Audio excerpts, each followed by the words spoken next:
YouTube is taking forever to go live. I'm not sure why. But I think in Ramble we are already live there. Let us see. Yeah, I think so. You guys, you hear me in Ramble? I think Ramble, they can hear me. Finally, now YouTube is going. All right. Shalom, everybody. Peace of the Lord to all of you. Happy, great Saturday, Sabbath. And I wish all of you having a good time.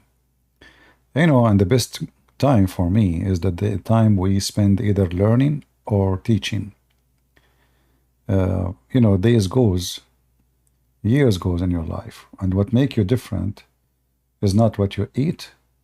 Yeah, maybe food can impact your health as physical body, you know. But what makes you a different person is your education. The more ignorant you are, the more shallow, and the more even that will impact your physical behavior. The more educated you are, and the more you are a new person. And education, you know, is not a degree. You know, like I learned in my life, as you know, I graduated from universities, I have a master's degree, but it's not the degrees who made me educated. In fact, all university education is mostly the purpose of it is just to get a job. And maybe even these days, if you learn how to do plumbing better than having a degree, you know, I mean, there's many degrees are useless these days. And the plumber, he will make 3, 4, 5 times from somebody who have a bachelor degree. I'm not encouraging you not to study, you know, but I'm trying to say to you that education, mistakenly, people think that a person is educated because he have a degree. So if somebody have a PhD or a master degree, people, they say he is educated. In fact, this is absolutely not true. It can be totally the opposite. In front of me, this is a video, and you know, I don't look for them, they come in my way. The name of the video is How Do We Know Quran Was Sent by God? And you know, if the Muslim, they say Quran was sent by Allah, then I'm not going to argue with it. But saying that Quran was sent by God, this is a big fat lie.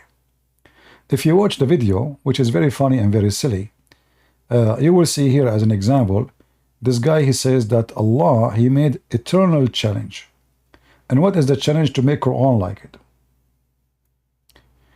If you remember yesterday, in my previous video, we have a Muslim, he is from those, you know, the Arab who do invade Africa, the white Arab, and they capture black African and send them to Europe in the old days as slaves. So he is descended from those Arab who go for a hunt, to hunt our brothers and sisters in Christ in Africa. And he was shocked when I showed him that too many chapters in the Quran and verses is taken from Umar ibn al-Khattab.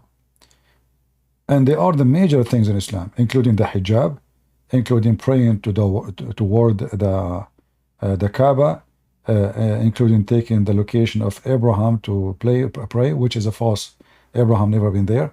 So many major things in Islam, it was Umar ibn al-Khattab who is the one who said, and Allah, supposedly, he copied exactly what Umar said. And then those people, they come and they say to us that Allah, he made a challenge that nobody can make Quran like this. Isn't it silly to say to me that you have a God, you make a challenge to make a book like his book? Well, I wrote many books. Who can make a book like mine? A page like mine? And you know, just to make it simple for you, if you make a page like mine, obviously you are copying me. So you lost already. It doesn't matter how good you are in the language. It doesn't matter. It doesn't matter really, because making a book like this is just a stupid idea. So eternal challenge And The what the change? Quran incapacitates creation from producing anything like it. You cannot imitate the Quran. You can't produce something like the Quran. And in fact, in 3 different places in the Quran, Allah challenges creation to produce. You know, and then you go to the Quran, you will see Allah is quoting the quote, quoting the end. Allah is quoting Sulaiman. I thought nobody can quote the Quran. I mean, nobody can make Quran. But the Quran is a book of he said, she said. I mean, just to show you how stupid this Quran is. Who is the one making the Quran in this chapter as an example? Even the name of the chapter, as an example, chapter 27, it's called the chapter of An-Naml, which means ants. Why it's called ant? Because the ant is talking. So here you see how stupid, silly, the stupid religion. They claim that Allah, the proof that the Quran is from God, that Allah, he said, can you make Quran like this? When the Quran is quoting the ant, which means the ant is the one making the Quran. And look at this at the story. Sulaiman is flying in the top of a flying carpet with all his kingdom. It's like a cartoon. It's a cartoon. Even cartoon, they will not make it the whole kingdom flying. According to Muslims, Sulaiman, he have an army in the length of 2,500 miles. 2,500 miles long. Imagine how big the army. With their equipment and their animals and their horses, all of them, and his ministers and his slaves and his servants, all of them are in the top of one flying carpet. And when Sulaiman was flying in the sky, he heard one ant.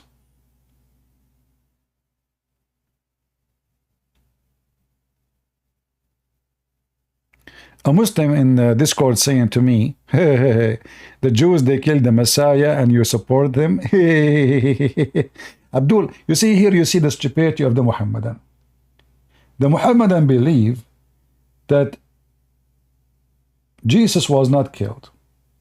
But in order to convince you that you should not support the Jews or Israel, he say, the Jews killed Jesus and you support them. You stupid idiot. Your God, Allah himself, he support the Jews. You want to show you? Isn't it your God in the Quran says, go and kill the Palestinian, commanding the Jews? In chapter 5, verse number 21, Abdul. And because the Jews refused to kill the Palestinian, Allah get angry from them? Huh? Anyway, here you see another story. Muhammad is just an ear. The Quran, in chapter 9, verse number 60, 61, it says that he is an ear. What does that mean?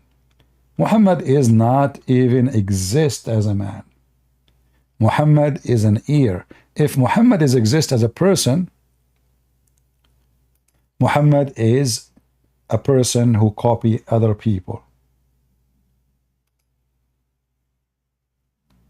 If Muhammad does not exist, the one who wrote the Quran, he is just copying other people.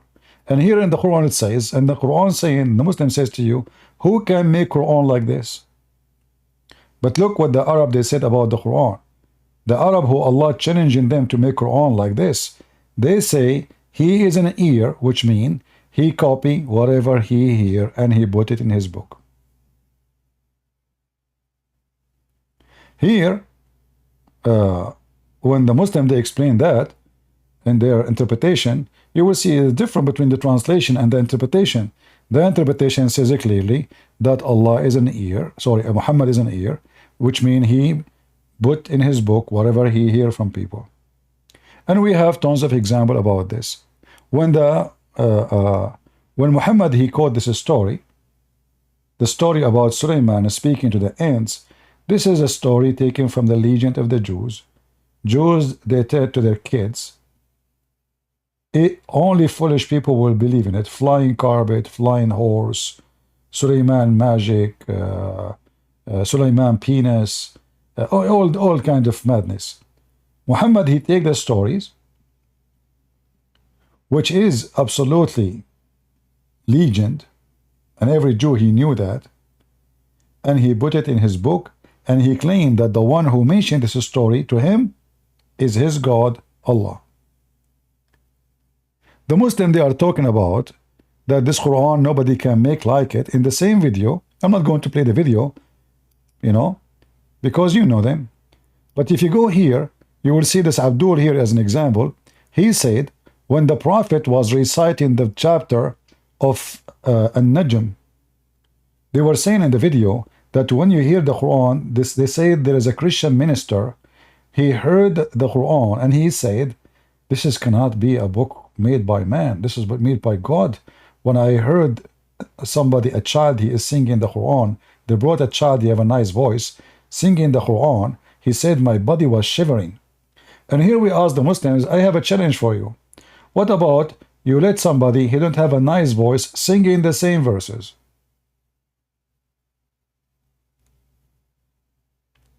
Let us see if his body will be shivering. Same time, the person you are singing the Quran for him, he do not know Arabic. In the top of that, why you are even singing the Quran? Isn't it the Quran said that the one who adorned the language, decorate the language, decorate the words, is shaitan? According to the Quran itself, that the one who come with the beautiful language is shaitan.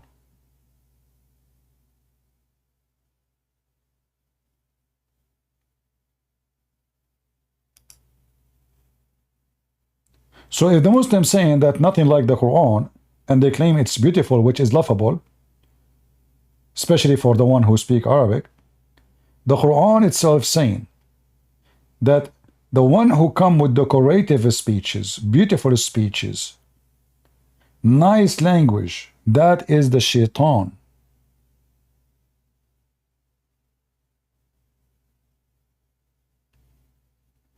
Here, in the verse in the front of you, it says, thus we have made for every prophet an enemy from the devils and mankind.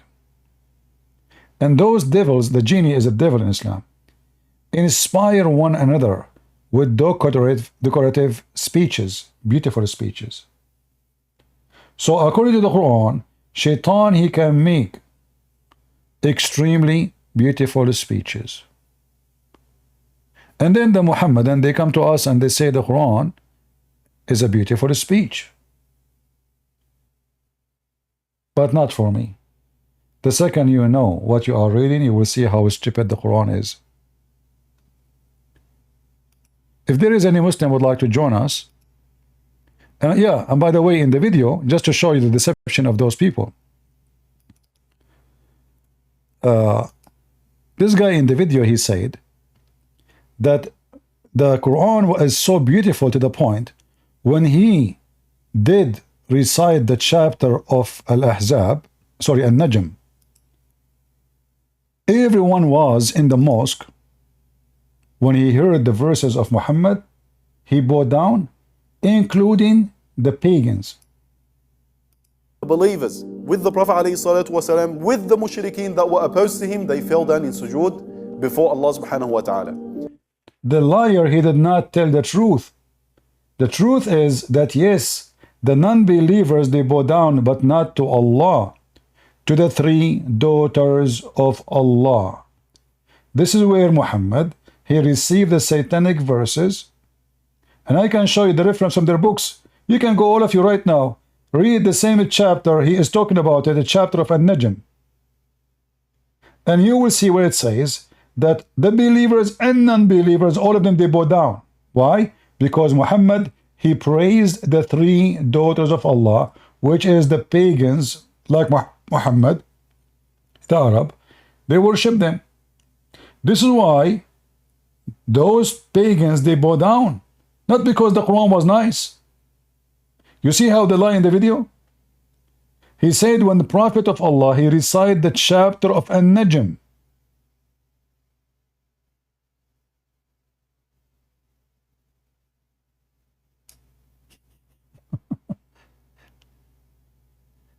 because it's amazing. Those people, they bow down. It's a lie.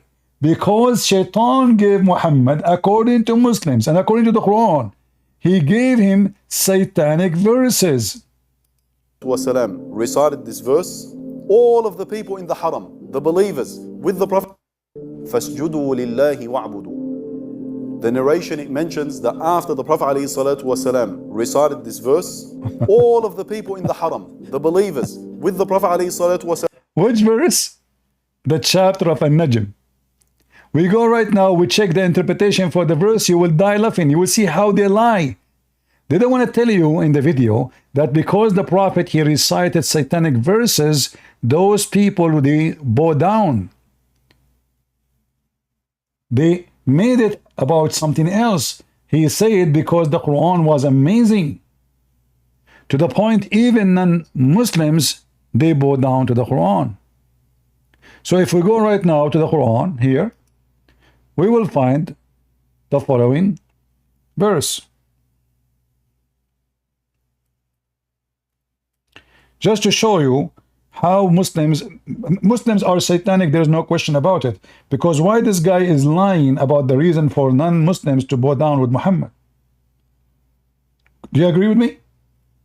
If the Muslims are honest, shouldn't they say, well, the reason those people, they bow down because Muhammad received satanic verses and he worshipped their gods. He worshipped their gods. Muhammad, he worshipped the gods of the pagans.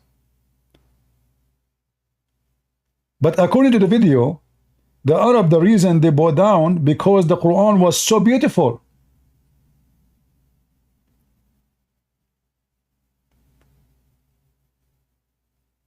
Can you believe it, how those people, they have no dignity?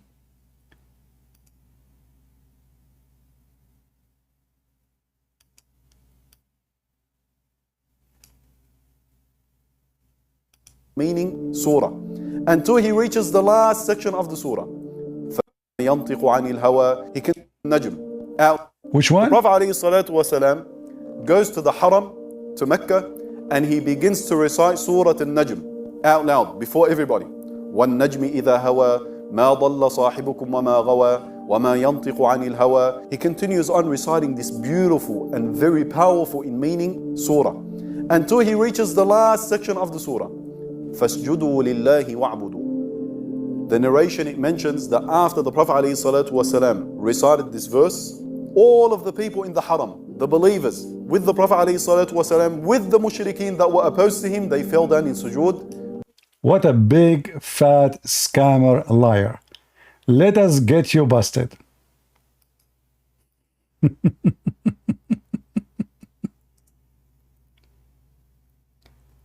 Here you ask yourself, those are religious people. If those are the religious Muslims, are a bunch of liars and they are fabricating story. Yes, the pagans, they bow down with Muhammad, but because Muhammad was worshipping their God. Their God, sorry, not God. Goddess. The female daughters of Allah. So here you will see that when he was reciting the Najm, Muhammad, he mentioned the three daughters of Allah. And he said, their intercession is a must. Their what? Their intercession is a must. And this is what the reason those people, they bow down. Not because they like the Quran, but because he just mentioned the names of their goddess. Can you believe how much hypocrite those Muhammadan? This is an Islamic center. They have a big center. I don't know where this one is in USA. And they are lying to their teeth about the reason.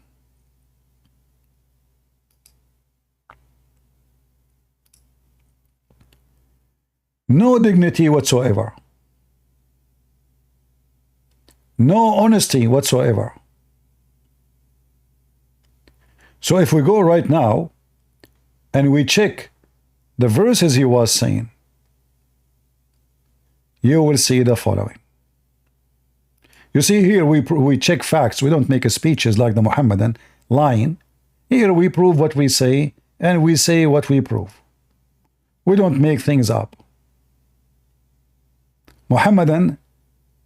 Every Muhammadan is a liar until he proved the opposite.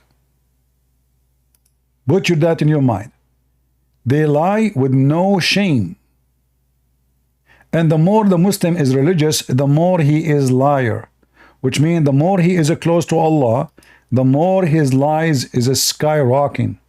So this is the book of Ibn Kathir. This is the book of Ibn Kathir. At this point, many scholars of the tafsir mention the story of Al-Gharaniq, which means the goddess, and how many of those who had migrated to Ethiopia came back when they thought that the idolaters of Quraysh had become Muslims. Why? Because they heard that Muhammad and the pagans are praying together and they are bowing down together. But those reports come through Mursal chain, so it's not proven, by the way. But then he continues saying, in his recitation of the revelation, Shaitan, when he spoke, Shaitan threw some falsehood. So Muhammad recited falsehood from Shaitan. Imagine the Muslim, they say, nobody can make Quran like this Quran. And then the Quran itself says that Shaitan made Quran. And Muhammad recited the Shaitan of the Quran of Shaitan, and Muhammad did not even notice that this is not from Allah, this is from Shaitan. I mean, do you see the stupidity? How in one hand you challenge to make a book like this, and then you say to us that Muhammad himself, he received satanic verses, and Muhammad himself did not notice that those are satanic verses. And not only he did not notice them, but he published them, and he recited them, and he bowed down for them. And look, the satanic verses is very clear. He said clearly, the three daughters of Allah, he mentioned their names, their intercession is a must, which means you cannot be saved from the day of judgment of Allah unless you worship the three daughters of Allah. I'm looking here in the English to see where is going to show the story of the three daughters of Allah. Until now I don't see it, but let's see. Maybe it's there. Because most of the time, the English Ibn Kathir is different from, I cannot find it. I cannot find it. Where is the story? I will show it to you in Arabic, and you will be surprised.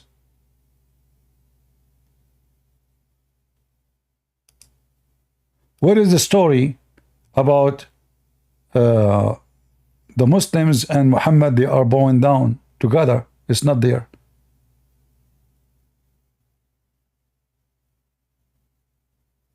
I don't see it. They took it off. Let me show you the Arabic just to show you why you cannot trust any Islamic translation for any book, including the Quran. This is the Arabic Ibn Kathir. I will post the link for you. And this is the official government website of the Kingdom of Saudi Arabia. This is what?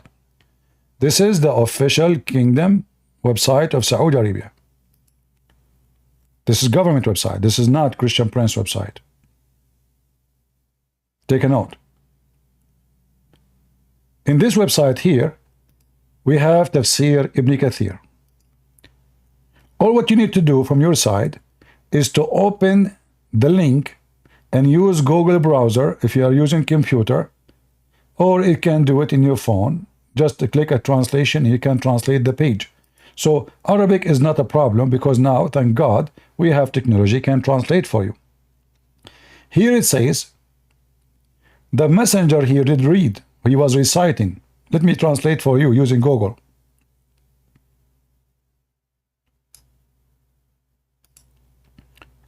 Remember in the video he said that the reason those people they bowed down because the Quran was so amazing. But reality is the following.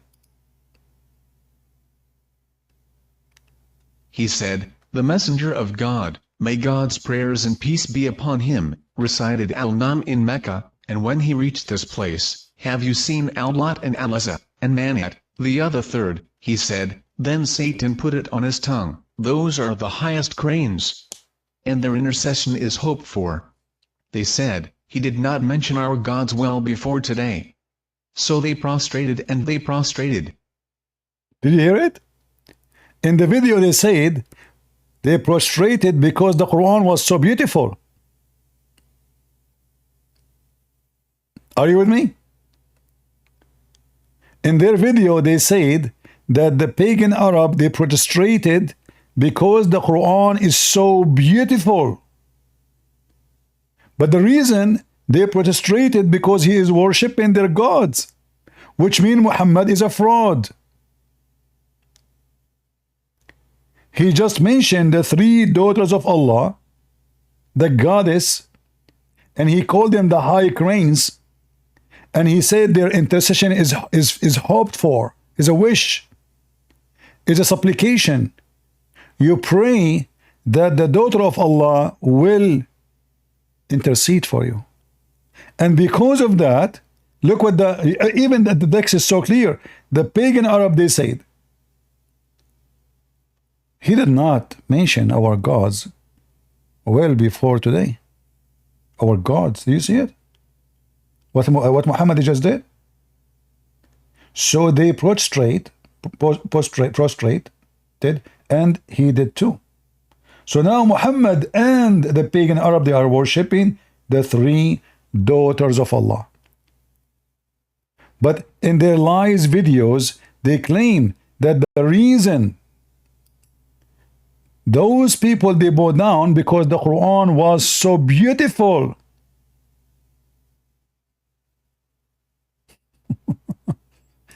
Do you see, Abdul, how we get you busted?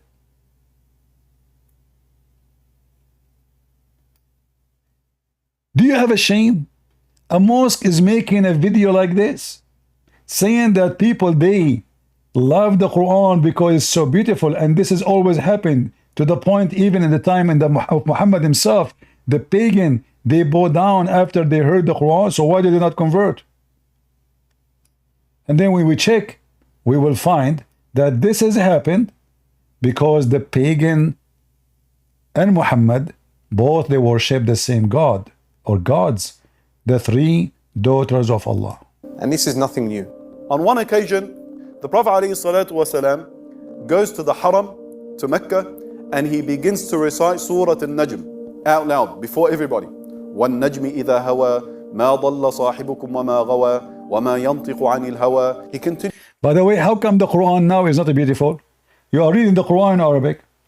If it's a beautiful, should be beautiful anyway. You sing it, you don't sing it. With nice voice, without nice voice.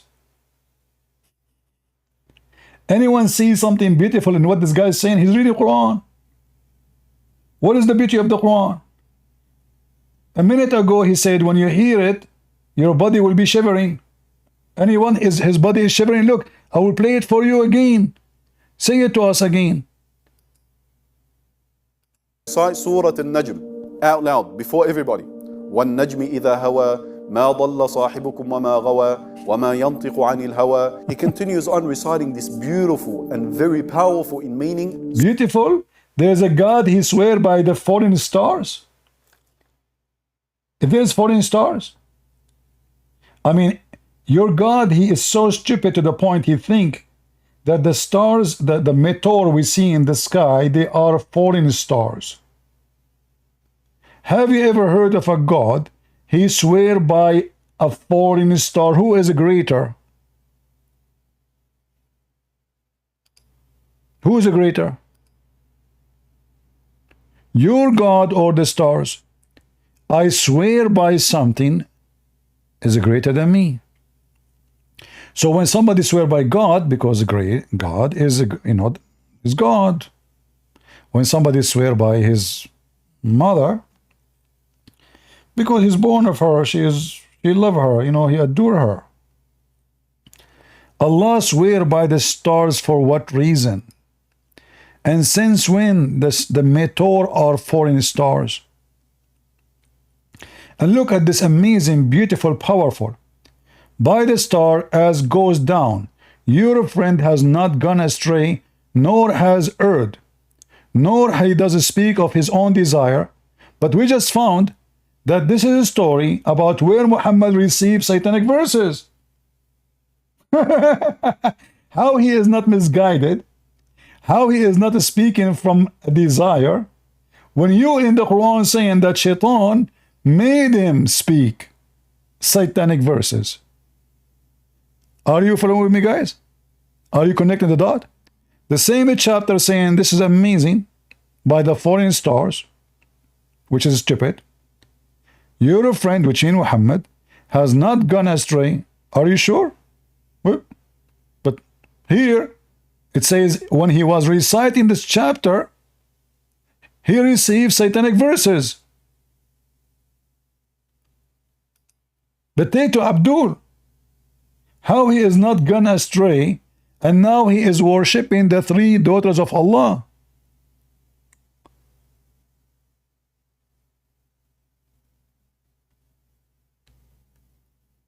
Who is Abdul who dare to join us and tell us why Muslims are lying?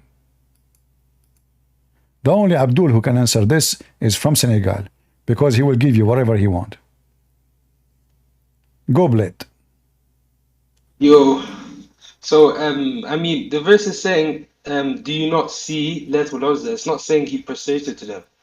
I mean, there's a commonly known story about the surah. I mean, in general, if you look at the end of Surah An-Najm, there's sajda. So it's known that at the end of the slowly, we didn't understand. So he said, "Didn't you see Lat and Uzza?" And what he said after? Yeah. Do you not? No, tell me. Why you stop? Why you stop? Tell me what he said after.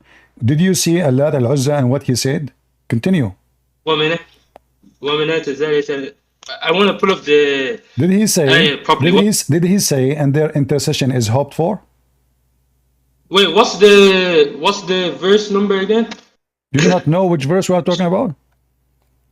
Yeah, no, I know I know the verse, but I don't know the number, so I want to open it in my Quran. Which verse you want to talk about? I don't know, because they are connected. Yeah, Here we are reciting chapter of An-Najm. Muhammad was reciting the chapter of An-Najm. He received satanic verses. Okay. Yeah, what verse number, so I can look it up as well. You want the verse? You want where the interpretation appear for this story, or where Allah will cancel it? Huh? Just the number for this verse. What just this verse number, so I can look at it in my Quran as well. This is, you will find not in this verse. You will find interpretation in chapter 22, verse number 52. Oh, verse number 52. Wait. Wait, give me a sec to open it. Oh my day. Yeah, but what I was saying is that the verse is saying, do you not know? And the next one, let me also what I was saying, you don't have to open it as well.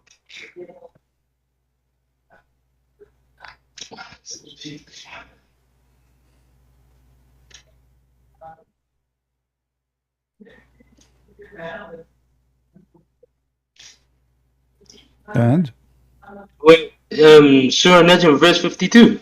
Mm-hmm. Wait, let me do this. You're a prophet. And you know why the Muslim line in the video saying that the kuffar, the pagans, they bow down with Muhammad because the Quran is so beautiful, when the story is saying they bow down because Muhammad worshipped their goddess. Why you Muslim lie in the video? This video we are playing for you. Hold up, is this what kind of religious people those lying that those people they bow down and they worship Allah because the Quran was so beautiful, when in fact the reason they bow down, as you see, and this is Ibn Kathir, and we can show a Tabari and other interpretation saying it clearly, they bow down because Muhammad was worshipping the three daughters of Allah, not the opposite. It was Muhammad. They don't say that, because I'm looking at, we know at the end of the surah, there's a, look, I'm looking at the tafsir. Read with me. And when Muhammad he said, and their intercession is hoped for, they said he did not mention They said he did not mention our gods well like this before today. So they bow down and he bowed down with them. So because Muhammad worshipping the gods, the goddess, the female goddess of the Arab, they bow down and they appreciate Muhammad worshipping their God. This is why it says in front of you. This is Ibn Kathir. It's not my statement. I'm looking at Ibn Kathir right now, and it's not saying that. No, it says that. It says that. You are reading Ibn Kathir in English, correct? Well, I'm looking at. Well, hold up, but let me switch to English. No. Are you reading Ibn Kathir in English? No, yeah, now I am. No, yeah. Yeah. What? In English or Arabic you're reading? But at first I was looking at Tabari for where he's saying this, that he was worshipping them. Listen. I want you to answer me. Why a Muslim can't answer? Does it say that in Ibn Kathir? Yes or no? In Ibn Kathir, right now, it's not saying that Muhammad sallallahu alaihi wasallam. No, it says that. Here we go. This is Ibn Kathir in front of your eyes. This is the official government website of the Kingdom of Saudi Arabia. You see it? And this is Ibn Kathir. The English translation is false. They cut it off. They took it off. Here Ibn Kathir says, قال قرأ رسول الله صلى الله عليه وسلم بمكة النجم فلما بلغ هذا الموضع. When he arrived to this point, he said, did you see اللات العزى المنات الثالث الأخرى? Then Shaitan he throw in his tongue, this is the three daughters, the grains, the high, the holy, their intercession is a must. They said he never mentioned our gods in such good way before. So they bow down and he bowed down. And this is Ibn Kathir in front of you. Do you know Arabic? Yeah, I'm reading it as well. All right. As long you know Arabic, hold on. As long you know Arabic, can you read and translate? Because maybe I'm lying. Can you read what you in the screen and translate to everybody? قال رسول الله صلى الله عليه وسلم حكم النجم فلما بلغ قوته انسلست قال الشيطان ما ذكر الحياة بخير فسجدوا أذني سجود وما أرسلنا من قبلك. Yeah, that's what it's saying on there. So why in the video they are lying, saying because the Quran was so beautiful, the pagan Arab, they bow down worshipping Allah, when in fact it was Muhammad bowing down with them worshipping the three daughters of Allah.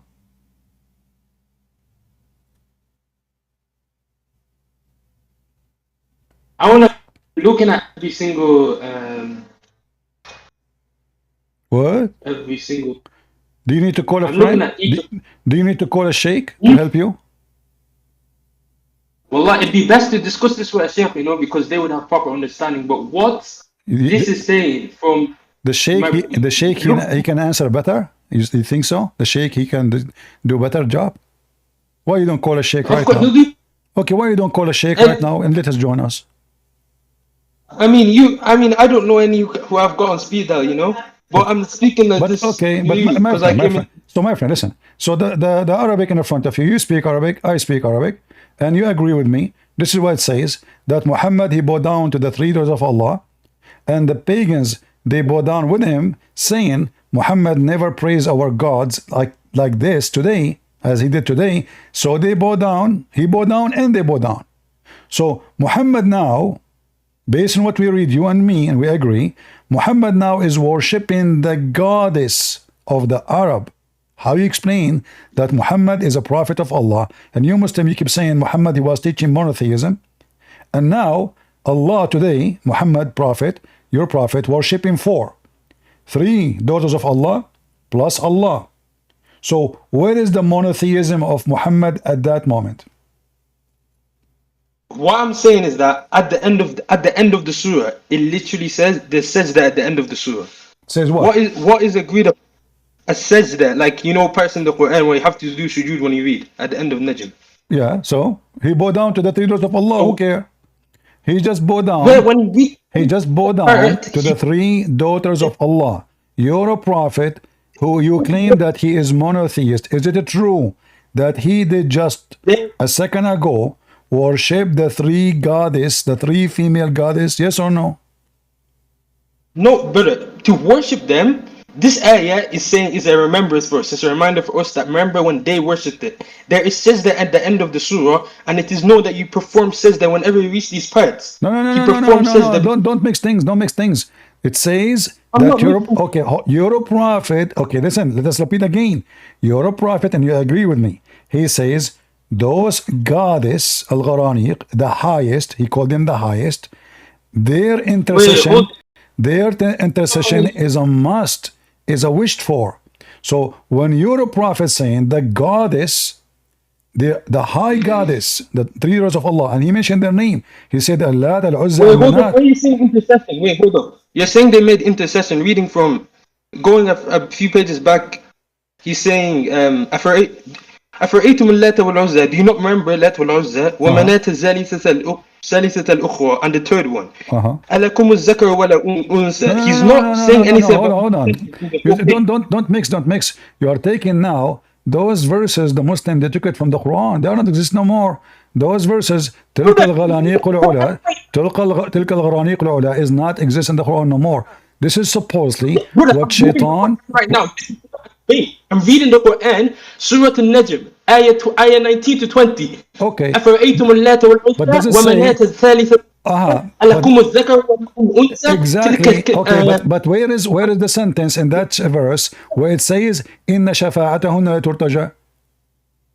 What in the Shafa'atu? What in the next bit? ترتجى Wait, hold up. ترتجى Maybe ترتجى. I'm missing it. Where we can find this part? Where we can find this part? In the screen, I'm showing to you. Wait. شفاعتهن, Yeah. شفاعتهن, which mean they are females. ترتجى. Where in the chapter you are reading it says this line? It's gone. You Muslim took it off. No, my brother. He's explaining about them instead. He's not. You can see in the part before it, in the He is brackets. explain. That's He the is ayah. explain what? He's explain what? He's not saying this. The green is part of the Quran. You can see on No, top. He no. puts the He part is in the. saying no. He is saying he said shaitan. He throw on his tongue. Shaitan. Do you He not throw in his understand? recitation. In his recitation, Muhammad is reciting Quran. He's not making a speech. Correct? No, this is not what Ibn Kathir is saying. When he puts it in the brackets, those are the parts of the Quran.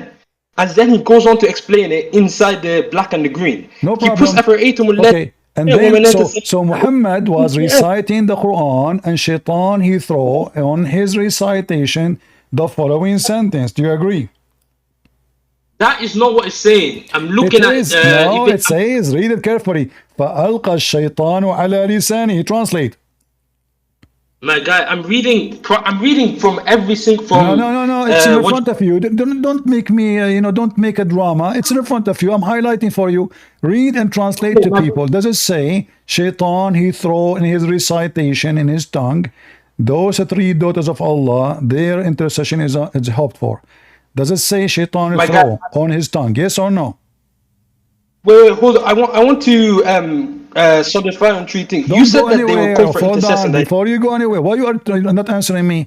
Does it say in Ibn Kathir in Arabic in the front of your eyes, Shaitan he throw on his tongue to worship the three daughters of Allah? Yes or no? No, that's literally that's what it's saying. أَفَرَأَيْتُمُ اللَّاتَ وَالْعُزَّى. It's saying the ayah. Then it said, "Call." The Shaitan put this on his word. Tilka on his. Thank you. It made him say this. Thank you. Tilka. So But what? Shaitan used the tongue of Muhammad, making him worshipping the three daughters of Allah, claiming that they are the high goddess and their intercession is hoped for, which means make supplication for them to intercede for you. So now and then and after he said that, he bowed down, listen, he bowed down and they bowed down with him, correct? And the Arab they said he never mentioned our goddess in such good way before, so he bowed down and they bowed down together. So now the pagan Arab and the pagan Muhammad both are worshipping four gods, the three daughters of Allah and the reference in front of you. My guy, you're ignoring the fact that in this whole page, it's not saying anything about intercessions. It's saying No, let it do says you not mind? that, it says that, here we go. I mean, what's wrong with you? He say, look, listen, I mean, even Google got you No. busted. Here we go. This is Google translation. Here it says their intercession is hoped for. Which ayah number is it saying intercessions? The next ayah in Listen, تلك إذا listen. قسم. I don't know what are you eating. This is it not ayah no more, because supposedly this is what Shaitan he made Muhammad say. So this is the satanic verses. Their intercession God. is hoped for is the satanic verses which your prophet receive. So now, did your prophet say, and their intercession is hoped for? Yes or no? Brother, because the Quran does not look things I want to solidify with you. Man and You can explain as you wish. Does Ibn Kathir says that Muhammad, when he was reciting the Quran, he said the three high grands of Allah, the three daughters, Manat and Allat al-Uzza, three, all of those, their intercession is hoped for. Does it say that or no? Brother, that Ibn Kathir is not the only one. I'm looking at all of them at No, good no, way. no, don't jump. See, guys, the Muslims are Muslim. There's no decent Muslim ever exist. A decent Muslim is an ex-Muslim. Why you keep avoiding my question? How many times I need to repeat the same question?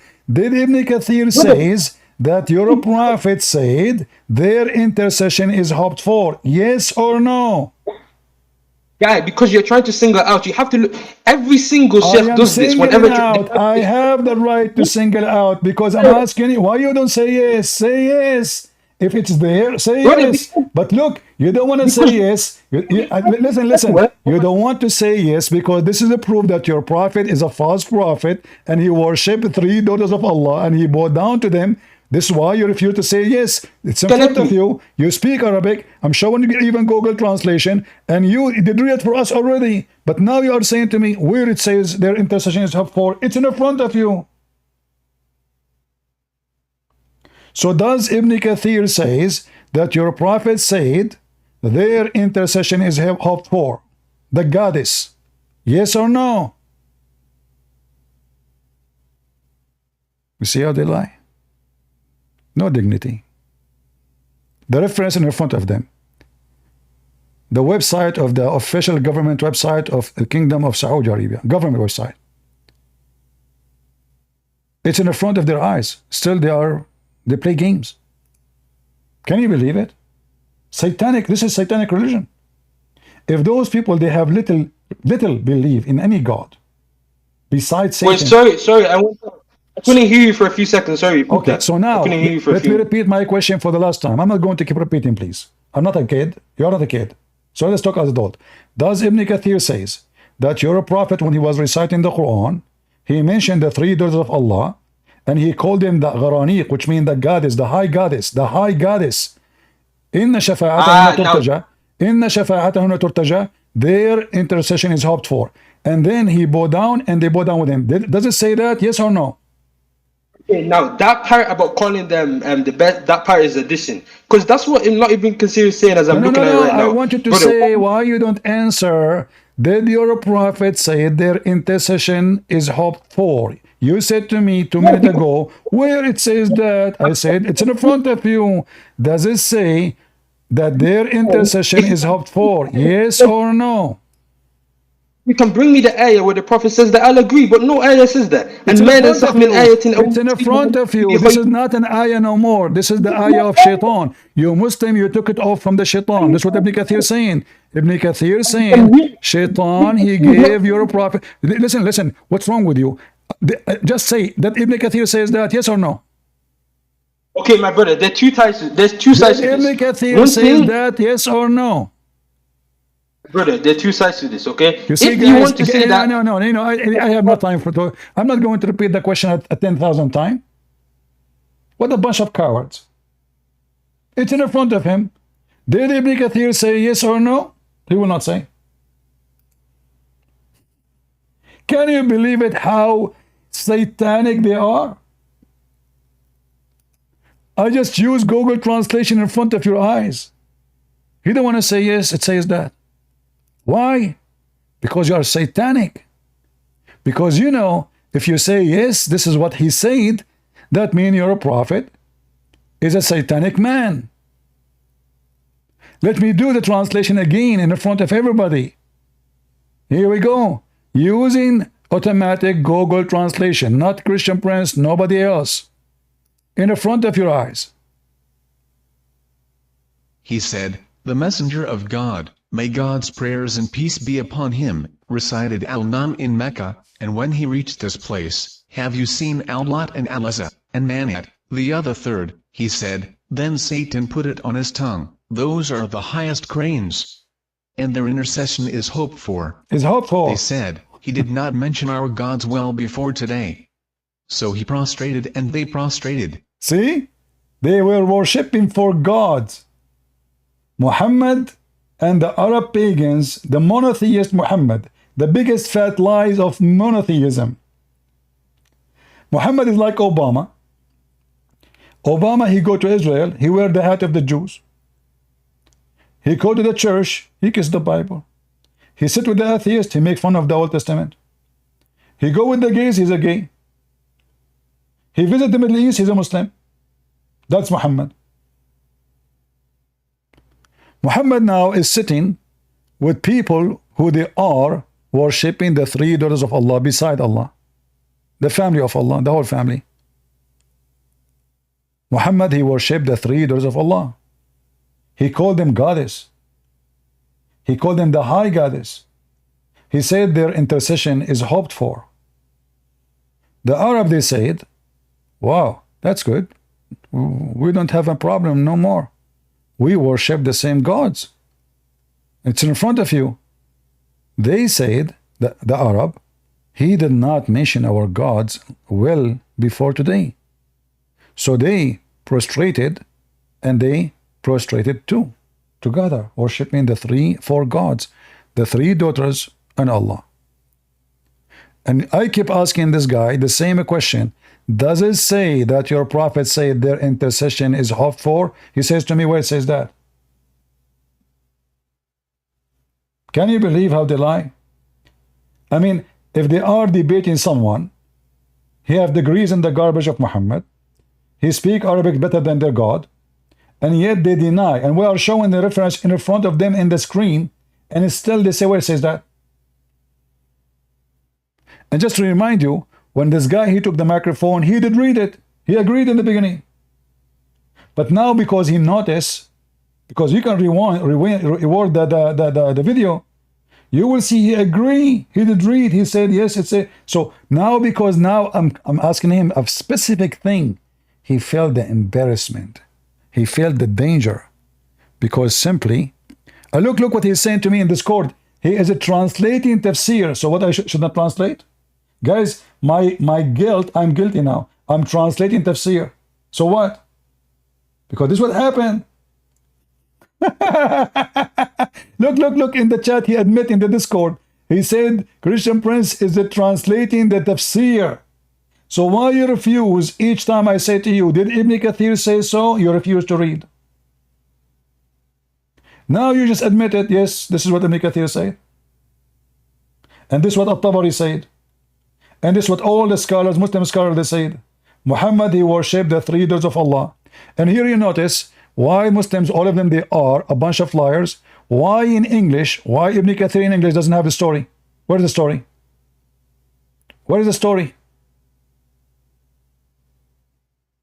What we are reading for you now in Arabic, why we cannot find it in the English website of Ibn Kathir? Where is the story? It's gone. They took it off. Because it is embarrassing. Liars, fabricators.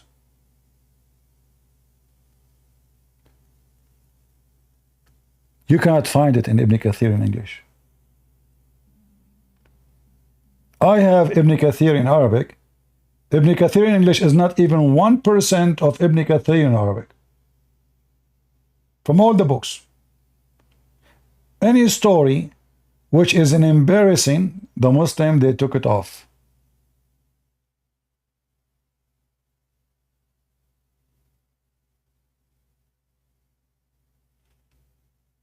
You see it?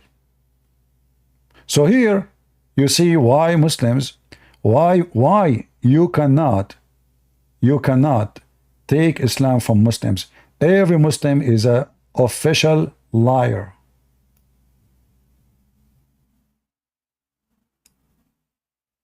Until he proved the opposite for you. You see, in law, in the court, unless it is Democrat court, everyone proven innocent until he is guilty, like you prove he's guilty.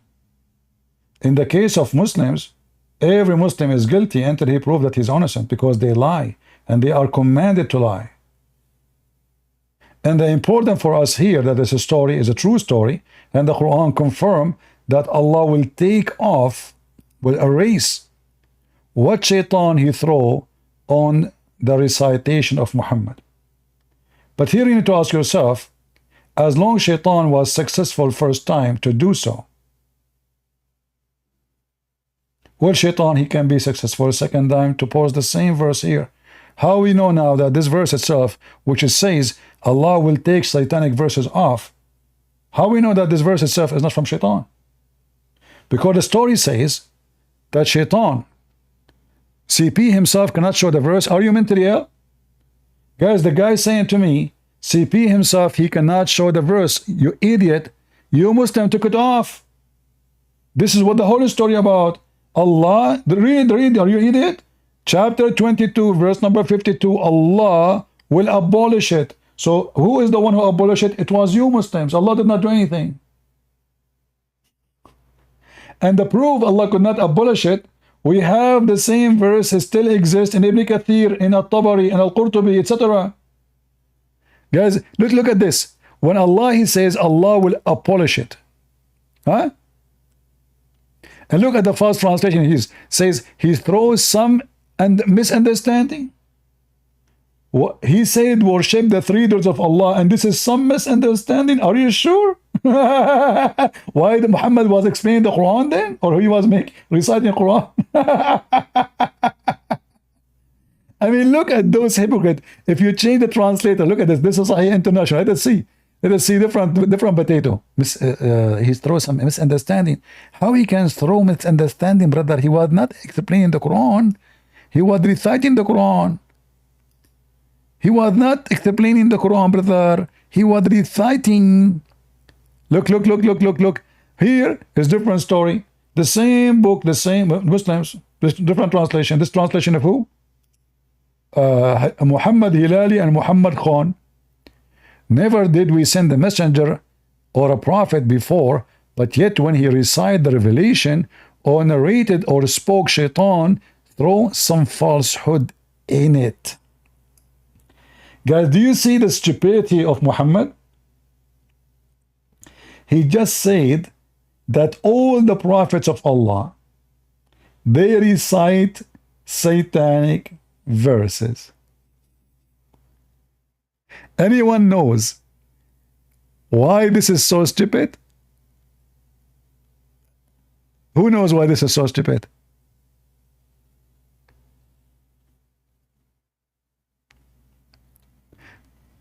The reason this is so stupid, when the Muslim they say that Allah, he protected Muhammad regarding the religion is not true. As you see, Allah, he failed to protect any of his prophet to recite his revelation without the Quran or even the books before it involve recitation of shaitan. So based in this verse, shaitan was able to compromise all the revelation of Allah in the presence of Allah. It's not only Muhammad.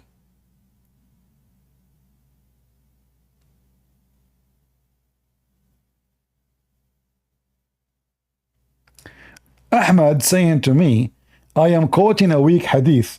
I don't know, Ahmad. I mean, you are so smart because the Quran says that this is true. Guys, does it say in front of, is it the Quran is a weak hadith? Is the Quran says shaitan he throw satanic revelation in Muhammad's mouth? Is that a weak hadith? And about the story I'm showing to you, if this is a weak story, why you Muslim explain the Quran by a weak story? So is that a weak explanation of the Quran? Hold on, I have a caller. Christian Prince, first of all, let me explain the weak explanation of the Quran. Zakir, the weak explanation of the Quran. How you can, I mean, we heard weak hadith, we heard weak Muslims, we heard weak sheikh, but weak explanation of the Quran? Exactly. So then believe Ibn Kathir, he was drunk when he made the statement. Okay, so Ibn Kathir was drunk. Okay, what about At-Tabari? First of all, At-Tabari is not a Muslim. At-Tabari is not Muslim, so what he is Hindu. Exactly. And actually, I have a proof that At-Tabari was from the party of Modi. At-Tabari was from the party of Modi. Zakir, this is too much exaggeration. I mean, come on, this is too much to believe. At-Tabari, he voted for Modi. I mean, At-Tabari was exist long time ago. Before Modi was born. Christian Prince, you don't know that politics. Simply, you can vote before even somebody born. As an example, when Allah created the Prophet Muhammad, he knew that he is going to be the best of mankind, so he voted for him before he was born. Oh, okay. That makes a lot of sense. Yeah. So I'm quoting a weak hadith. No, it's not. And the Quran confirmed it.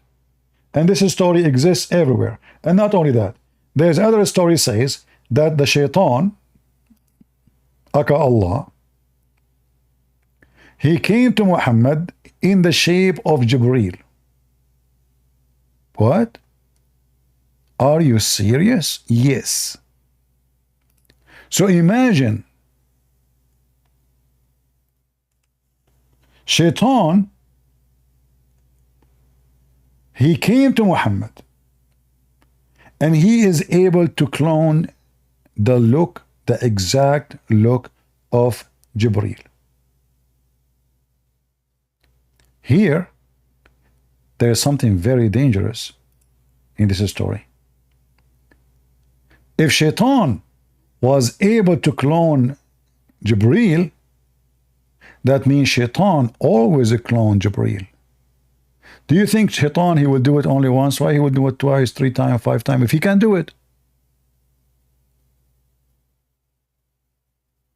Are you with me?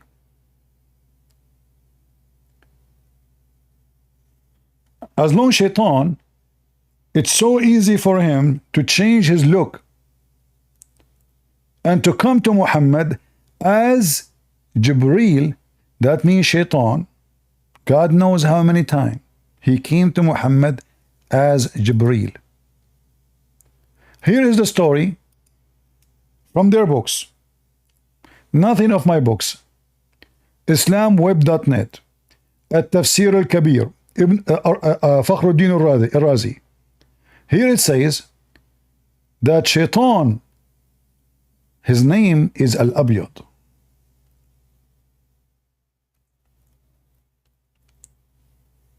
Read carefully. Ibn Abbas, he said,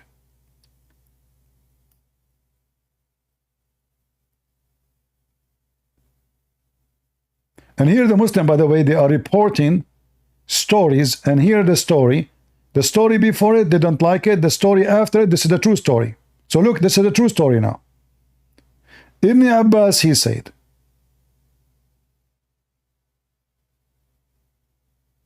let us see.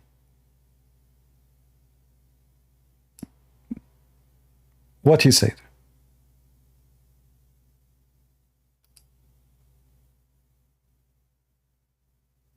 Ibn Abbas, may God be pleased with them both, said in the narration of Atta, a devil called the White One came to him in the form of Gabriel, peace be upon him, and gave him this word, so he recited it.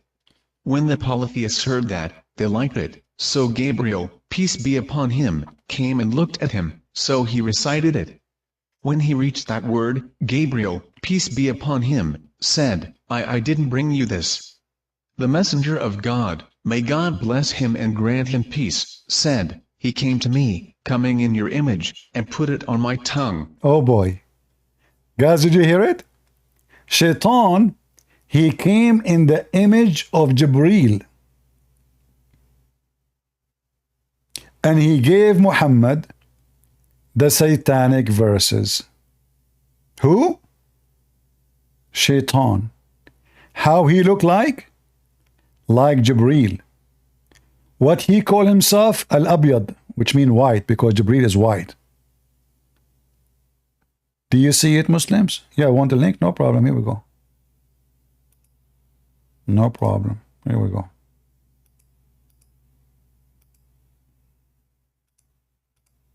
Somebody post the link, please, in YouTube. I don't know if this link can go in YouTube, but I think it can go in Ramble, because Ramble allowed long link, but YouTube does not.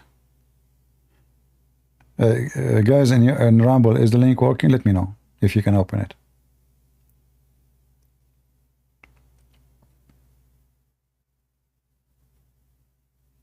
So do you see, they lie about the reason the Arab they bow down in that video.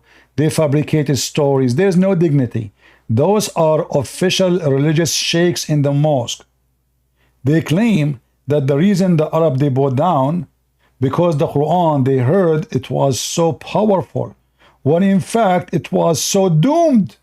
It was satanic verses which made those Arab bow down.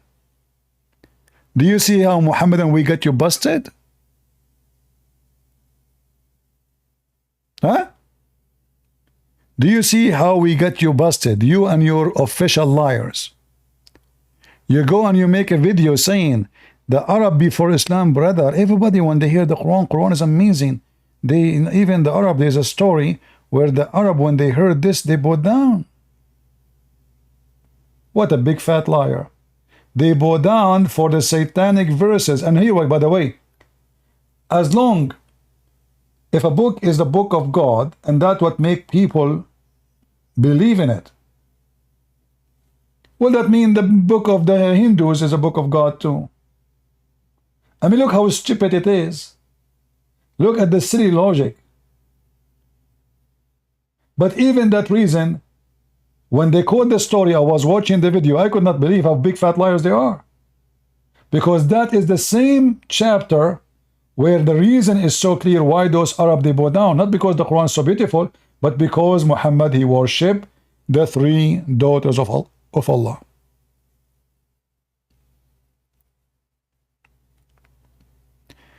We have an ex-Muslim want to talk? Put your hand up.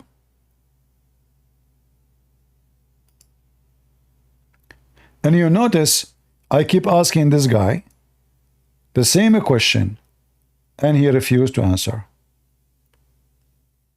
Hello, CB, and hello to the audience who are listening. Ironically, I was watching a video with in Britain, someone who's a Muslim and someone who's not a Muslim, and they are talking. And the Muslim was like more elusive than the guy who were you talking to, right?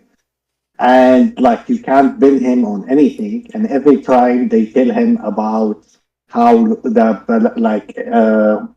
demonstration that's happening in Britain is about like it they killed the Jews and stuff like this. He says no, it didn't happen. And then I go to that chat and I see everybody in the comments, saying that it's impossible to talk with Muslims. They never answer a question. They always deflect. Right?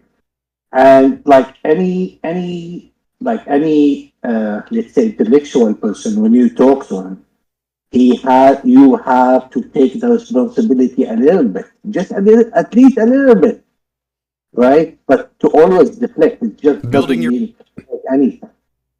And I honestly called to ask you this. There is 4.5 million Muslims in Britain. What do you think the solution is? Like, I don't think these people are willing to integrate.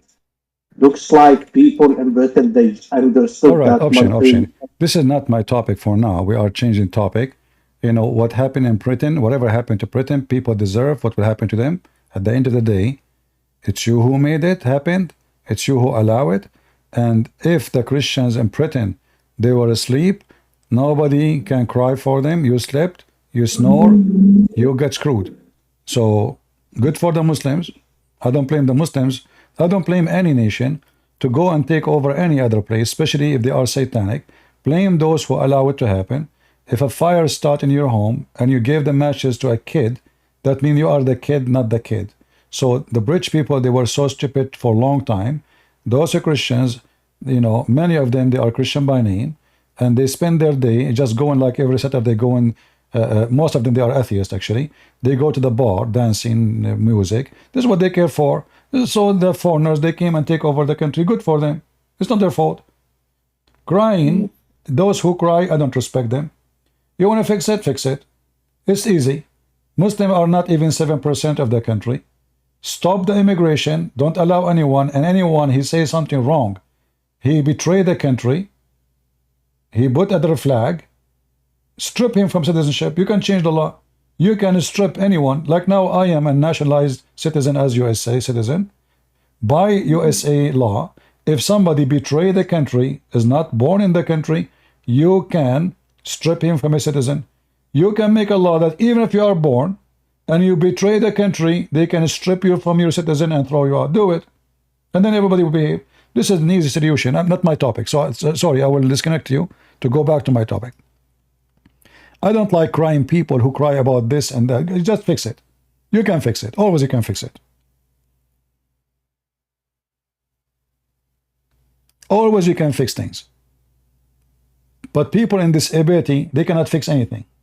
And disabled person is not a person who have in a wheelchair, no. Is a person who decide to be disabled. So now, like today, we saw a lot of people who love England, but not too many, 500,000 going in the street. This is nothing still. How many millions they went to the bar yesterday and today they will go? Millions.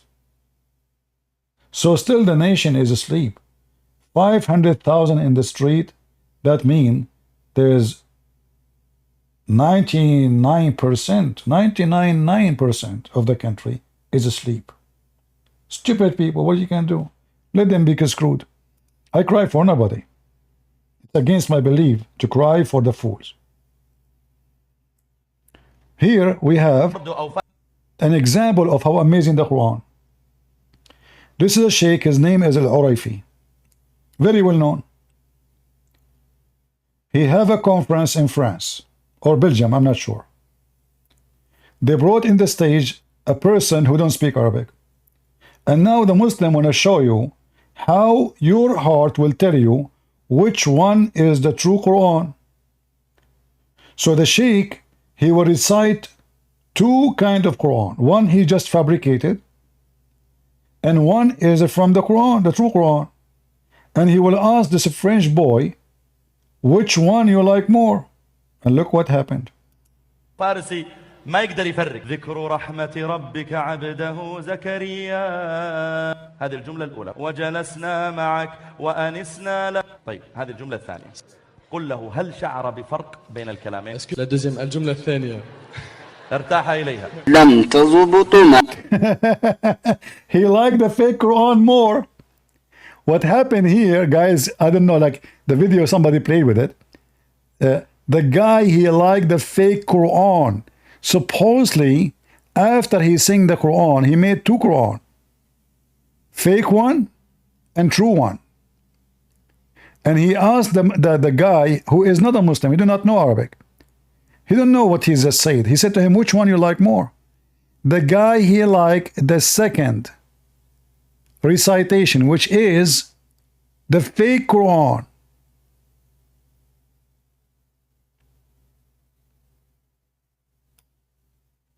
Do you see how stupidity work?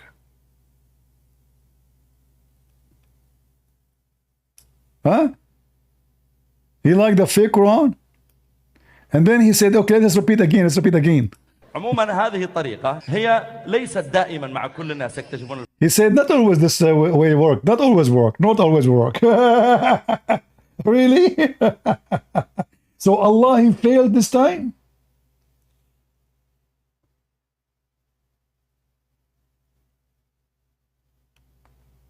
Not always work, he said. Not always work. So it works sometime, doesn't work sometime. I can tell. Yeah. The chapter of the apple he make. And here, by the way, you see how easy to make Quran. The guy, he knew how to make Quran. How he knew, what I mean by knew. You know, the Quran have a, you know, there's a way to learn how to sing it. So like you double a sound, you extend the sound, you extend the letter. So he made the two sentence or two verses of our statement look exactly the same, but they are different words. So he sang both of them, and both of them they sound like Quran.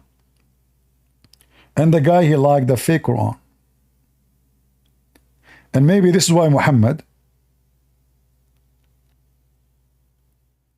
are you sure he is not reading two different ayah? No, I am sure, yeah. He was reading the chapter of At-Tufaha, my friend. Do you have a chapter in the Quran? It's called the chapter of the apple. The chapter of the apple. Can you read? People are laughing at you. Those are the atheists posting this thing. The chapter of At-Tufaha, Surah At-Tufaha. Do you see it? The chapter of the apple. The guy, he created a new Quran called the chapter of At-Tufaha. You know Arabic, you can read Arabic. And look, guys, look what he said. He said to me, are you sure they are not two the same? So now he did not notice that this is not Quran. He thought, even this guy, he thought it's Quran. He just said, Christian Prince, the guy who was speaking to me, who knows Arabic, I just hang up on him. He said to me, look in the text. He said, are you sure this is not both Quran? Which means he really believed that the guy he made Quran now is a true Quran. Even the guy who speaks Arabic, he thought this is Quran too. And now he is like trying to cover it. He says, I haven't heard it before. He still thinks there's a chapter in the Quran called the chapter of the apple. Because he liked what the guy said. There is a chapter of the orange. I mean, what you can say, your Quran is like a zoo. There's all kinds of names, weird names. Yeah. So he invited this guy on the stage, and supposedly his trick will work. The guy, he will like the Quran more. And then what an embarrassment, he starts saying, well, you know, this is not all the time work. Sometimes it works, sometimes it doesn't, you know. Yeah. Sometimes it works. What an embarrassment. Here, hold on.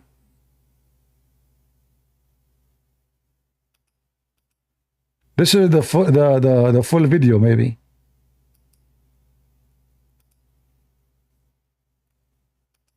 The chapter of At-Tufaha. شنو هذا؟ تفاحة عيني؟ أنا ودي توقف وأنت تترجم، وش رأيك؟ نعم إن شاء الله. فقط يعني إن شاء الله فيه خبر يسوركم. يسرنا. طيب الآن أو بعدما تترجم؟ قالوا لي الآن. الآن يلا. في إنسان أظن. طيب أنا ودي تترجم بعدين نشوف الخبر. سوف. وعندهم خبر صار لكم. نعم. يمكن يوزعون عليكم على 1000 يورو يمكن. أو الخبر. ما شاء الله. ما So now شاء this الله. is the guy. Again, this is the same video. ما شاء الله. كم They will صار؟ do a trial. سيباستيان. They ask for a volunteer, a person who is not a Muslim, who don't know Arabic. Can you come to the stage? This guy, I think he said his name is Sebastian. Can you speak English? Bismillah. A little. Okay, come. الله أكبر. الله أكبر. الله أكبر. الله أكبر. ما شاء الله. ما شاء الله. ما شاء الله. I'm very happy to meet you. I'm very happy for this news, ما شاء الله. الحمد لله. Il est heureux que tu aies pris cette décision aujourd'hui. C'est une bonne nouvelle pour lui. طيب شيخ حاوره ونحن طيب هو ايش اسمه؟ سيباستيان. سيباستيان. طيب اسأله هو كم عمره ما شاء الله؟ T'as quel âge How old is Sébastien? he? J'ai 26 ans. 26 سنة. 26 سنة. 26 years old. طيب هو جاء إلى هنا لأجل ماذا؟ ما الذي جعله يأتي هنا؟ Anyway, just to go. Let us go to ايش the part. الأشياء أحسن أشياء له؟ أنا هل يفهم العربية أو الفارسية Do you أو understand يقدر Arabic? يفرق؟ Est-ce que tu comprends les langues étrangères telles que l'arabe, le perse ou autres? No, he does not know Arabic. ما يقدر يفرق، يعني لو أتكلم مع عربي أو أردو أو فارسي ما يقدر يفرق. He said if I speak to him in Urdu or Persian or Arabic, he don't know the difference. Maintenant, le cheikh parle avec toi en ourdou, en perse ou en arabe, tu peux pas faire la différence. Là, يفرق. طيب قل له أنا سأعطيه جملتين أريده أن يحاول يكتشف الفرق بينهما. Là, il va prononcer deux phrases et il veut que tu vois I will give you two sentences, and now it's your job to find if there is difference between them.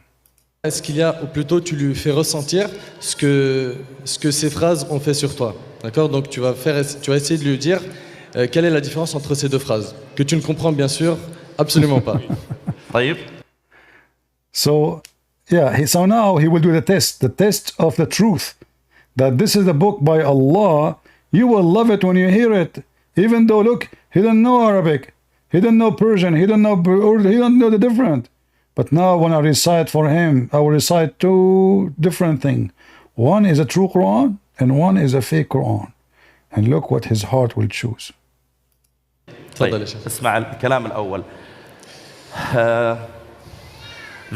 Hey, Blight, listen to the Quran. This guy is making Quran, the chapter of the apple. Listen carefully.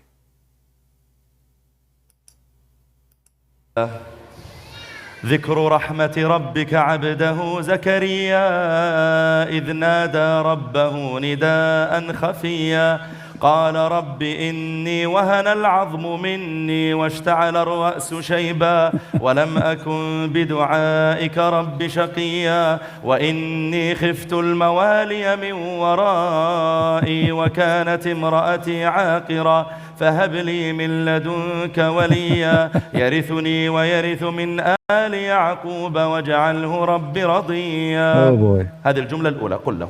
He said this is the first sentence. All right? So this is the first Quran.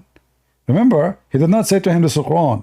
He said to him, which one of them, of those two things I will say to you, your heart will make you like more. Your heart. Because remember, he didn't understand anything. So he said this is the first one. Ça c'est donc la première phrase.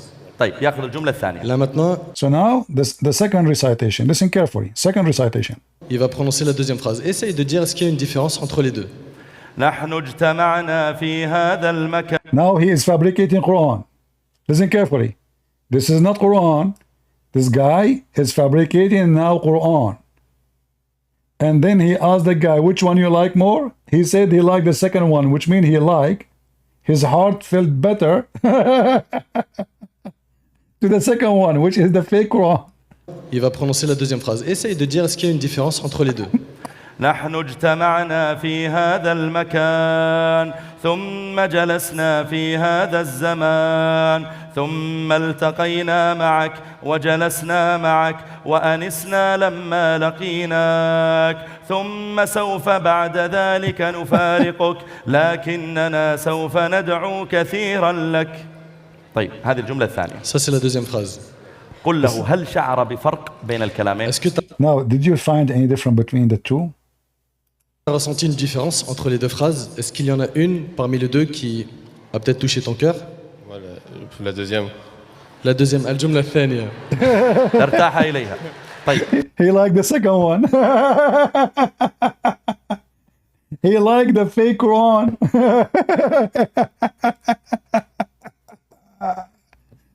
Imagine those Muslims, they brought thousands of people to show them how amazing the Quran.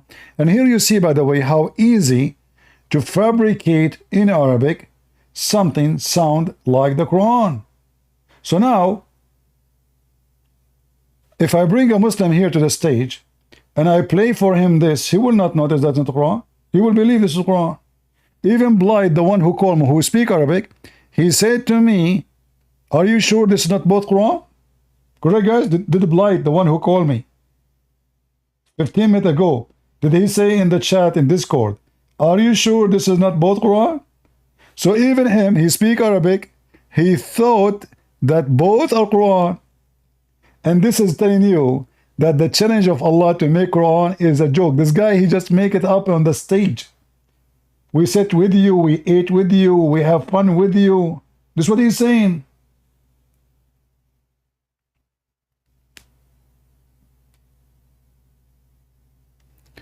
I'm asking because I never even heard the video. No. You said, are you sure? Because I played the video already. So what do you mean I'm asking?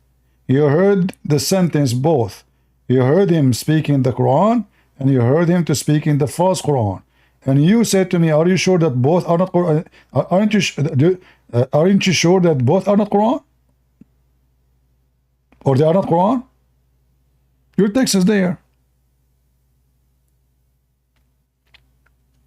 So here you see how embarrassing. And now this guy, he started explaining, you know what, this is always, not always work, not always work. Look like his God, Allah, could not make his Quran work all the time. Sometimes it works, sometimes it does not. And here, by the way, you will notice how the same verses in the Quran, when they bring somebody have a nice voice, you know, a person with nice voice, if you sing anything, even if the song is about shit, people will like it, especially if it's a different language. Is that correct? If somebody have a nice voice, even if even what he is saying is so dirty, just because his voice is nice, and he have the skills to make it like, you know, a melody, people like it and sing it and copy it and remember it. I remember now a commercial which was played when I was a kid. Commercial. Since I was 6 years old. So this commercial is stuck in my head because I was singing it. The music was nice, the word was nice, the voice was nice.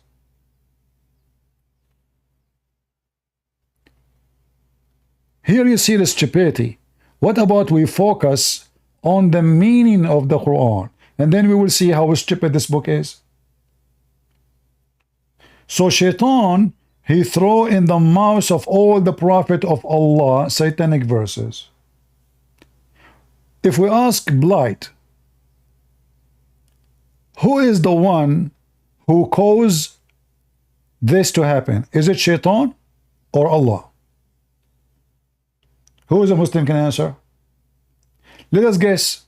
Guys, who is the one who caused satanic verses to be thrown? Huh? Blight, he said Allah, of course. Huh? Guys, look.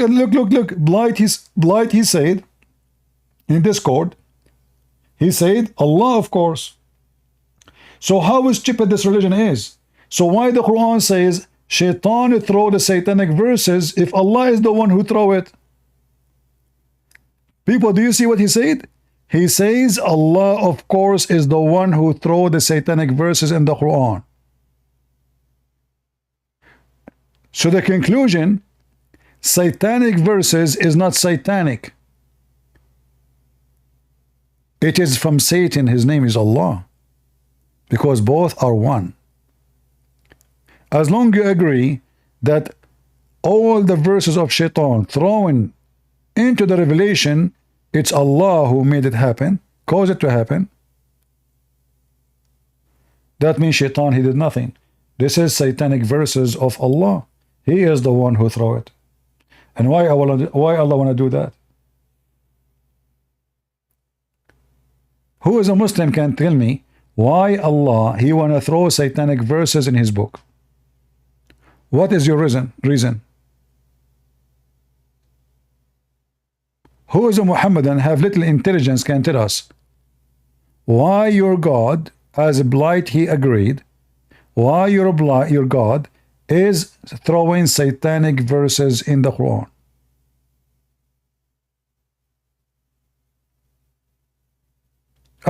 Blight, he answered, he says, Allah, he do as he wish.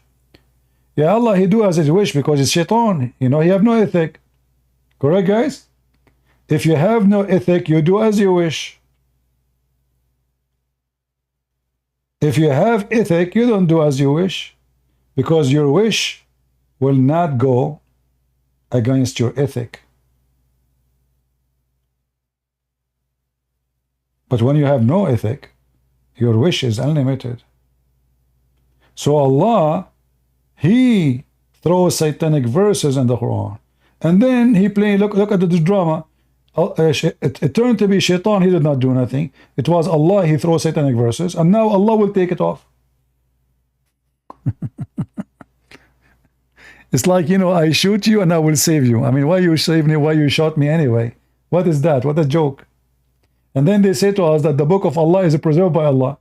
No, it's not. You just agreed that shaitan is Allah and Allah is shaitan, and the one who is throwing satanic verses is Allah himself.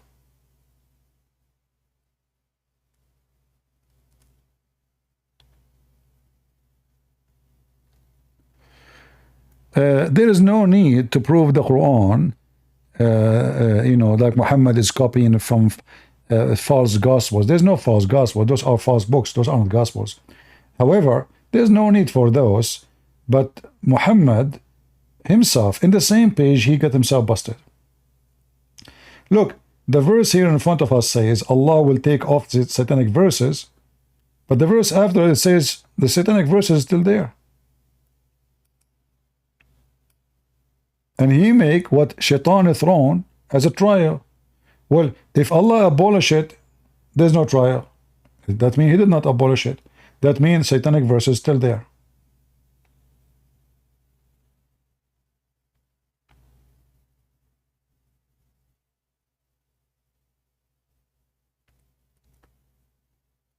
Guys, Blight, he said, after looking at many tafsir, he did not find one saying satanic verses. So when tafsir says shaitan he gave Muhammad, and Quran says shaitan he throw in his recitation. Guys, read carefully. He throw in the revelation. Shaitan he throw in his revelation some falsehood. The Abdul, he says there's nowhere it says that. It's in front of you in the Quran. Shaitan he throw into his revelation. What? Revelation.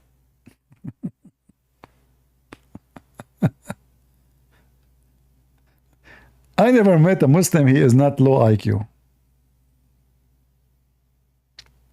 And look what he said.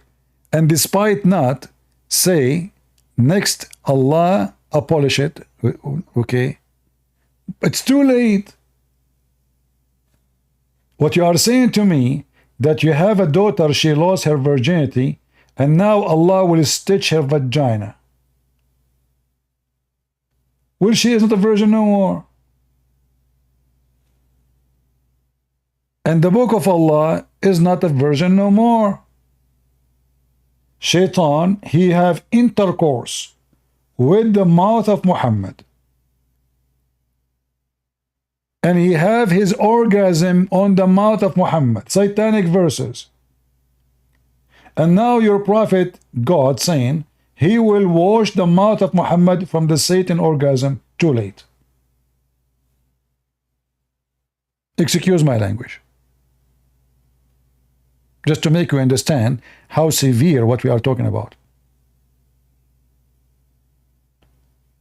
When Shaitan was able to throw on the mouth of Muhammad, where was Allah? And how come Muhammad did not notice that Shaitan is on control?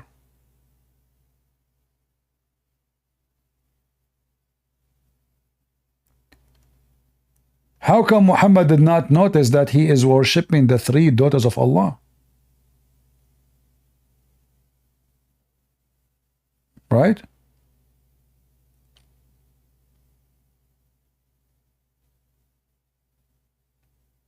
He could not notice. As you see, few weeks after, the angel Gabriel, he came to him and he told him, I did not tell you those things, what you did, Muhammad.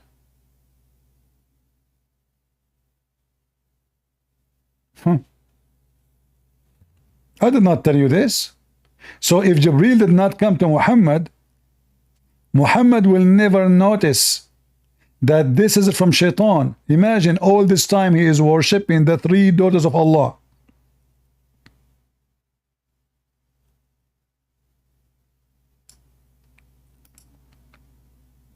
And he did not notice.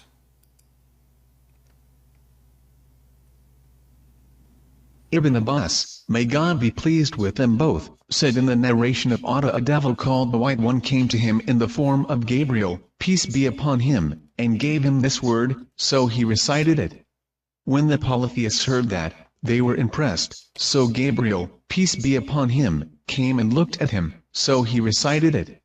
When he reached that word, Gabriel, peace be upon him, said, I didn't bring you this. The messenger of God, may God bless him and grant him peace, said, he came to me, coming in your image, and put it on my tongue. See? Shaitan, he come in my image. So if Jibreel did not come to Muhammad, until this time, Muhammad, he have no idea. The one who is saying to me that there's historic proof that the Messiah was crucified, there is no need for the historic proof to debunk Muslims. The Quran itself proved that the crucifixion is true. Why? Because the Quran said that Allah, he made someone look like Jesus. So what the Quran confirmed,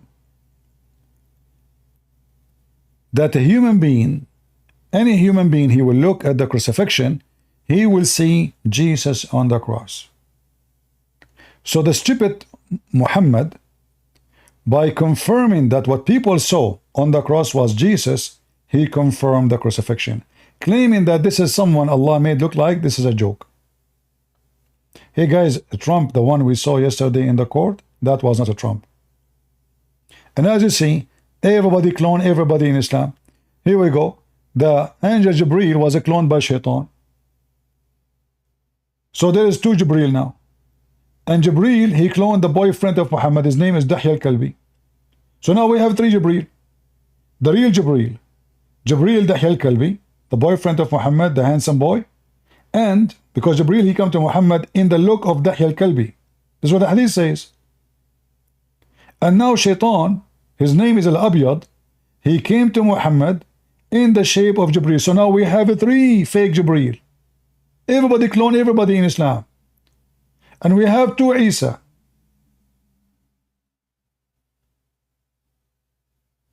Everybody clone everybody.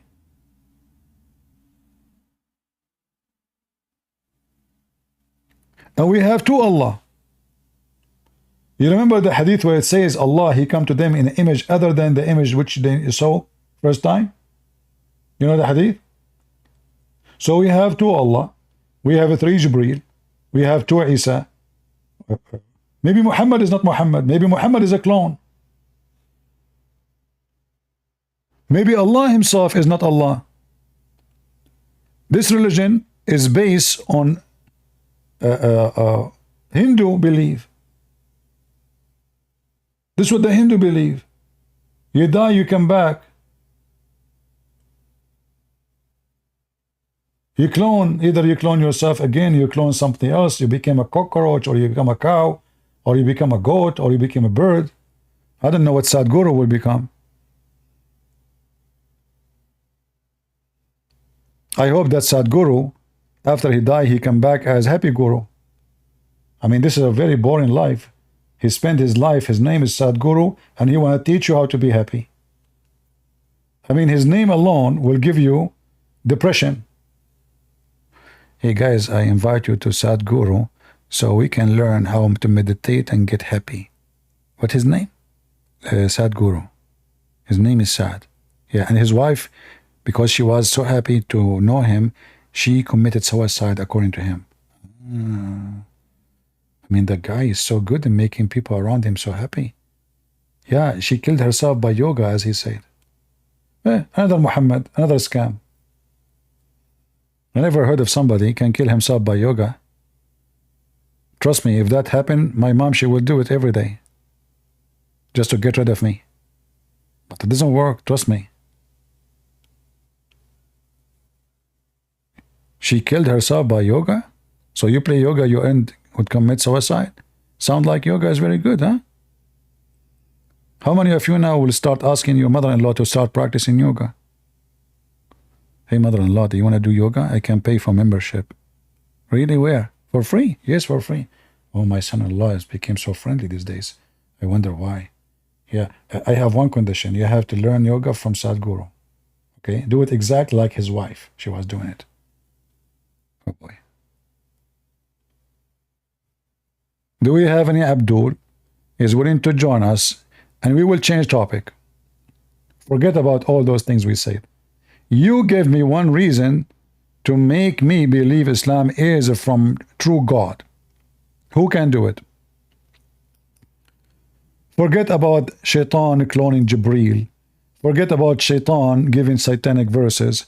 Forget about Muhammad bowing down to Shaitan and bowing down to the three doors of Allah. Forget about all of this. Who is the Muhammadan would like to give me any proof of his choice? His choice, not my choice. That the book of Allah is not the book of Satan, is the book coming freely from true God.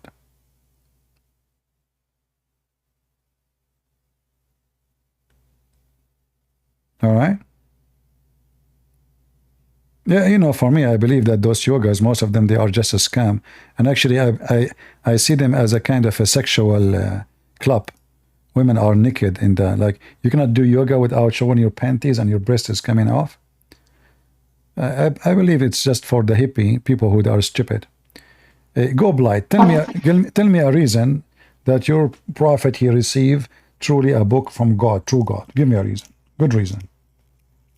So you want a solid reason of the Quran being wahy? No, the Quran or anything. Give me a reason that Allah is a true God or Muhammad is true prophet, whatever you wish. Well, hold up, let me look through all my days. You can search Well, Google. I mean, yeah, I mean, if you look at the, well, you know the Dome of the Rock in Jerusalem? The Dome of the It's a Rock in monument. Jerusalem. You know of it? Yeah, what about it? Yeah. Me, I see it as proof that the Quran stayed. It just more proof that the Quran has been unchanged for how many years is that? 1K years. I mean, my friend, we just showed you that the Quran was delivered by Shaitan, and now you are coming to me with the proof that the Quran has never changed. Let us say, for the sake of argument, Quran never changed. Hold on. For the sake of argument, Shaitan never changed. But are you saying to me that the Quran you have today, do you swear by Allah that the Quran you have today is never changed? Never changed. It's like the meaning and the wording. Well, never change. There's other meaning. I mean, there's when I say never change, never change. So never change or never change or change. It never changed the way it came from Allah. Yes, that's what we go with. So what is the first chapter your prophet he received from Allah? Where we can find this in the Quran? Is that chapter 96? Let me type that up. Huh? What chapter? Wait, let me type it out for you. What chapter it is? The Muslims do not know. They don't know. They are learning from me. Chapter 96. Yeah, chapter 96. So you just said the Quran never changed. So if Allah gave Muhammad Quran number 1, and now Quran number 1 is Quran number 96. So who is the one who changed the location of the Quran? Well, actually, that's a good question. I won't lie. So yes, we know that Iqra came first, and there's other ones. Baqarah, parts of Baqarah, we know it came last, and all that. So there's a hadith. There's a lot of hadiths on the topic, but I'll give a short one. So it was narrated by Ahmed, Abu Dawood, at-Tirmidhi. I'll skip the isnad.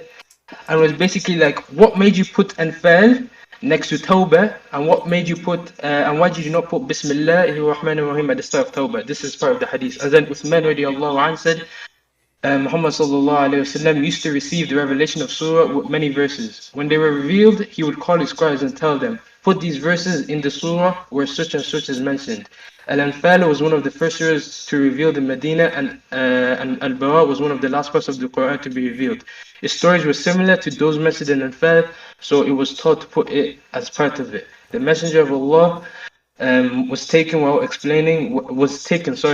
died while explaining whether it was indeed part of it, so they were put next to each other. And the line Bismillahir Rahmanir Rahim. So basically, the ordering of them was given to us by the Prophet Muhammad sallallahu alaihi wasallam. Is that an authentic hadith? No. It is. Its rating is Sahih. it is Is it narrated by either Ahmed. you say to me it's authentic or not? Is it authentic or not authentic? Sahih, so yes, it's authentic. It's authentic. So, So guys, take note. He said it's authentic. So Muhammad himself is the first one to change the word of Allah, because Muhammad have no right to change no. anything. Muhammad is just a warner. You just said everybody heard you.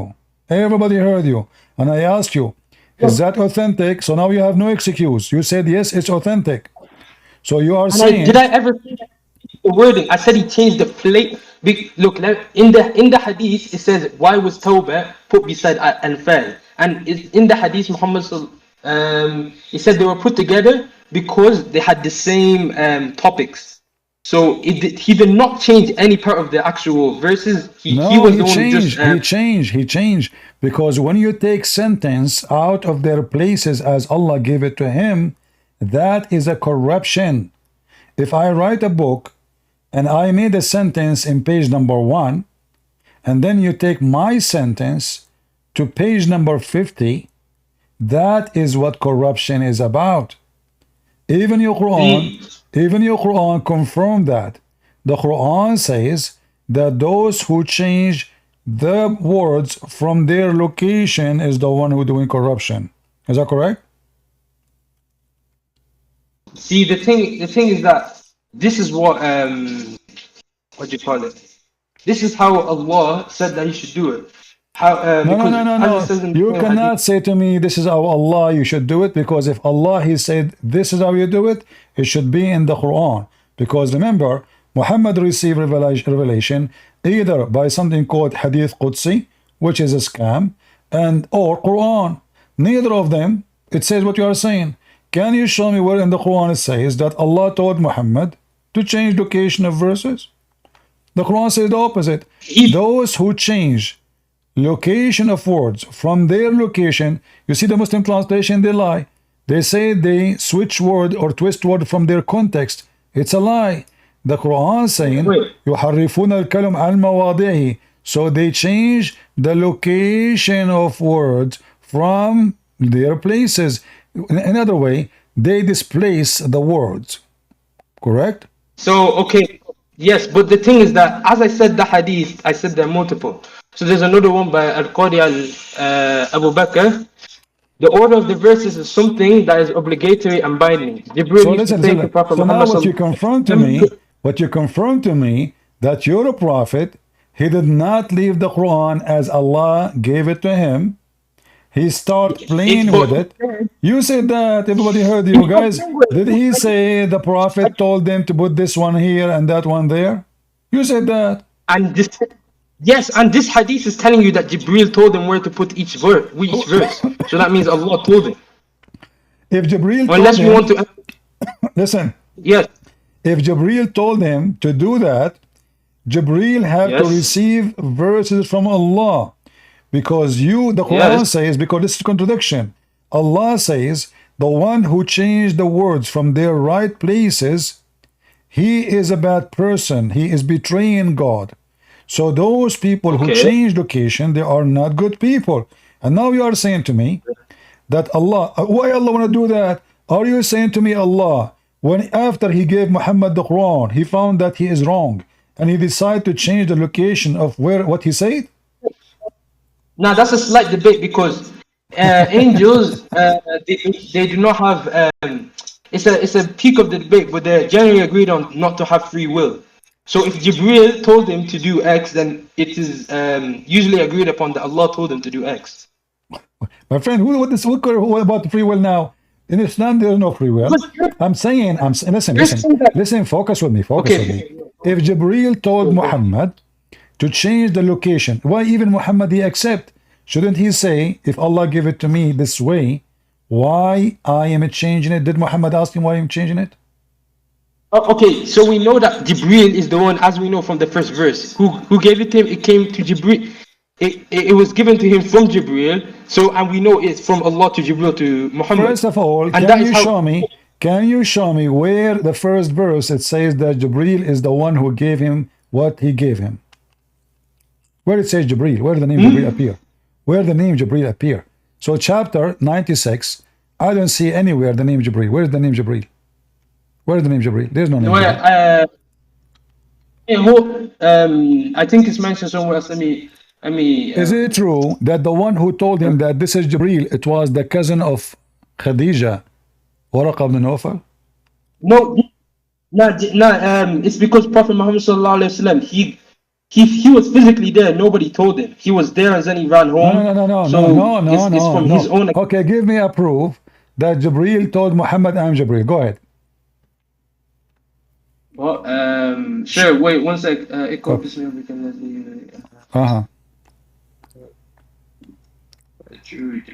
If you find me the proof, I will buy you a ticket, one-way ticket to Afghanistan for vacation in the beach.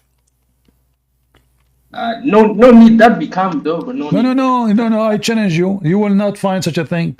When Jibreel he came to Muhammad, you said that nobody told Muhammad. Jibreel told him, I'm Jibreel. Show me where it says that. He did not tell him anything. He said to him, just right away read. He did not say his name. He did not even say Assalamu alaikum. Yes, yeah, as you can see at the start of the verse. Why he did not say why Jibreel did not say to Muhammad Assalamu alaikum, which means shalom to you? Why?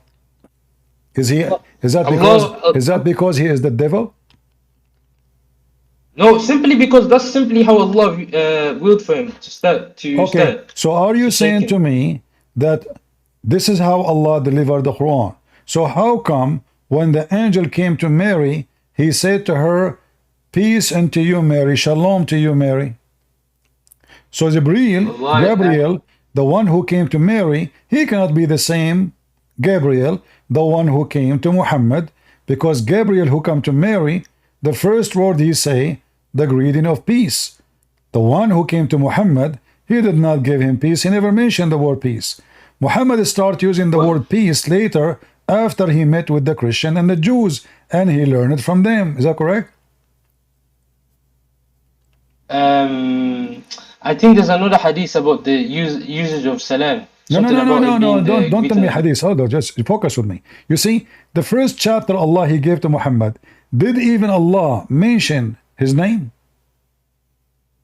Mention whose name? Allah. Did he mention his name? In the beginning, like as usual, we see here in the name of Allah. Why here there's no? Why did not say in the name of Allah? What do you mean? Iqra bismi rabbika allazi. Like, are you saying in Allah's name? In the top here, the Muslim they added this because they are corrupting the Quran. So I'm asking you now, why in the verses, why Jibreel, which is supposed to just say in the word of Allah, he's not saying his own words. Why Allah did not say to Muhammad, read in the name of Allah, the most beneficent, the most merciful? The next ayah is read in the name of Allah. Iqra bismi rabbika allazi khalaq. No, he did not say. He just say your Lord. He didn't say the name. What do you mean? He just said your name? Okay, just to make it simple for you. The word Rahman. When the first time the Muhammadan used it? Or Muhammad? When's the first time that the word Rahman was used? I don't know. As you see, it is not used.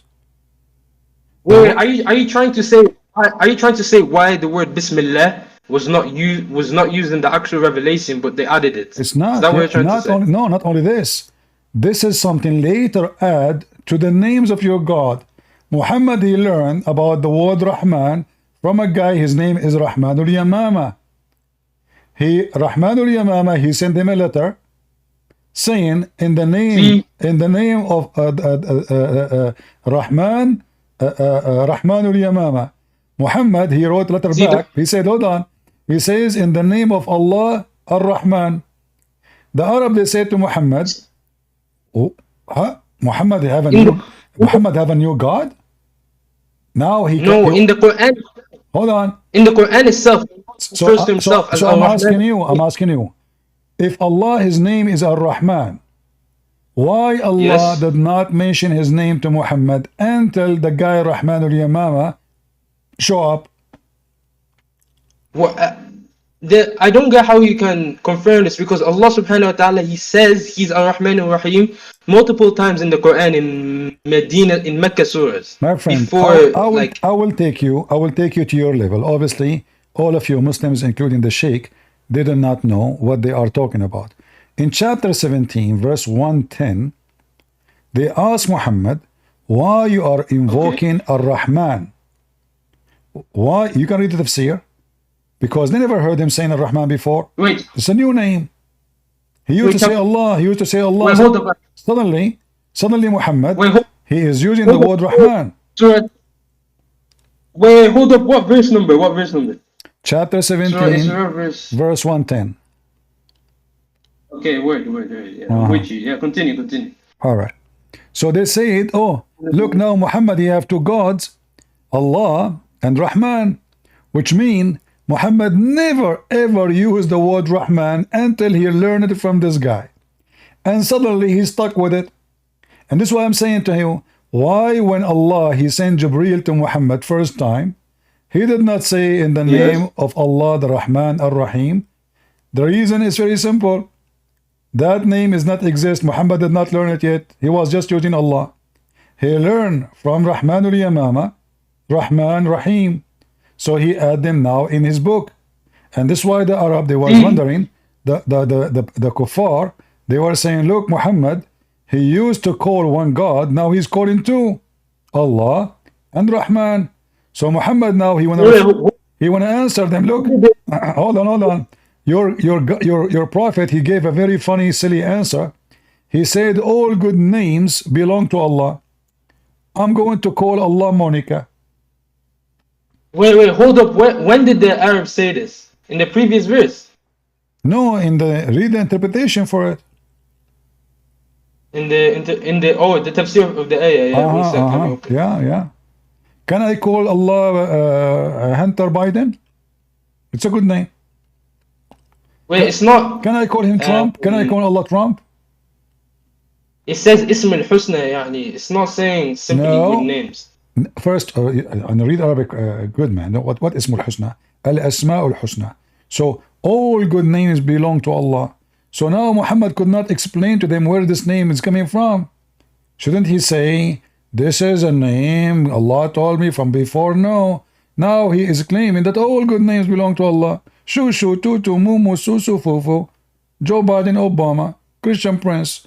I mean, everybody, call names, you can call Allah whatever you want. A fan, Tesla. Hey, God Tesla, peace upon him. So what? So he cannot explain where and suddenly how this name suddenly appear. And now listen carefully. Chapter 17 in the Quran. What is the real number for this chapter? I don't know. Can you find me? According to Revelation. Huh? Because the order that was put, Jibreel told Muhammad this specific order. It's in the hadith. No problem. So can you tell me this chapter is where can be found? I mean, you can know whether the surah is Madani or not to judge where it's being revealed. Okay. So listen carefully. According to the books of the reason of Nuzul, or according to Revelation, this is the chapter number 50. Okay. 50. Yes, Meccan surah. Which means Muhammad, he was claiming to be a prophet of Allah, and he already received 50 chapter. Yet he never mentioned the name Rahman before. Ever. So what happened? Allah was playing hide and seek. He did not tell him that his name is Ar-Rahman, or Muhammad, he liked the name, he just added, and this is what happened. Look, it says it clearly, he added the name. All good names belong to Allah. This is not Allah name. This is not Allah name. This is not Allah name. This is not Allah name. Read it. Whatever name you invoke to him, whatever name, Allah, they ask him, why you are calling him Rahman? You have a new God now? He says, I call him Allah or I call him Ar-Rahman. It doesn't matter, for all names belong to Allah. All good names. So obviously, Muhammad, he just copied the name from the guy. 50 chapter he received, he never mentioned the word Rahman. And then if you go in the Quran, just to show you that this book is book of corruption, chapter 17, verse number 1. I want you to focus with me. This is very tough for you. Do you see here it says, in the name of Allah, the most beneficent, merciful? There's no Rahman. Even in the same chapter. That's not. Hold on. That's not part of. Hold on. So now, chapter number 50, and yet Ar-Rahman is mentioned in verse 110, is not even in the beginning. So now, if this is something very important for Allah, this is why later we find in the name of Allah, the most merciful, everywhere, Ar-Rahman Ar-Rahim. But then we will find that they are adding it. Look, guys, do you see? It's not verse number 1. It's a fabrication. If Allah did not say in the name of Allah, why the Muslim put in there Bismillah ar-Rahman ar-Rahim? The Quran does not have it. They added. Because hold on. And now let us go. Let us go to verse number 1. Let us go to verse number 1. Verse number 1. Hold on. Verse Nobody said verse. Okay. Verse number 1 in the Quran is what verse in Islam? Verse number 1. Yes, that one is what do you call it? There's a difference of opinion among scholars as to whether to cut the one for Bismillah. But for every other surah, it's agreed upon. You just say Bismillah because you're saying the same way you say Bismillah before you eat. But what I want to talk about is the I'm asking you, according to Revelation, chapter of Al-Fatiha is what chapter? The first chapter. No, according to Revelation. I don't know again of the chapter. It says according to you, it's chapter number 5. According to your scholars. According to your scholars, it's chapter number 5. Where are you getting that? Where are you getting this info from? Well, yes, you can search right now any website. I know them by heart. Go to search Quran according to Revelation. Quran order according to Revelation. You will find it. Yeah. Okay. Did you find the website? Any website, open it. Muslim website, don't open the Christian website. They are kuffar. Okay, yeah, fair. I think I found. Okay. Wait. So does it say Al-Fatiha is number 5? Okay, fair. Yeah, it's going by Fatiha as number 5. All right. So guys, focus with me, and I want you to focus with me. We just killed your prophet. Look what happened. Guys, in chapter number 5, which is now number 1, does it say in the Quran, in verse number 1, in the name of Allah, Ar-Rahman Ar-Rahim? It says that. Ar-Rahman Ar-Rahim. But we just proved that the first time the word Ar-Rahman is used in chapter number 50, which is today 17. The scholars already agree. It's already a difference among scholars about whether Bismillah, that first Bismillah. What scholar, guys? Look at this. So are you saying to me that scholars? It's you who gave me the microphone, saying to me, "Okay, I will give you the reason Quran never changed." It's you who mentioned the topic, and now you are saying to me, the Muslim scholar they differ if chapter of Al-Fatiha start with the name of Allah or not. But what we have now. There's more to this. Let me explain it to you. So basically the Sahaba themselves, they agreed upon that it must be written at the beginning of the surah, apart from Surah to Tawbah, yeah? But, mostly. You said what? Mostly agreed. You said mostly. No, I said okay, the Sahaba, not the scholars. Sahaba, I mean companions. If the Sahaba is higher than the scholars, they are the companions. Okay, so now the companions of Muhammad, did they agree that Al-Fatiha start with the name of Allah Ar-Rahman Ar-Rahim or not? So The Sahabas agreed upon that every single surah starts with Bismillah except Tawbah. And the thing is that for Okay, hold on, guys. Tawbah, The Sahaba, they agree. Listen to this carefully. He just nailed his prophet. The Sahaba, the companion, they agree that every chapter in the Quran start with in the name of Allah Ar-Rahman Ar-Rahim. But we just showed you that the first time Muhammad, he mentioned the word Rahman, it was in chapter number 50, which is in the Quran today as 70.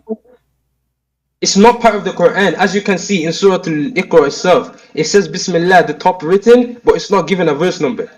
You simply, they So agree. you are saying, okay, no, hold on. Yeah. Okay, in chapter of Al-Fatiha,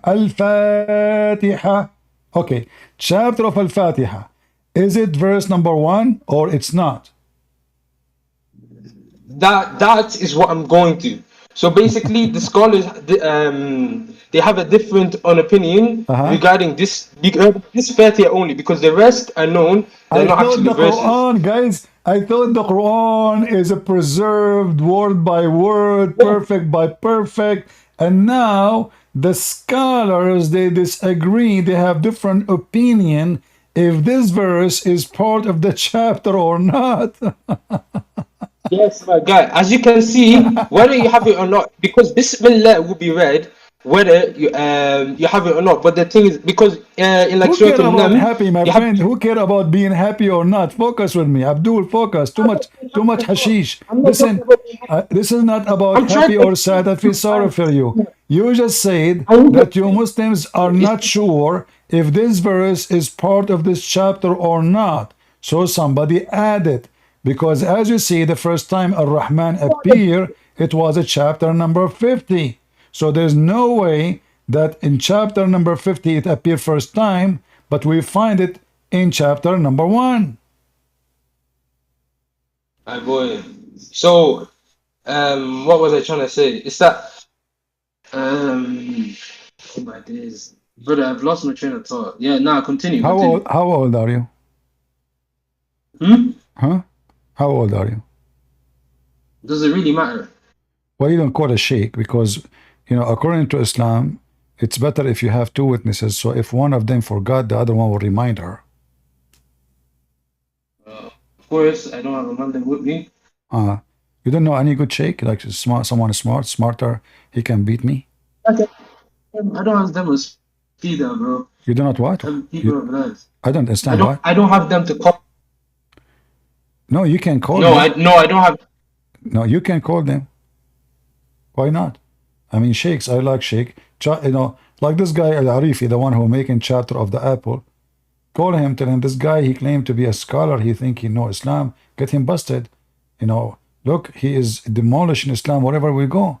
So Ar-Rahman obviously is something being added to the Quran long after. And look, as long in chapter Ar-Rahman, chapter 17, which is 50 in the original Quran, and the first time Rahman appeared, then here you see in that same Al-Fatiha, the word Rahman appear again in verse number 3. So now we have bigger problem because Rahman, Rahim appear twice in the chapter of Al-Fatiha, which means this verse and this verse is a fabrication, at least in one chapter, which is not even 7 verses. Bro, it's agreed upon that it's before every surah except Tawbah. So if it's agreed upon, okay, thank you guys. He said it's agreed upon that every chapter in the Quran except At-Tawbah, it says in the name of Allah Ar-Rahman Ar-Rahim. You just killed Muhammad again. Look what happened. I just told you, and I can show you the reference. The first time Muhammad mentioned the word Rahman is in chapter number 50. So how every chapter start with Bismillahir Rahmanir Rahim if Muhammad gave already 50 chapter, yet he never mentioned the word Rahman? Yes, I'm not saying that Bismillah was revealed before. What I said is that the Sahabas agree that Bismillah should be said. It should be written, not Guys, an. see, the Quran Do is you know not. what? Guys, did you hear? Now we understand what he is saying. Should be said. Should be said. Yeah, So Allah it's did the same not. way. So Allah did not add this in the Quran. Muslim they add it because we should say it. Nah, it was the Sahabas who said it first, and there's of course a about it. Okay, And there was I want you to recite for me the 10-time breastfeeding for adult verses. I want you to recite for me the 10-time breastfeeding for adult verses. Wait, let's stay on the topic about Bismillah being. Yeah, it's the same because when I do breastfeeding for adult, I like to say in the name of Allah to bless me with those Nice. breasts. So I mean, to start We with prove though, already there's there. We prove it. the I'm not going to repeat it 100 times, but we want to continue with the preserved Quran because Muslims, when they say preserved Quran, is a joke. By the way, I like the idea of preserved Quran because that will mean preserve stupidity, and then the Muslim they cannot say, "Oh, this is somebody added." So by saying preserve, they cannot claim that somebody put stupid things in the Quran. So they are more in trouble. This is why me myself, I don't care really for Quran preserved or not. I like it to be preserved so I can love more, and Muslims have no excuse to escape. Like a Muslim, if he say the Quran is not preserved, then when I showed him the sun set in muddy boiling water, he can say, "Oh, this is not Allah said it. It is somebody added there." But now because they say the Quran is preserved, that they did not give them any chance anymore to escape the immunity that Allah do not even know where the sun set. And look what happened here. The verse of a stoning of a breastfeeding for an adult, which is something I really love. Thank you, Muhammad. Thank you, Allah. I wish we have this in our belief, man. 10-time breastfeeding for adult. What about 12? I think that would be nice at 12. 15. And then the paper was with me under my pillow. When the messenger of Allah died, we were preoccupied with his death. And then a tame sheep came and ate it. All right. The goat ate the Quran specifically. I mean, it's agreed upon that the goat ate part is da'if. That part. But the part about it's da'if? actual breastfeeding. This is da'if? This is da'if? Yes. So why here it says Hassan? Huh? Yeah, brother, you know Hassan. Huh? Hassan itself is not strong grade. A second ago you said da'if. Hassan mean good. Brother, there's multiple opinions on the hadith from different. Hassan is good. One of the names of your prophet's grandsons is Hassan. Is that correct? Yes, but some people say this hadith is sahih. So Hassan is good or bad? Okay, what I'm trying to say is that there's multiple opinions. Why you don't want to answer? Hassan is good or bad?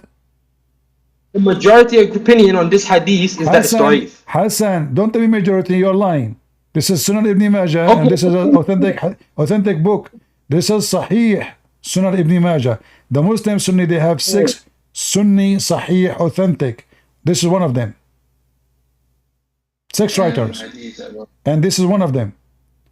And now I'm asking you, the word Hassan, does it mean good or bad?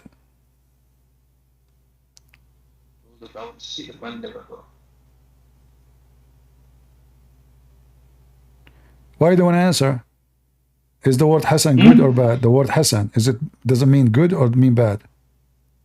Hassan is strong enough that you can use it when you're in. The exact definition of it is for you can use it in. Is Hassan good or bad?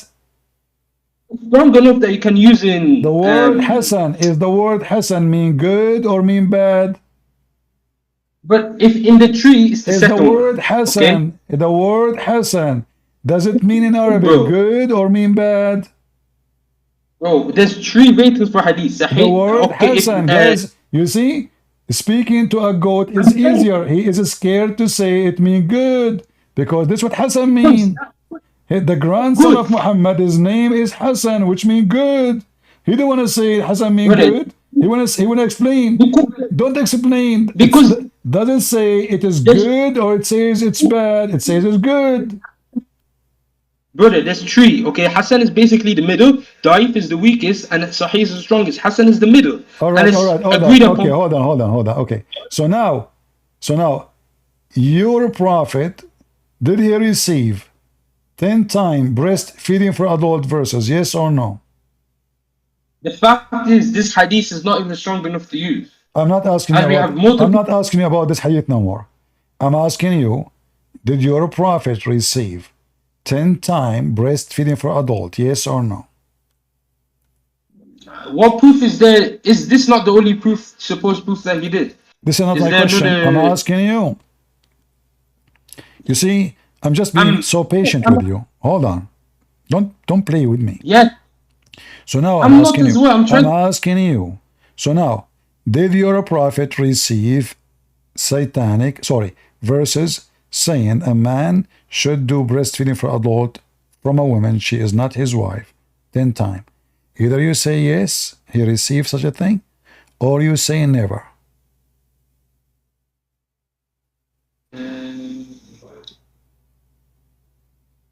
What's that? I'm looking at different thingies. Uh-huh. Okay, yeah. So the multiple versions of each version of this hadith, they all agree on that part that verse did exist. That verse did exist, and it Thank was you very removed. much. So it is The- sahih. So now, where is the No, verse? no. So hold Part, on. the You eating. said this is true. Allah he sent 10 time command, 10 time Muslim women they have to give their boobs to stranger to suckle them. And you agreed. Where we can find That's not what the the Arabic says. verse? That's not what the Arabic says. Where we That can is not what the Arabic. In the same hadith, it says it was abrogated. That لا ننسخ من آية أو ننسيها نأتي بخير منها أو مثلها. Okay, In the same, you just gave another screwdriver to your God. Now, guys, did he say How? it says is abrogated by 5? Show me the verse of abrogated by 5. So now we have two missing, the one with 10 and the one with 5. You see, you are digging under your feet. So can you show me the verses which is abrogating the other verse? It was 10 times and now it is 5 times. All right. Can you show me the verses? It's not saying that's abrogated 5. It's saying other hadiths establish the number for fosters to be 5.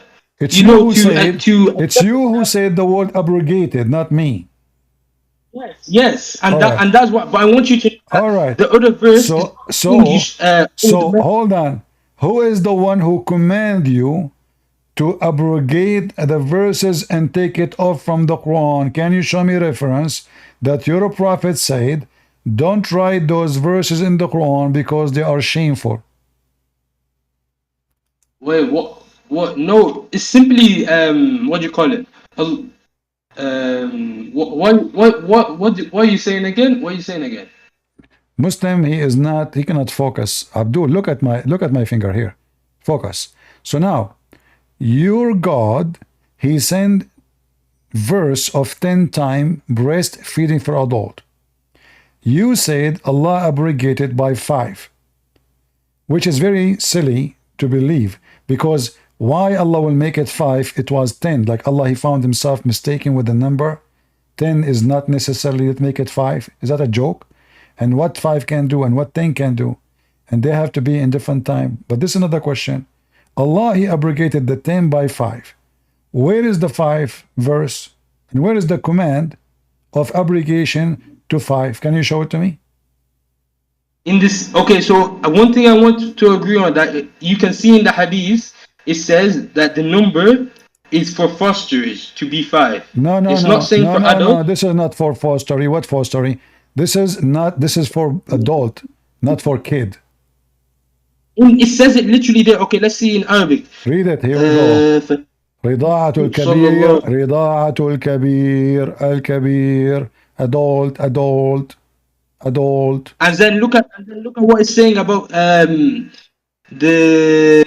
it's not saying it in Arabic, but it says in the English. Because simply there's no such a thing. This is additional. Here, this part here in English is a note. This is not in the hadith. This is your this is your funny, silly Muslim website. Adding stupid things is not part of the hadith. So now I'm asking you, 10-time adult breastfeeding, what is the verse? And you can literally see them explaining that it's for fosterage. Where is the verse? Okay, listen, they can add many explanation as they want. Do you have a proof that this verse is taken for a reason beside the goat ate it? The goat eating part is agreed upon to be da'if. That is, my friend, that's a lie. Because simply, if it's daif, why it says there it is Hassan? Because you know, each hadith is, there's not a single narration of a hadith. Multiple people, there will be multiple narrations of a hadith. So the hadith is said by multiple people on a Hassan rating, Sahih rating, up to the goat eating part. Do you get where I'm going with this? No, I don't. You know, what I am saying, if Allah He sent such a chapter, and you confirm that chapter was there, who is the one behind deleting this chapter from the Quran? Allah subhanahu wa ta'ala says himself, مَا نَنْسَخْ مِنْ آيَةٍ أَوْ نُنْسِيهَا نَأْتِي بِخَيْرٍ مِنْهَا أَوْ مِثْلِهَا. So are you saying to me, okay, guys, translate what you said so people can laugh. مَا نَنْسَخْ, nothing is abrogated.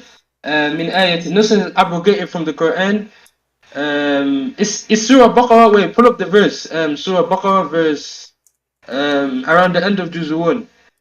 Wait, I'll pull it up myself. I have it on the screen. So now, Allah, He caused verses to be forgotten. Did your God Allah says He caused the Quran to be forgotten? That is not what it says. It says it's an explanation in English for us. مَا نَنْسَخْ مِنْ آيَةٍ. No, the word to forget is not. It's not there. The word forgotten not there. No, I'm saying the English's explanation for us. No. It's basically saying that. I said to you, you see, you Muslim, now you're trying to find out. You are so scared. Does it say to cause you to forget? To cause you to forget or not? Does it say cause you to forget or not?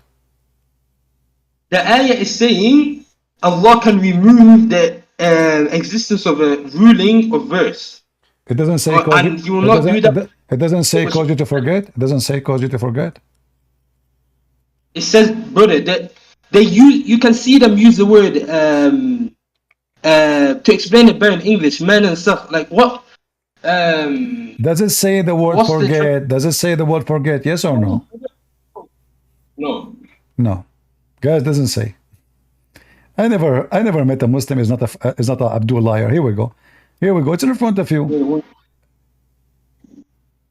So, and where in Arabic does it say forget? Man and sah. When this is the word, what's the word for forget again?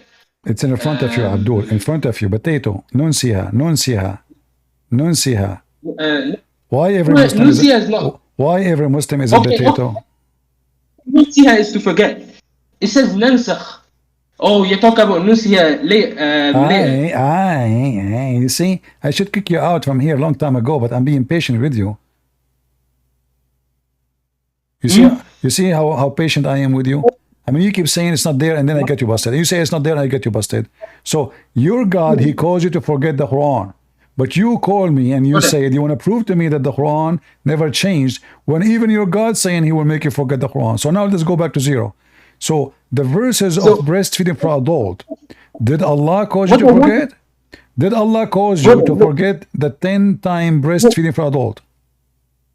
Brother, what I want you to understand, why I was saying about not forgetting is because He said... Don't explain. It's confirmed now. It's a confirm. It's in front of us. You cannot lie about it. So now, who is the one who made the verse of 10-time breastfeeding for adult disappear? Is it Allah or the goat? Allah or the goat? The goat part has been agreed upon to be da'if. But what I'm saying is that is false. In the website I showed you, it says Hassan. Secondly, as long you confirmed that the verse came. What is the verse? What I'm trying to say is that Didn't you say Allah, yes, He sent 10 times breastfeeding for adult? You said that, correct? what I'm trying to say is that Don't try to abrogation say, of just give me the answer. You agree that Allah sent down 10 times breastfeeding for adult. Did you agree or not? brother, the hadith. If we go back to Did you square zero, agree? the Did you agree or not? hadith is not even strong to begin with. I'm not talking about that hadith. I'm asking you, So repeat what you I'm said. talking about- Do you agree that Allah, He sent down a command for Muslim women to give her boobs 10 different times to adult? Yes or no? Brother, look. Let's focus on the hadith is literally all the hadith says. I want you is, to say yes or no. Already you said yes, you forgot? You said yes, the scholars, they agree that Allah, He sent verses of a breastfeeding for adult. You said that already. Yes, I'm trying to make sure I explain it as properly to you. No, So, I don't want you to yes, explain. I just confirm. So confirm what you said to me Because before. So did Allah I need- send the breastfeeding for adult verses? Yes or no?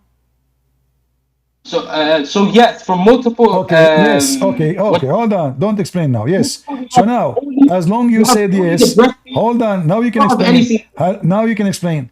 As long Allah He sent verses of 10 times breastfeeding for adult.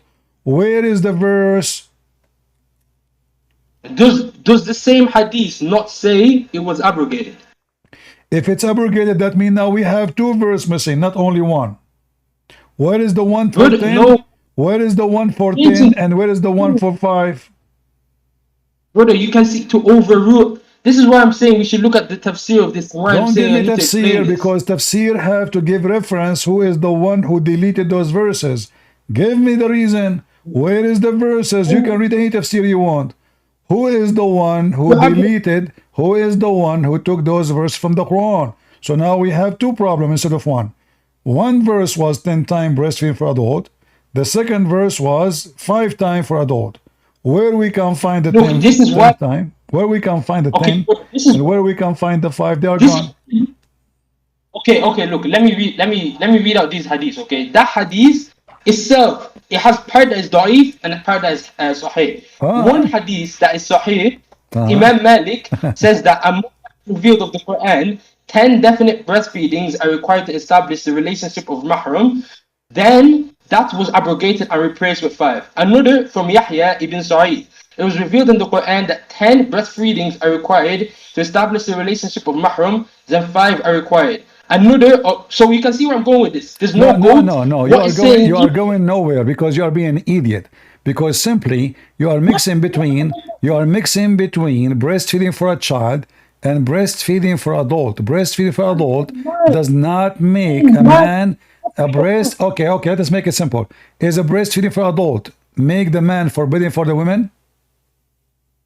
Brother, what I'm saying here, I'm saying for a man, and this is what the hadith is saying. It's saying to be a mahram. No. It doesn't make you a muhram. It doesn't. No, brother, this is why I need to explain it. Okay? This is why I'm trying to explain it. No. Okay, You say to make you a muhram.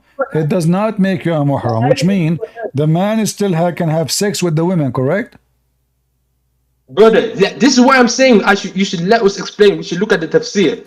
Anyway, the ayah in the Quran that's referring to this, anyway, the ayah that's referring to 5, I'm pretty sure it's وَالْوَالِدَاتُ يُرْضِعْنَ أَوْلَادَهُنَّ, or it's another one.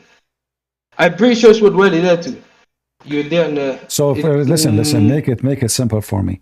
I want you to tell us what is the purpose of this breastfeeding for adult. For the mahram status, that is what is said in the hadith that are sahih that I have 4 of, okay? Not this one, the one about the goat eating. Anything that has the goat eating is, I'm reading this word for word, Muhammad ibn Ishaq. Why you never give me an answer, Frank? Why you want to give me a speech? Just give me the answer. What the purpose of this breastfeed for adult? Does it make the man forbidden from the women to have sex with her? So if a woman, she gave her boobs to the guy, and he played with them and he sucked them 10 different days, is he still can marry her and have sex with her, or he cannot? Brother, this is why we need to look at the tafsir that explains better for both of us. You can look as much you want. Give me the answer. The hadith, okay, I'm trying to explain to you as best as I can because I've Don't not read the explain tafsir now. for this. Give me the answer and then explain. So can the man still have sex with this woman after breastfeeding for adult? Yes or no?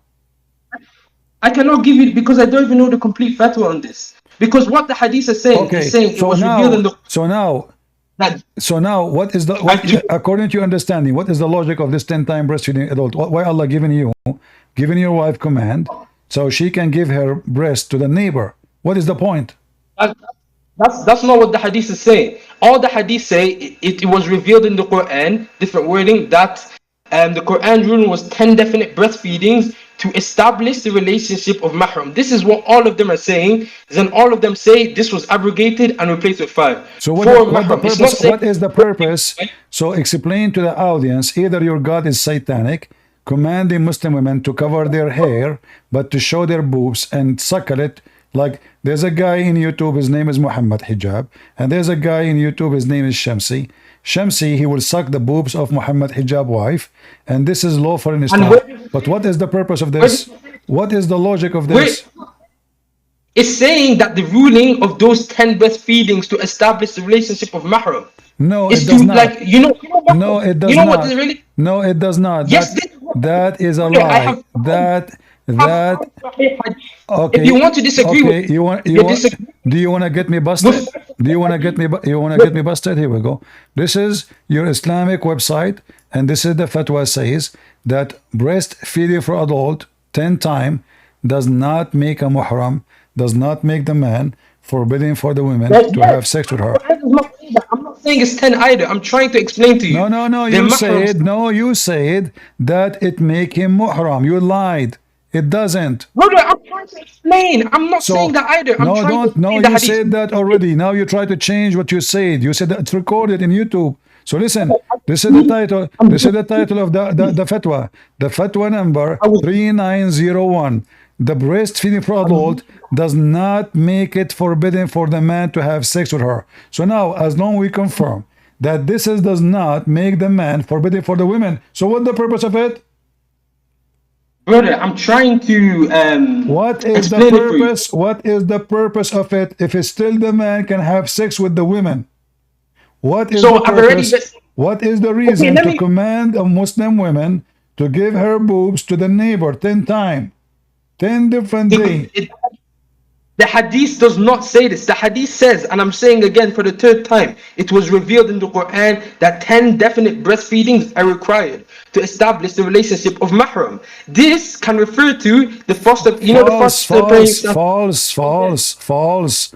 It says, read carefully, you speak Arabic, you read Arabic. Does it say Arda'ul Kabir? Let's look at the tafsir. We are not talking about nursing a child. We are talking nursing a man. Sexual thing. The word hadith. Okay, you're looking at Hassan hadith. I'm looking at 5 Sahih hadith, and the wording used there is 10 definite breastfeedings. Okay, it's not saying 10. No, they are talking about. Okay, there is 2 kinds of breastfeeding in Islam. There's the one for the baby, a child, which is a normal thing everybody do, and the one we are talking about is about for giving the woman her breast to an adult. So now okay, hold on. So are you saying your prophet did not command? Are you saying the Quran did not command Muslim women to give her breast to adult? What I'm trying to say is that we should look at what the hadith is saying. What are you saying we should look? You look and give me the answer. Give me the answer. Did your prophet command? Did your prophet command Muslim women to give their boobs to adult men? Yes or no? The hadith are not saying. The hadith is saying breastfeeding. So can you say? So is it for adult or no? Is it for adult or no? Simply, it's not saying for adult. So the hadith. So it is. Is it? So I don't care. Tell me the answer. Tell me your belief. Do you believe that the hadith is speaking about giving the breast to an adult, or it doesn't never mention adult? This is not my belief, bro. We still need to look at the tafsir of the ayahs and try to understand it. Let me get you busted. Let me get you busted. Do you see the chapter name? The chapter of a breastfeeding for adult. Do you see it? Where? Yes. So I have how not you said that this say is. how you say this is not what it is if the whole chapter is about breastfeeding for adult? And not only that, your prophet, he commanded the Muslim women, just you are a liar, man. You are just a, you have no shame. You're a prophet, he commanded the women, she have, okay, did your prophet command a Muslim woman to give her breast to a stranger? And she said, he is a grown man. The prophet, he said, I know he's a grown man. So have you switched hadith? Huh? You've totally switched hadith now. You've switched to a different hadith. Are you know? saying to me that Muhammad is a Modi, the guy in India, when he say commanding Muslim women to give their breast, he have no base? He is lying, he is making, fabricating. So either breastfeeding for adult. So what I'm using, I'm not switching hadith. I showed you the first one, Aisha, she said that. It says Hassan. And now I'm showing you, your prophet is speaking to a growing woman and a growing man. He commanded her, he commanded her to do breastfeeding for the guy. She said, how I'm going to do that to him when he is a growing man? You're a prophet, he said. I know he's a growing man. So my guy, so can we agree on one thing, okay? The hadith with the what do you call it? The hadith with the eating and the hadith with the goat eating the thing, the hadith with it referencing a man, that one, it has parts that are da'if, parts of it Hassan, that one is all over the place. Looking at hadith. So you Muslim, one place you say is da'if, one place you say is Hassan. This is how corrupt Islam. But this is not our topic. My topic now, listen carefully. People are dying laughing at your garbage cult. Why your prophet command the women to give her boobs to a stranger? But my guy, have we looked at the, what do you call it, the final fatwa on the breastfeeding thing, bro? Yeah, it says it make no difference. It make no difference. It does. No, it does not. It will, because no, it does not. Here we go. Read it. Don't lie. Read it. Read it. Here we go in front of you. This is the question for the fatwa. Does it make it forbidden for the man if he do breastfeeding from adult? The answer, no. No. And this is according to all Islamic Sunni sect. فمذهب الجمهور والأئمة الأربعة وغيرهم أن رضاع الكبير لا يحرم. You see it? Apologize for lying. Apologize right now. The doctrine of the majority, the four imams and others, is that breastfeeding. Apologize for lying. Did I show the proof? Did I show the proof of what I am saying, or you are the liar? Okay, brother, what you're showing right now is showing that this hadith that you showed, the first one, that one is just agreeing that it's da'if. Now what we have to look at now, they are saying that this act will not make the man forbidden. They are not even talking about the goat hadith. Don't fabricate. Don't fabricate. I'm not fabricating. Okay. Because the hadith, the no, for stupid idiot. We are not talking about the goat no more. We are talking about, you said if a man suckle the women boobs 10 different times, he will become forbidden. Now I'm showing you that this is not true. I said breastfeeding every single time. I said it revealed in the Quran 10 different times that 10 definite breastfeedings. I said breastfeeding. No, I never said it man. says for adult. It says for adult. The hadith, okay, the one you're looking at is a bundle because a part of it da'if is listen. Why you cannot be honest for a second? Does it say in front of you that the imams, they said breastfeeding for adult does not make the man forbidden? Does it say that or not? So, like, is that disagreeing with these hadiths I'm reading? If the man breastfeeds from a woman, using my voice with you, does your imam says, because I said to you, what is the purpose of this 10 times? You said the man will become muhram, which means forbidden for him to sleep with her, which is a lie. It does not. It does not stop. Get out of here, you coward liar. You have no dignity. I'm not going to speak to you anymore. What a trashy person. I'm showing a reference in the front of your eyes. We show him the hadith, breastfeeding for adult, eaten by the goat. He say it's da'if. The website says it's Hasan, which means good. He say that breastfeeding for adult make the man forbidden for the women. We show him the fatwa. Here we go. The fatwa in the front of your eyes. Let me translate the whole page. The whole page.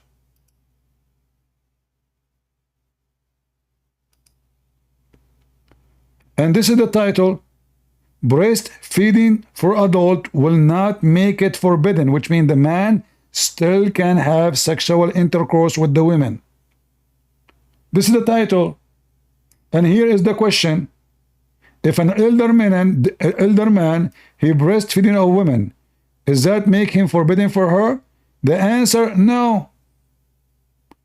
The doctrine of all the major four Islamic sects, Muslim Sunni, they have four scumbag sects. All of them they agree that the breastfeeding for adult person will not make him forbidden for her. Aisha herself, she used to command her nieces to do breastfeeding for adult. The wives of the Prophet, they used to practice it. We show him the reference. We show him to read. We say, it's in the front of you. Does it say that or not? He refused to read. Each time I say to him, does it say that in front of you? He don't want to read. You are a big fat liar. You said, yes, it make it forbidden. No. I'll let you post the link. Here we go. So everybody will see that every Muslim is a liar. When I say every Muslim is a liar, I am not exaggerating. Honestly, this is the truth. Be my witness. We are showing it in the screen. You can open now the page, use Google Translation, the fatwa there. In fact, there is the same article in English, but you need to find it. The same article in English.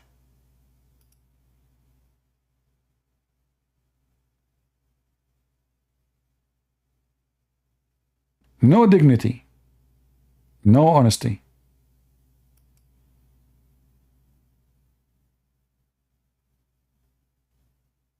It is impossible to find a Muslim, he is not a liar. I mean, imagine we are showing a reference in front of them in all languages. Still they deny it.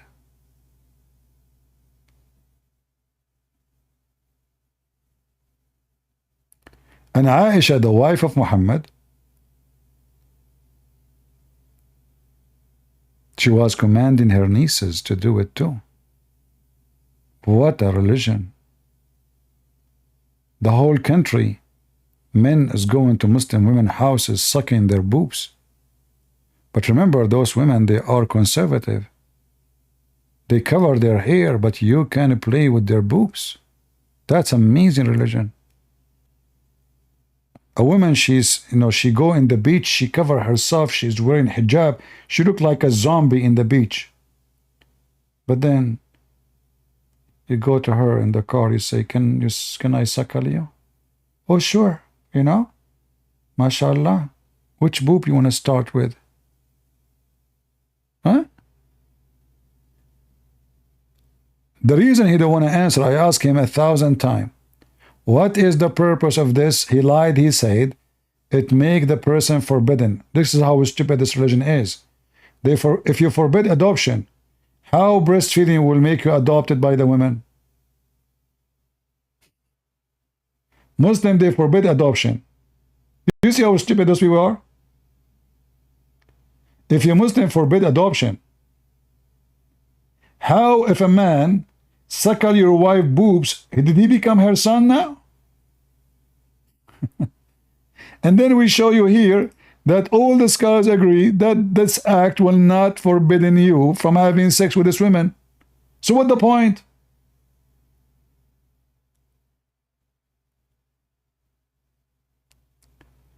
This is how stupid garbage this cult is. And look, after all the time I gave him repeating my question, he says I kick him out. I am muting him. Do you see the coward? I repeat the same question 1,000 times, losing my voice, and now he's complaining. Kick, mute, speak over.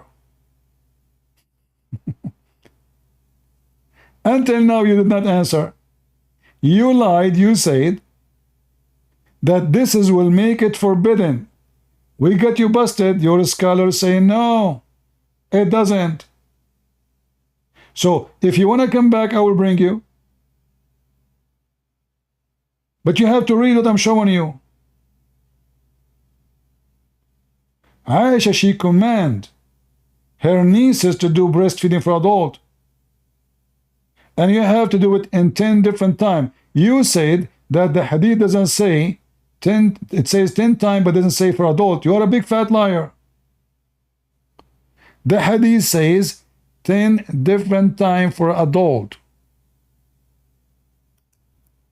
10.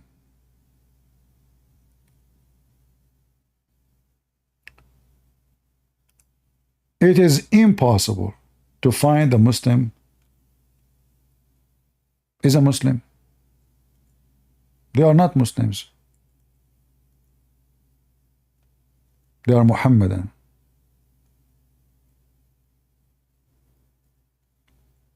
They are ashamed of their religion.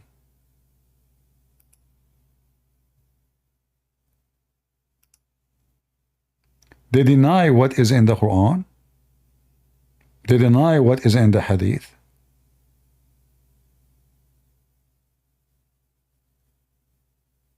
And it's clear.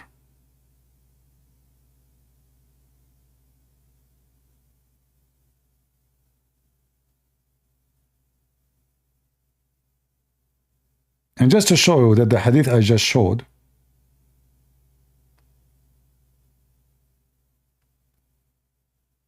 do we have any Muslim sheikh here would like to join us? Someone, he's adult, not stupid kid. He can say whatever he want.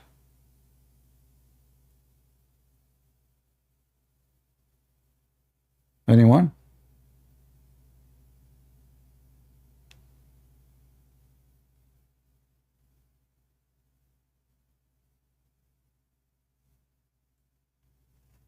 Any sheikh, big sheikh?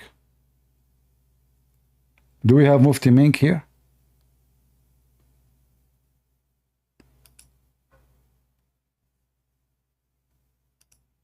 Okay, let's see. Maybe you have someone else.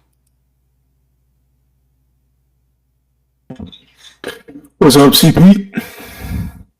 How are you doing, my friend? Are you a Muslim? I'm not. Oh, so why you are here?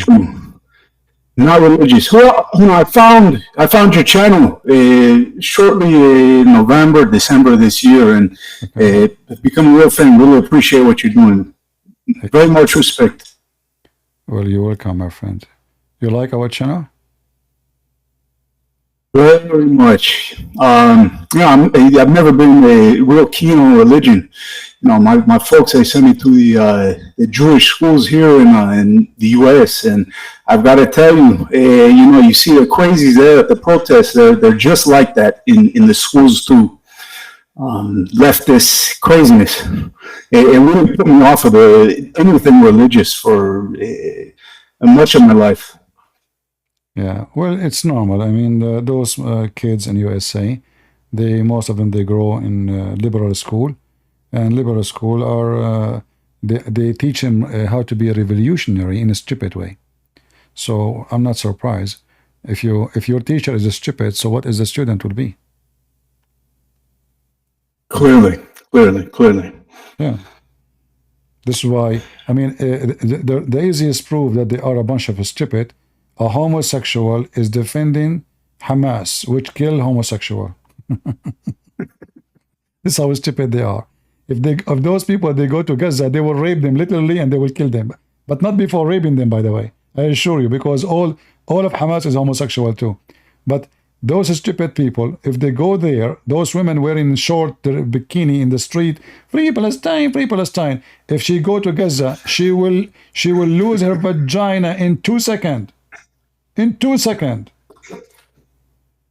That was one of the really craziest things that I've learned from you in the past few months is just how perverted the Quran is. Yeah, well, what you can do. Stupidity is amazing. Hey, we have Muslim here, Blight. Hey, Blight, Is homosexuality is forbidden in Islam? Homosexuality. There are a few hadiths on it, so yes, agreed upon that is. So what is the punishment for homosexual in Islam? Wallahi, that one I haven't been able to find a proper, because there's one hadith, I'm pretty sure you might know it, about the supposed burning. Yeah. But Really? I've seen some scholars simply say that because I've seen some scholars say it's different things, wallahi, so I'm not sure. So like those people who they are defending Palestine, if we send them to Gaza, you Muslim, you will burn them? Nah, not necessarily, because Allah subhanahu wa ta'ala says in Surah Luqman, you treat even the non-Muslims, you treat them as kindly as you treat your brothers. You just said to me you burn them. You just said to me a second ago you burn them. No, I said it's not an agree. Okay, this one thing I can agree on, yeah. Zina, the punishment for zina is that you burn them, yeah. But the punishment for fornication, you burn them? No, not burning, stoning, no. What's wrong with you? You don't know the difference between burning and stoning? Is it burning or stoning? I said the either is fairly unacceptable in 2024, but what? You're confused. He is asking you, is it burning or stoning? Now, what I was trying to get with anyway is that Allah subhanahu wa ta'ala says you should live calmly with even the non-believers. So if they came to Gaza, going out of your way to burn them, I don't think that is in line with Islam. Because shirk is a worse sin than... Your God in the Quran, he said, treat the homosexual kindly. See, in Islam, we agree that shirk is worse than... Shirk is the worst sin you can do in Islam. Exactly. That's agreed upon. So who is worse? Yes, who is worse in Islam? Two men having sex together and believe in Allah, or a man who never had sex even with the women and he don't believe in Allah? Who is the worst according to you? The man who never had sex, correct? Of course, yeah. So, and in Islam says you treat the guy who doesn't believe in Allah, right? So there is no punishment in Islam, in the Quran, for somebody is a homosexual. Is that true? See, I know verses that people have used to reference. So I heard a few months ago it says beaten with sandals. Come on now. Yeah, but I heard that, I don't know if this is true. I heard, because I don't know much about Islam, I'm learning. I heard that if someone he is a gay, you beat him with the sandal. Okay. Is that true? I've heard that as well, brother. In Islam, we can agree upon that somebody who leaves Islam, apostate is... Why you never answer any question? I ask you about hummus, you answer me about falafel. Did I ask you about somebody leaving Islam? What's wrong with you? Each time you do that to me, I'm asking you. Is it, I heard, focus with me, Abdul, focus. I heard that if somebody is a homosexual and he found doing the act, you have to spank him with the sandal. True or false? I've heard that as well. I'm not saying it's backed by the Quran. So how come in the Old Testament it says the punishment for such a thing is death, but in Islam, this is Musa's, but in Islam, the punishment is spanking the guy over his butt with sandal. He will get more horny. He's a gay. Are you really punishing the guy or having sex with the guy? Well, I don't know the proper... Here, I'll check up even now. Okay, hold on. Can you, in Islam, in Christianity, we hear some, false Christians, they say, you can be a Christian going to church and you are homosexual, which is not true. But in Islam, is it true that you can be an imam and you are a homosexual? Allah, I have no right to judge. My understanding of Islam... You have what? I have no right to judge is what I'm saying, but my understanding of Islam is that somebody, it'd be like having a killer as a president, it's not a good example. Is it understanding or misunderstanding? Because there's a lot you seem to know. What? You heard me. You ask questions, you don't answer them. So is it that you don't know, Or you misunderstand, or what is it? Why are you unable to answer the questions? No, I'm trying to be as unbiased as possible. You know, he said it's can a homosexual be an imam, and the fact is I've got no right to judge. And my understanding is that what do you call it? Is be like putting a killer as a president. You know? Okay, I will make it simple for you. Was your prophet homosexual? No, of course. So why he used to put eyeliner 3 times a day? Eyeliner. Yes. Oh, hole. Yes. That does not translate directly to eyeliner. You know, it's the same way men of then. What? It's not hole and eyeliner will be like both men and women used to wear hole. So it's not something like there's a verse that says men who imitate women. So he's not imitating by wearing hole. Oh, he's the same way Okay. Yes, okay. like the same way. So you get me? So I heard that people they use eyeliner for medicine. Your prophet was sick, or he used it for to be pretty? I'm pretty sure he just used it for. Actually, I'm not. Wait, where did you get? Come on now. I don't know it was an acceptable answer. You're speculating. He never has an answer for anything. Okay, forget about this. Is it true that your prophet? No. Is it true that your prophet? Is it true your prophet he never received Quran except in the clothing of Aisha, which means he wear women clothes, and then Allah sent him Quran? I mean, we already know Surah Al-Iqra. He did not wear Aisha's clothes. We know Surah. So what he was wearing? What he was wearing? It was in. I'm not sure if it says his clothes, but it said he ran home, and then Khadija covered him, and he was like, "Cover me, cover me." So you agree? So you agree that your prophet he wear women clothing and he received Quran? No, look, I know the hadith you're referencing, but the hadith it does not say he wore Aisha's clothes because see the thing about Islam is that intention matters a lot. Okay, what is the word? You know, what is the word thawb? What is the word thawb mean? Yes, the word. You know yourself, the word thawb can refer to. Okay, there's three narrations of the hadith. Don't tell me you know. Don't tell me you know. I'm asking you what the word thawb mean. Give me the answer. Thawb. Yeah. Okay, but there's three narrations of the hadith. Oh boy, my friend, what's wrong with you? What is the word thawb mean? You see how much patience I need? What is the word thawb mean? Thawb. Don't tell me the three. I'm not asking you the 3 narration, 5 narration. The word thawb. What the word thawb mean? The fact is, there's 3 narrations of the hadith, and not all of them use the word thawb. One uses the word for towel. One uses the word for, I think it was mata or metal, something like. Okay. So you are saying nobody used the word thawb. So what the word thawb mean? Oh no. No, one of the narrations uses the word thawb. Okay. But the fact is, so what the word thawb mean? My brother, what I'm trying to get through is that what is the word thawb mean? Okay, look, brother. What is the word thawb mean? Why you don't want to tell? So word thawb mean dress. Do we agree? Do we agree? Dress. No. Because you know in Arabic, a jilbab can refer to thawb. You know, jeans can refer to thawb.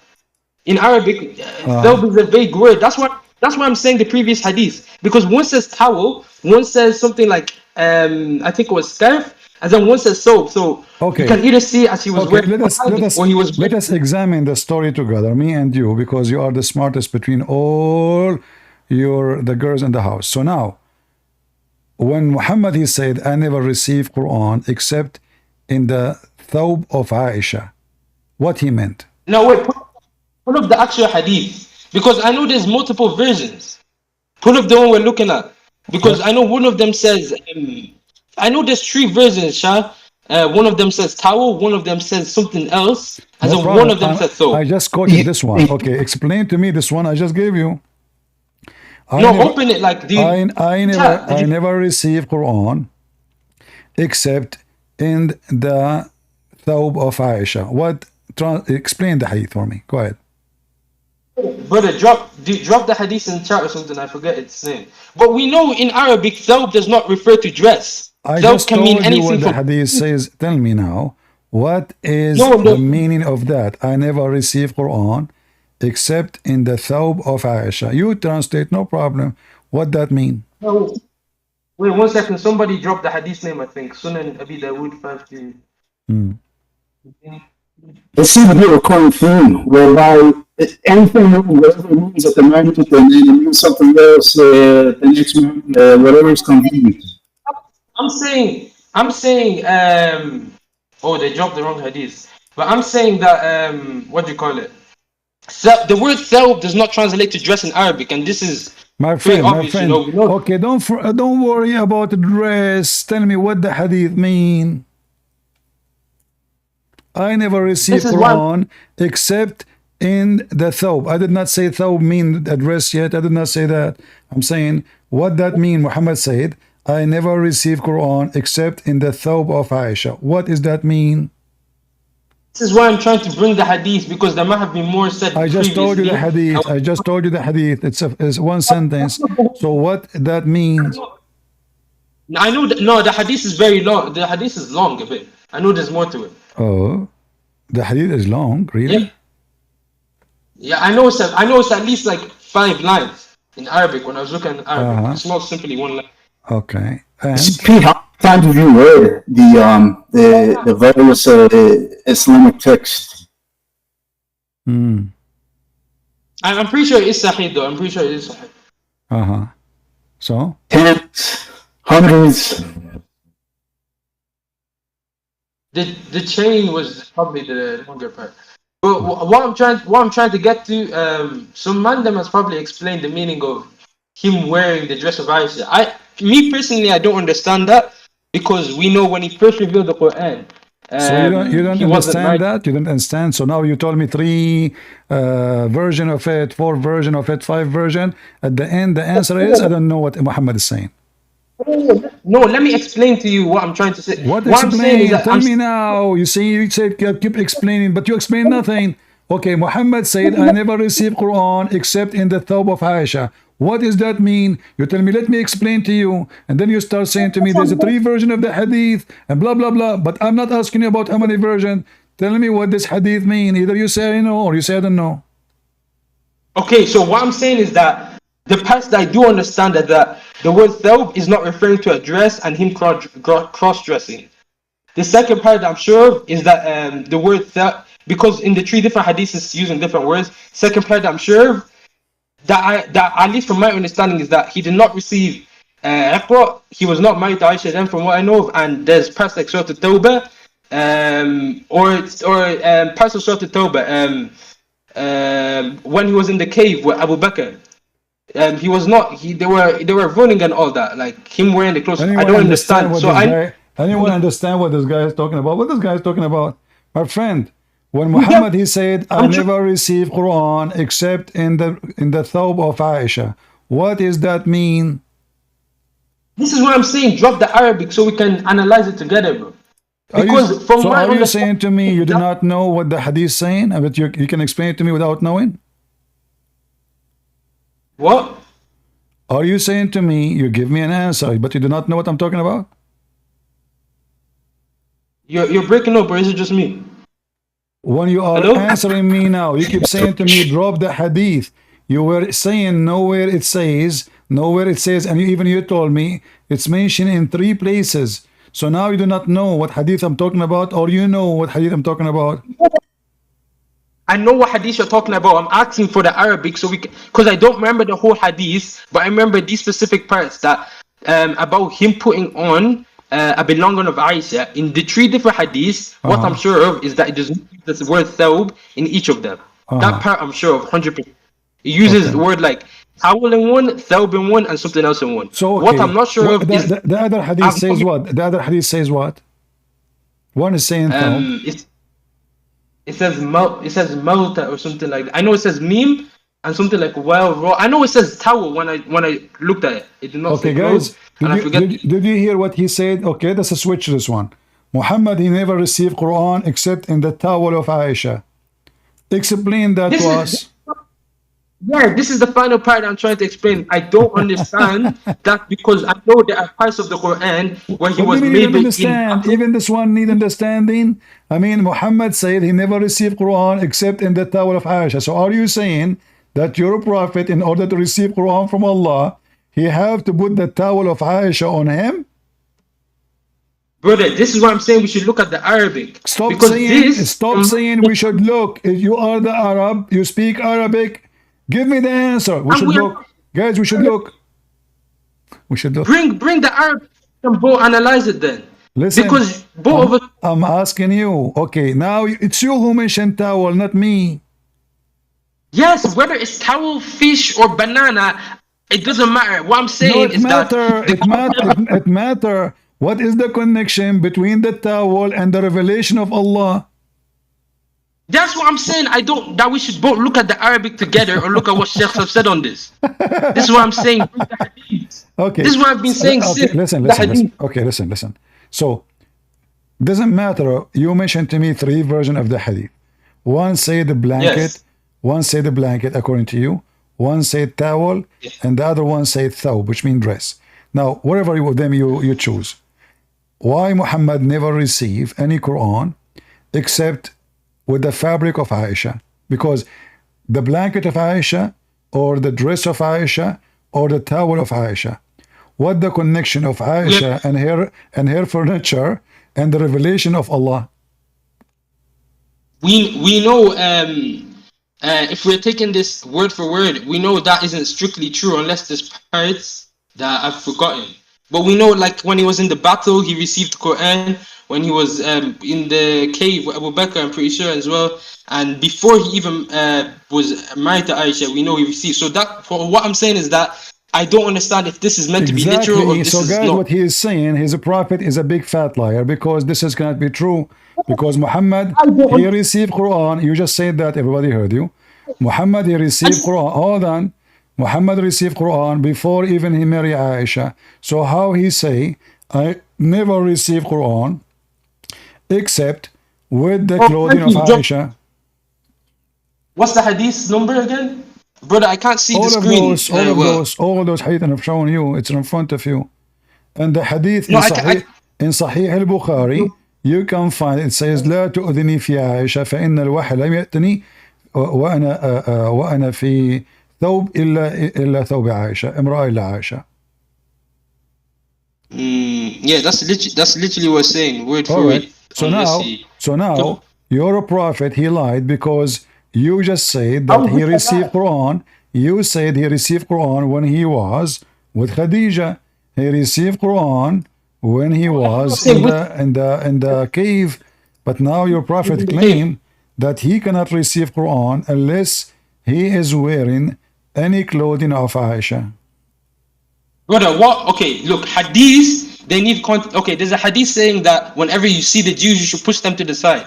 But when you look at the other hadith, you see this is referring to the time of the wars. This is not saying everyday thing. That's false. So this is what I'm saying. That's false. That's false. Because in the time of the war, your prophet, he killed them all. You are a big fat liar. Your prophet, he said, no, he said, don't initiate. No, this is before even the war. Don't initiate the Jews, Salam, and the Christian, not only the Jews. And if you meet any of them in the road, force them into the narrowest alley, which means force them to walk in the sewage. So now let's go back to zero. You're a prophet. Did he receive Quran? Did he receive Quran when he was in the house of Khadija? The answer, yes. So did Muhammad lie when he said? Did Muhammad lie when he said he never received Quran except in the clothing of Aisha?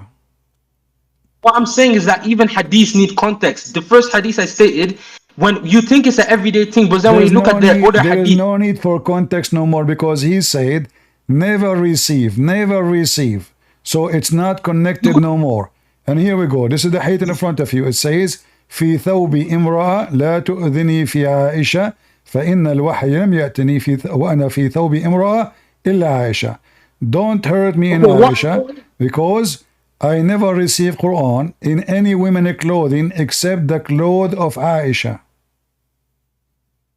You can, if you want to Do be not trouble me about literal, it does Aisha, not mean for the always. revelation did You not can come you to can say, me No, but while I what was no, I he know, still I said don't. I thinking of a never. He woman said other I than never. Aisha. Never. Okay, fair. Never. I don't Never. understand this. Never. Never. Never. Never. You can you can Did understand not it come however to you me. want, but Who care about what you are talking I, about? Abdul, let's just get out of here. You say, I try to be nice to you as much as I can, and you say to me you can understand as you want. Your prophet says, I did not receive any revelation except in the clothes of Aisha. You say to me, you can understand whatever you want. I did not receive any. Guys, isn't it clear? I did not receive any revelation except on in the clothes of Aisha. Your prophet was a homosexual, like Joe Biden. And there's a connection between his wife Panty and the revelation of Allah. And if you want to say to me blanket is even more stupid, so now Muhammad, Allah will not talk to him unless he put a blanket of Aisha on him. Why? The holy blanket of Aisha. And then So is clothing or it's blanket or what? you know, it's What's true. It's actually true. There's other hadith. It's used the word lihaf. This is true. Here it says thawb. Here it says thawb. Thawb in Arabic mean dress. So it doesn't matter really. Thawb, blanket. He said towel. He can say whatever he wants. But this is showing us that Muhammad is a mentally ill person and he's a liar because he received Quran when he was with Khadijah. A lot of Quran he received until Khadijah she died, because Muhammad never marry any women until Khadijah died. She is the big boss, she is the rich, she will kick him out. She died, he start using her money to have sex with everybody.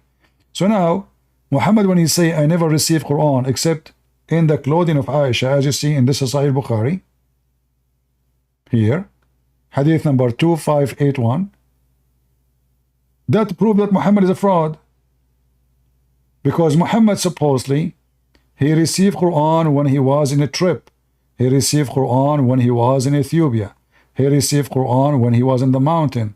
He received Quran when he was in the house of Khadijah. Here, he never received any Quran except in the clothing of Aisha.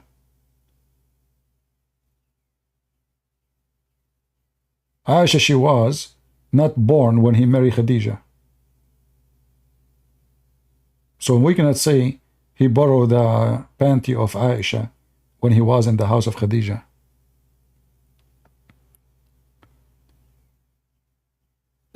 another perverted tale to add to the collection, huh?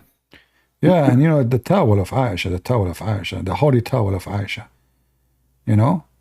And I noticed, by the way, like me, myself, like when I wrote my books, I could not write my book wearing my shoes. I took my neighbor's shoes. I put them, revelation come. Right away. Inspiration come from every place.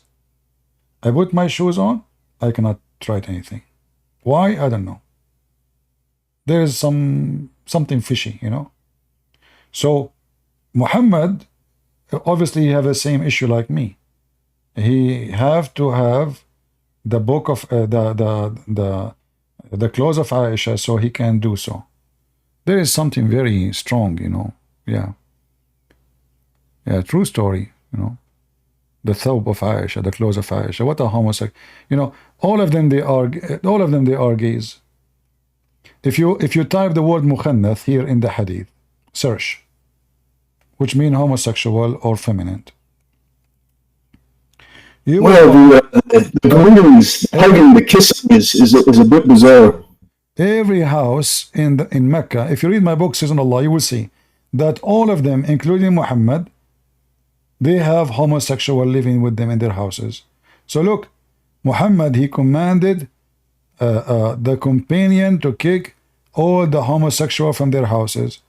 He told Umar to kick the homosexual from his house, and he kicked the homosexual from his house. Every house in Mecca have a homosexual, including the house of Muhammad. This is the hadith here, and this is a homosexual offering another homosexual for sex. to the sister or to the brother of the wife of Muhammad. The effeminate man said to Salama, brother, Abu Abdullah, if Allah should make you corner Taif tomorrow, I recommend you to take the daughter of this daughter here is not a daughter. This is a gay. He's talking about the homosexual. She is so fat, all right, but he's talking about a gay. She shows 4 folds of a flesh when she is facing you, and 8 when she turn her back. Now, this is very hard to explain. Excuse me, it is so sexual.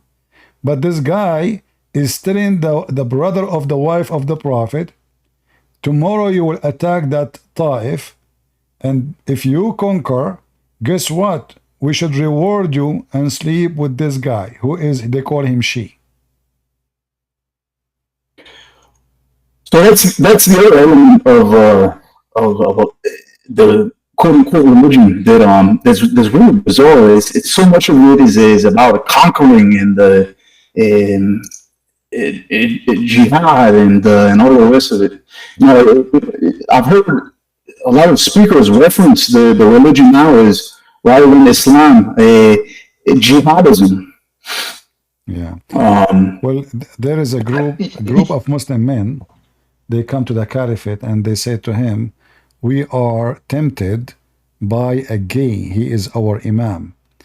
The Caliphate, he says, will follow him and do the good deed of a prayer. So here you ask yourself, if the Muslims are not a bunch of gays, why and how in the world they are being tempted by a guy who bent down in front of them, unless they are gays? Right? If I say to you, I am tempted by this guy, that means I'm thinking about him sexually.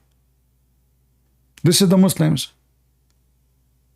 Let's see if we have a Muslim. If they're following clearly rational people, if somebody were to say that, would rational men would go the other way, but they follow him instead.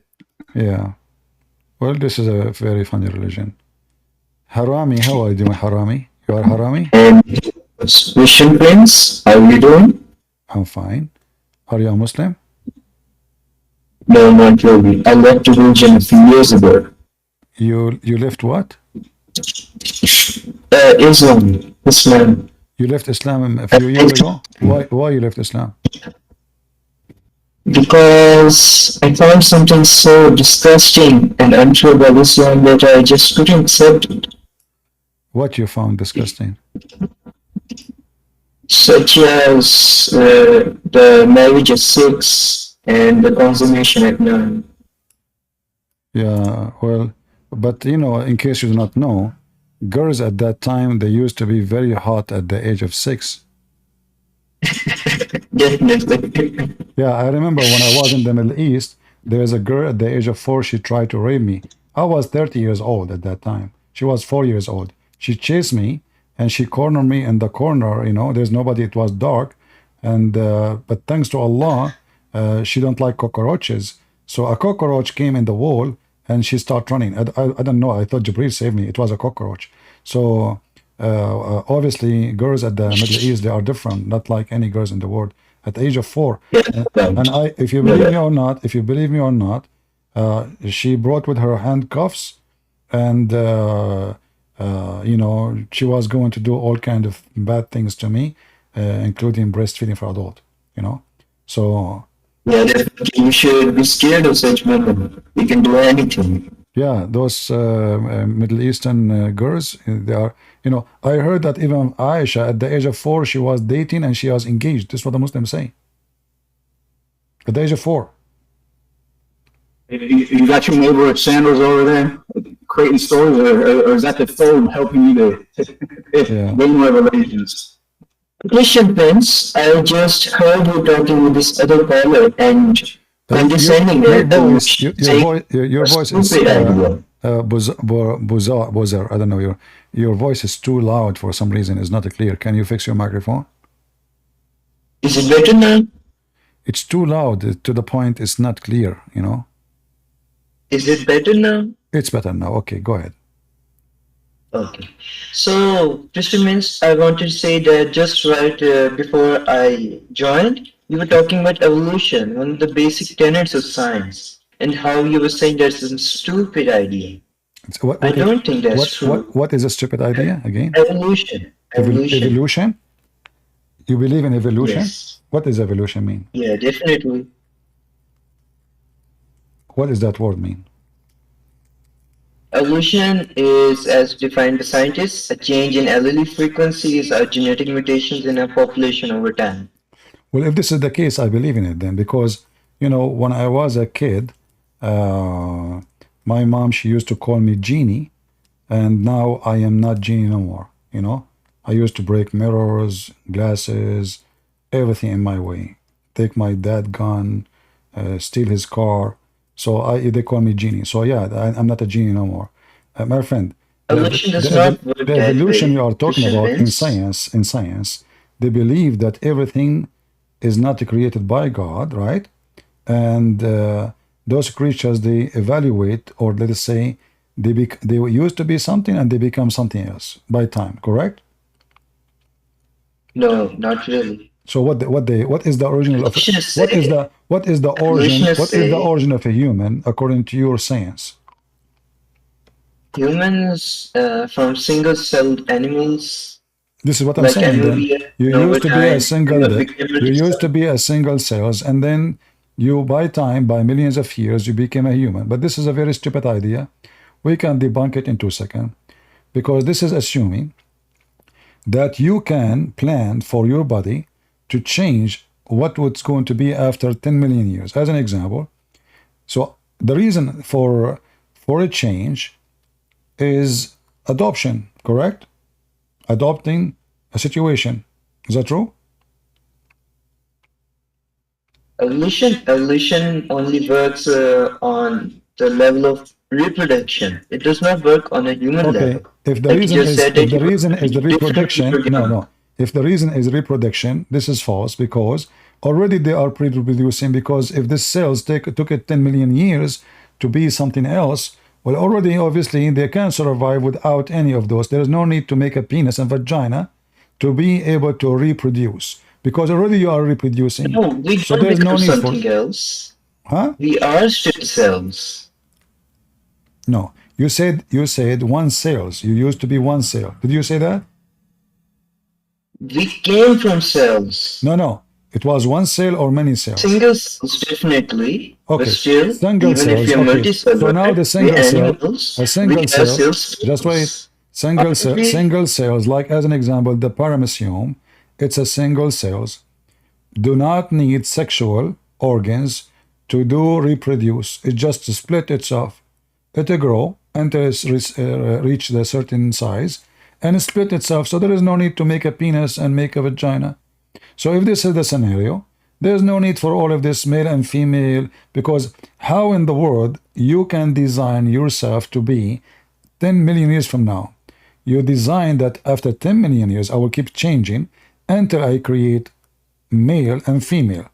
And then the male private part should be fit perfectly and do certain functions to make the women able to have reproduction. There's no need of this. Already they are reproducing. And the proof of that, according to your science, they are already surviving for millions of years. So this is just a dumb, stupid theory. And I like to fly. Can I grow myself feather after 10 years from now or million year? That is stupid to say. No, you can't. You cannot, because there's two elements to the argument, though, right? Which is that through selection, through intercourse, there are certain traits that are bred that become more predominant than other traits. But the assertion and the belief that you go from single cell into very complex creatures, animals, plants, all the rest of it, it's bullshit. Yeah, I believe that God, he gave us the power of adopting situation. As an example, my families are from the mountains. Therefore, their body is different. So like big shoulders, big chest, their voice is different, they can breathe longer because in the mountains there is less oxygen and they have to adapt to a situation. Therefore, because they live there, they are born there, family after family, God gave them the ability to adopt such a place to live in.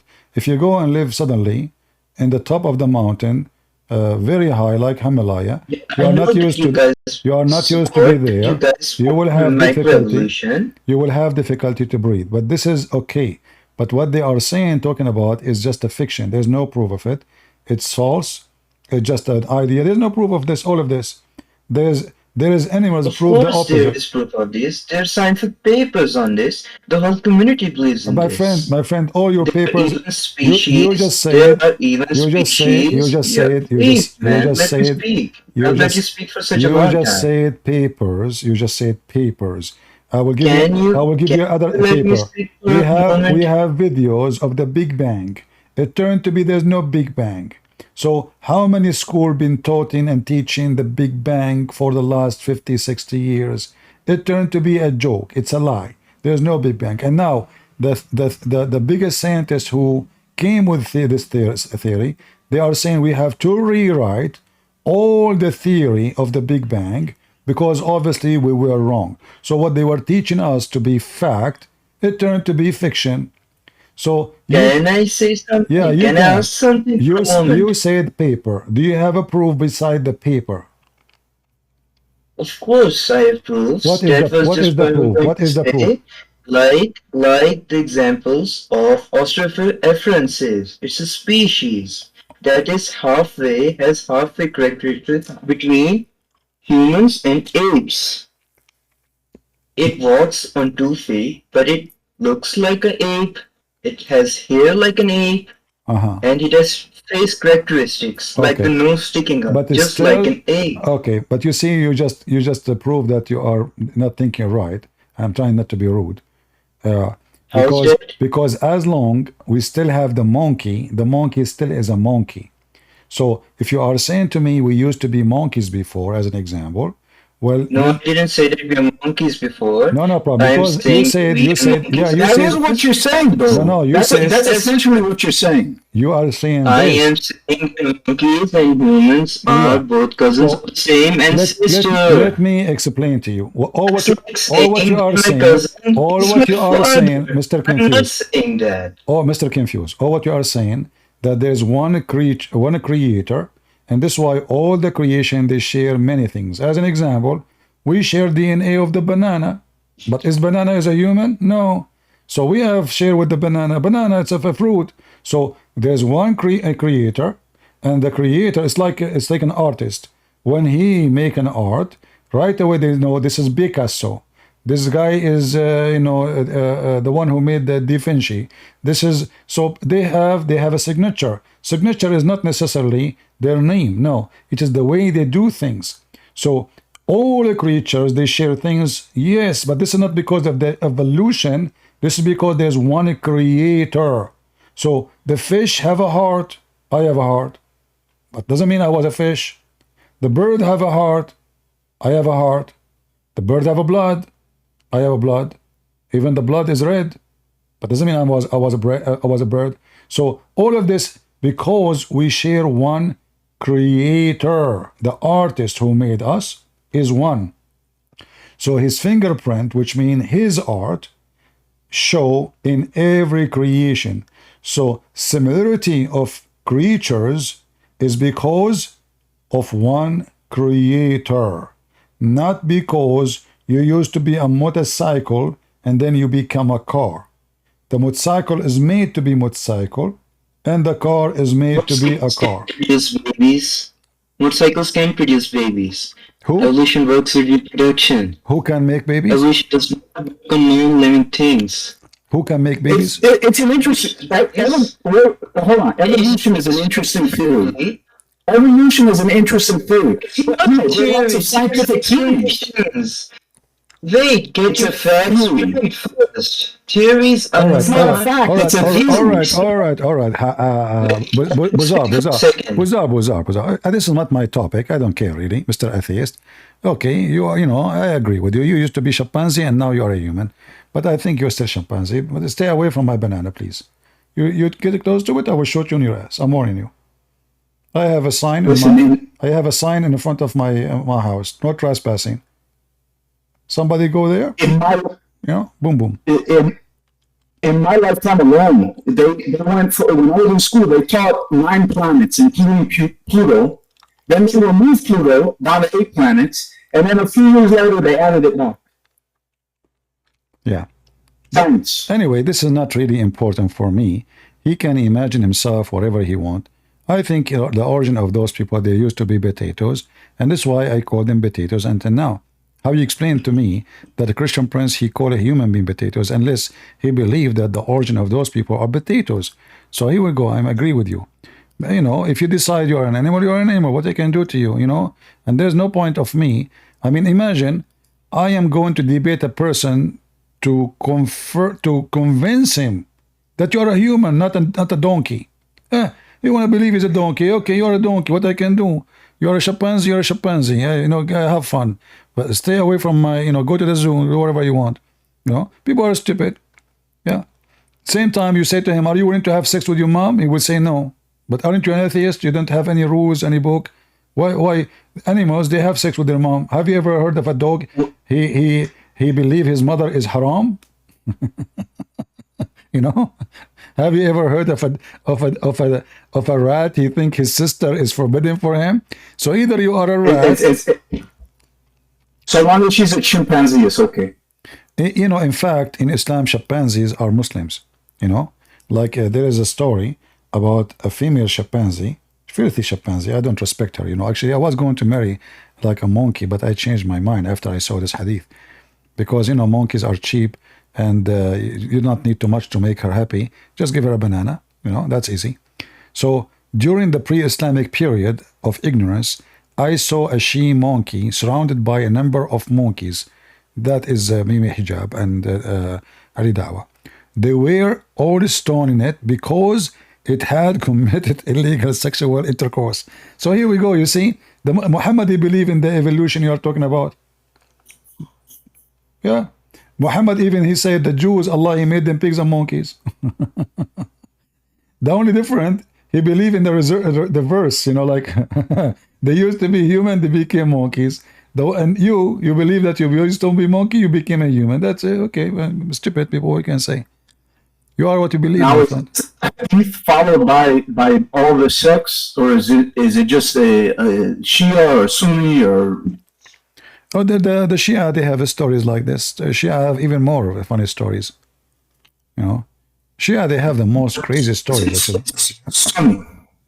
This is Sunni here. But Shia, they have way more stupid stories. Like as an example, the Imam al-Baqir, he created an elephant from mud, and he commanded to fly him all the way to Mecca. Elephant. I mean, this guy don't want to use like a flying carpet. No, elephant. I mean, the flying elephant. So if I say to you, I have a flying elephant, you would die laughing at me. But the second you say the Imam al-Baqir, he did that, every Shia, he says, this is a true story. Who dare to say it's not true? That cock is messing with their heads. Is that what? The cock, the flower that they chew, the drug, the cock. Okay. Ahmad, he was here. I don't know why he left. Ahmad, what you left? What happened to Ahmad? I thought he want to talk. Okay, MR, thank you very much, my friend, for joining. Maybe we can have a Muslim. You're welcome. Thank you. Do we have any Muslim would like to join us? Anyone from the Muslim, he saw this incident about the female Muslim monkey committing intercourse? What do you think? Why the Jewish calendar 6,000 years since Adam? Okay, Ahmad, you want to join me? And I will ask you the same question. How many thousand years since Adam for you as a Muslim? If you are a man, you come to the stage and ask me the question. Is that fair, guys? And then you will see Ahmad, he will make poopy and pee in his pant. So Ahmad, the same question you gave me, you gave it to me, I answer you, I will give you the same question. What say you? Do you dare? Potato. All of you are potatoes. Go check your wife. She is doing breastfeeding for adult for somebody. You're worried about the 6,000 years now?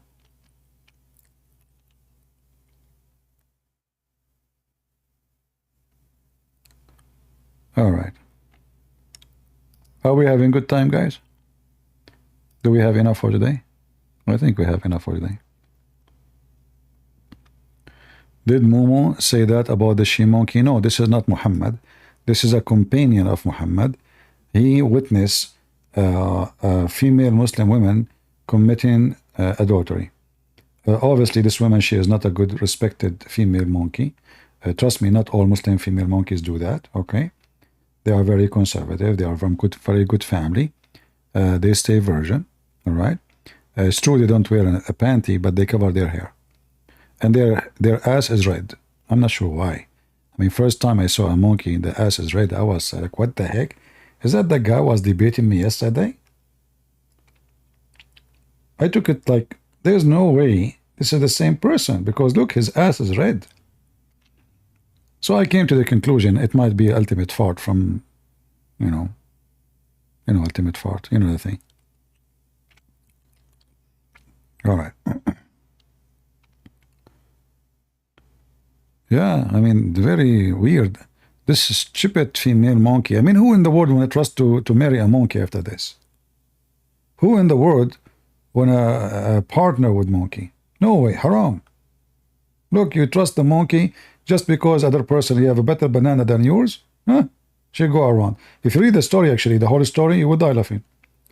It says that her husband was sleeping over her arm, snoring, and then another young monkey, he blink. You see blinking, what can I do? I don't blink. Because, you know, when I used to be a cowboy, I learned that you blink, you die, you know. You have to be looking carefully because you shoot first, right? You blink, you die. Don't blink. But so I could not really blink to her to take her first, but there was a monkey there. So he blinked to her, and then she took her arm from under his head slowly, and she went behind the tree. Look what she is doing behind the tree. Everybody go behind the tree, especially Muslim, to piss, except this female monkey. She was pissing off her husband. She did boom boom with the guy, and then she came back acting as nothing happened. Look how evil she is.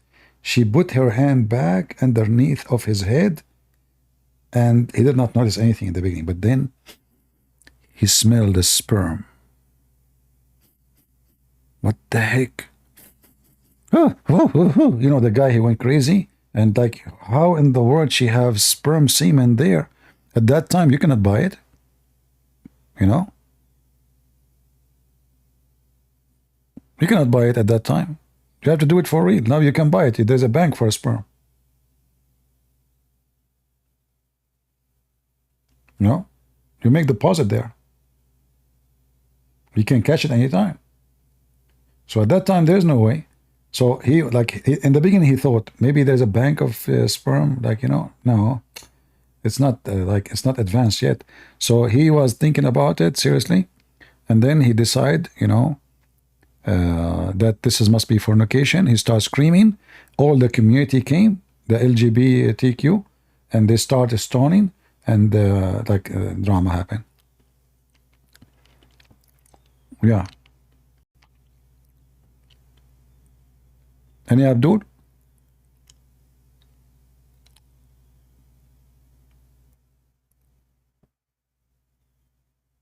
I don't know why people, they keep saying, you guys, why you keep changing my name? I say my name is Christian Prince, you say you are hilarious.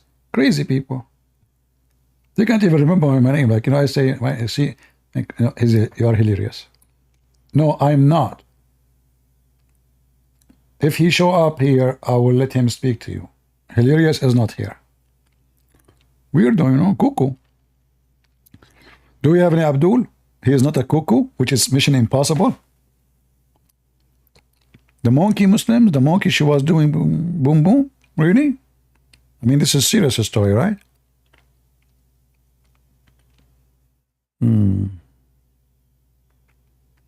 True story. Sahih. Look, Sahih Bukhari. This is Sahih Bukhari. Yeah. All right.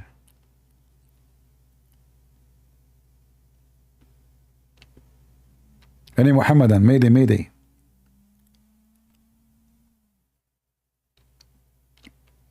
The Muslims can answer anything as long as it's not the question.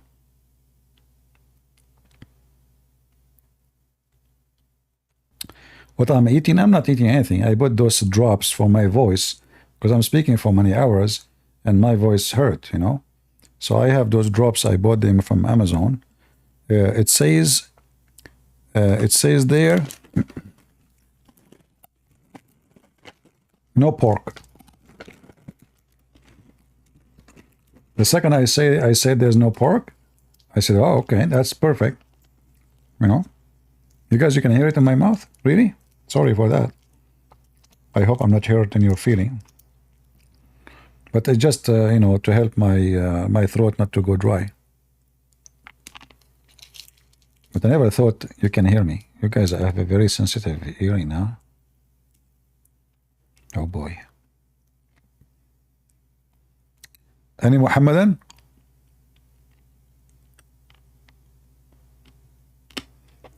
Can you share with us? I mean, those people, they want to get my books for free, my time for free, even my throat drop for free. I mean, oh, there you go. And I go bankrupt. And then they join Patreon for free. If you go to Patreon, I have like 7,000, maybe 8,000. Not even 1% of them they donate. They love it for free. Everything for free. Perfect. I mean, what you can say? No comment. No comment. Yeah. What are huri? Hur, it's not an Arabic word. Muhammad, he is copying a word used in Aramaic language and used in Persian, but mostly the origin of it is the Persian language. It's a woman who they can see through their bones because they are so white. You know, those Middle Eastern, they have their own let us say standard for beauty. You remember we just showed you the hadith about the guy. He said you go and you marry this woman, she is fat, she come with 4 and leave with 4. You remember the hadith? So the reason he is advising him to go for her, because her beauty, he mentioned that she is fat, right? You might not understand why, like he is saying, is he saying something good? Is he saying something bad? No, he's saying this is good, because in the old days, a beautiful beauty is connected, especially for women, if they are overweight. I mean, you can use the word fat. People are politically correct. They say it's not nice. Well, this is what the language uses, whatever it is. So,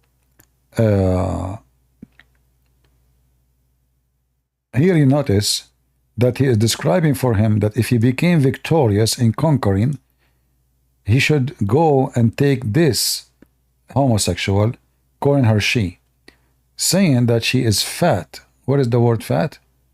It should be here, fat. Where is fat? No fat?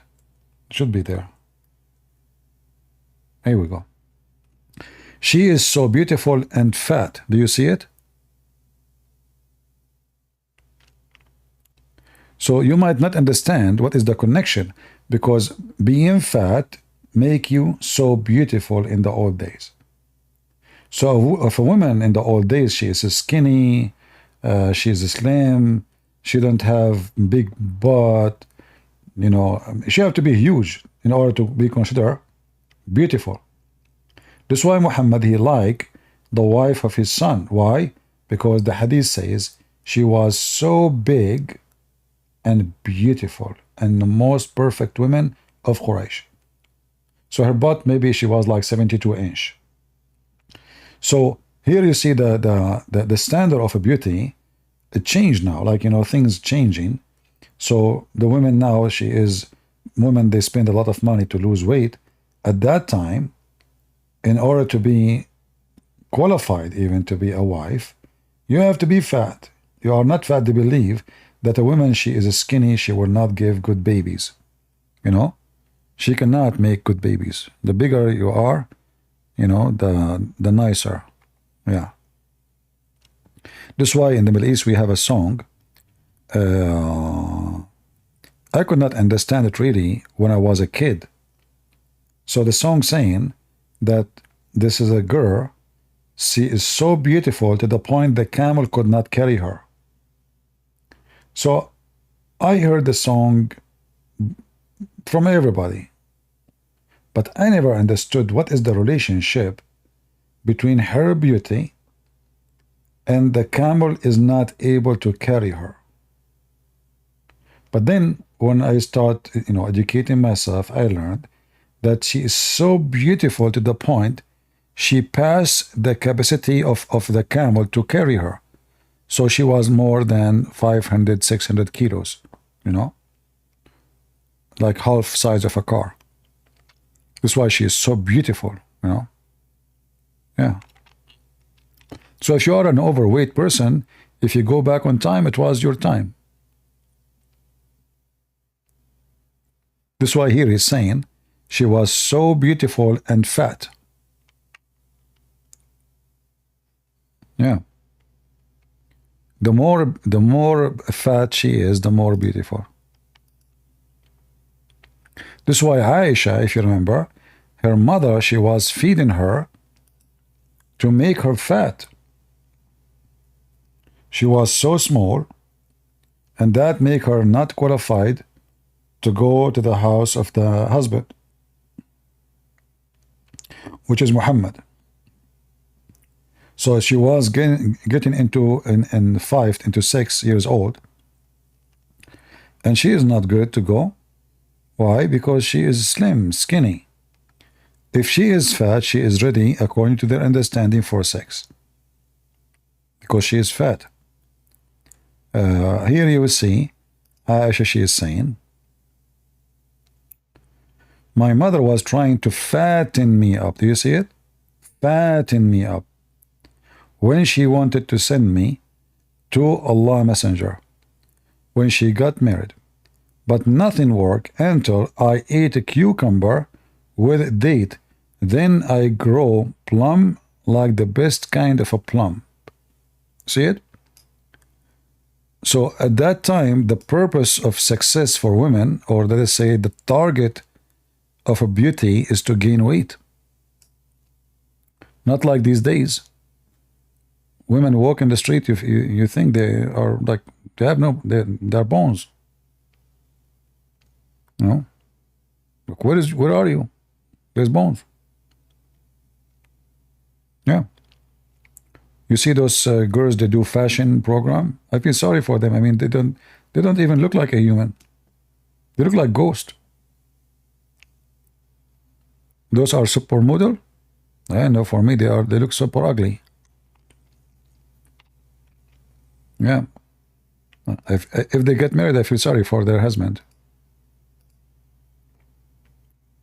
Instead of kissing lips, he will kiss bones. A skull. Anyway, do we have any Muhammadan? Customer is waiting to come to the stage. I didn't see any customer. Where is the customer? Where is the customer?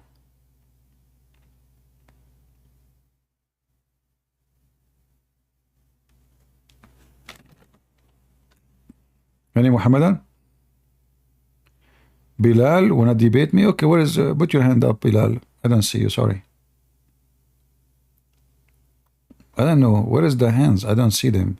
If there is other place you see the hands in Discord.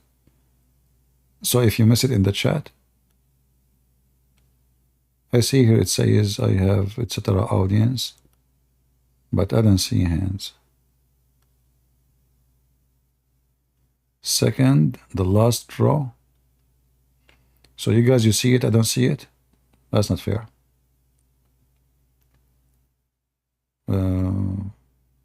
I see how many audience, but I don't see anyone want to come.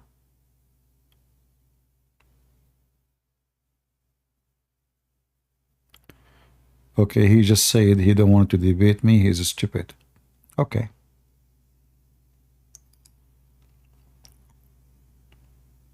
If you are stupid, you better join the Democratic Party. You can get a job with Joe Biden. He will make you a minister. Trust me, I mean, you're perfect.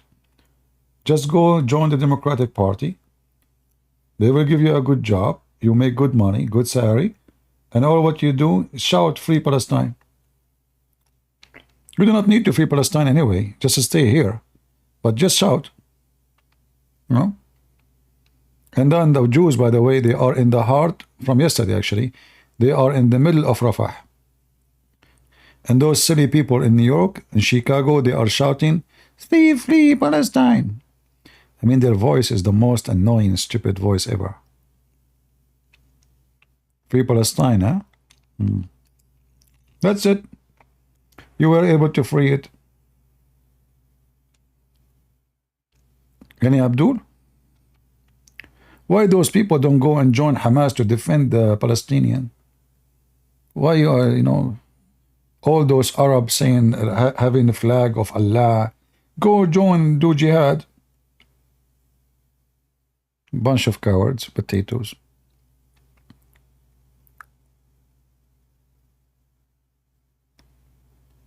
Karen?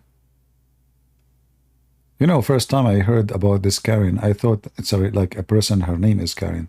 But it turned to be in the American culture or English culture, Karen present a woman, she is angry.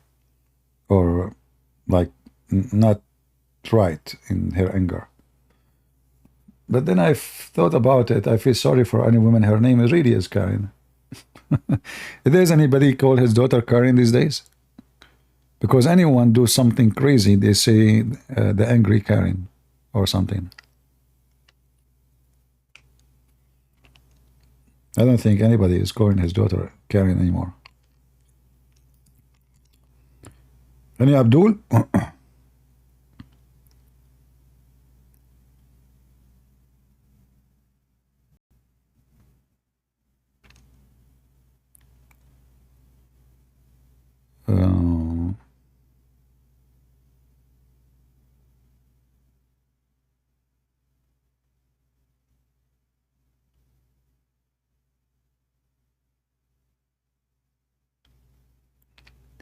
This is all what you hear in Long Island?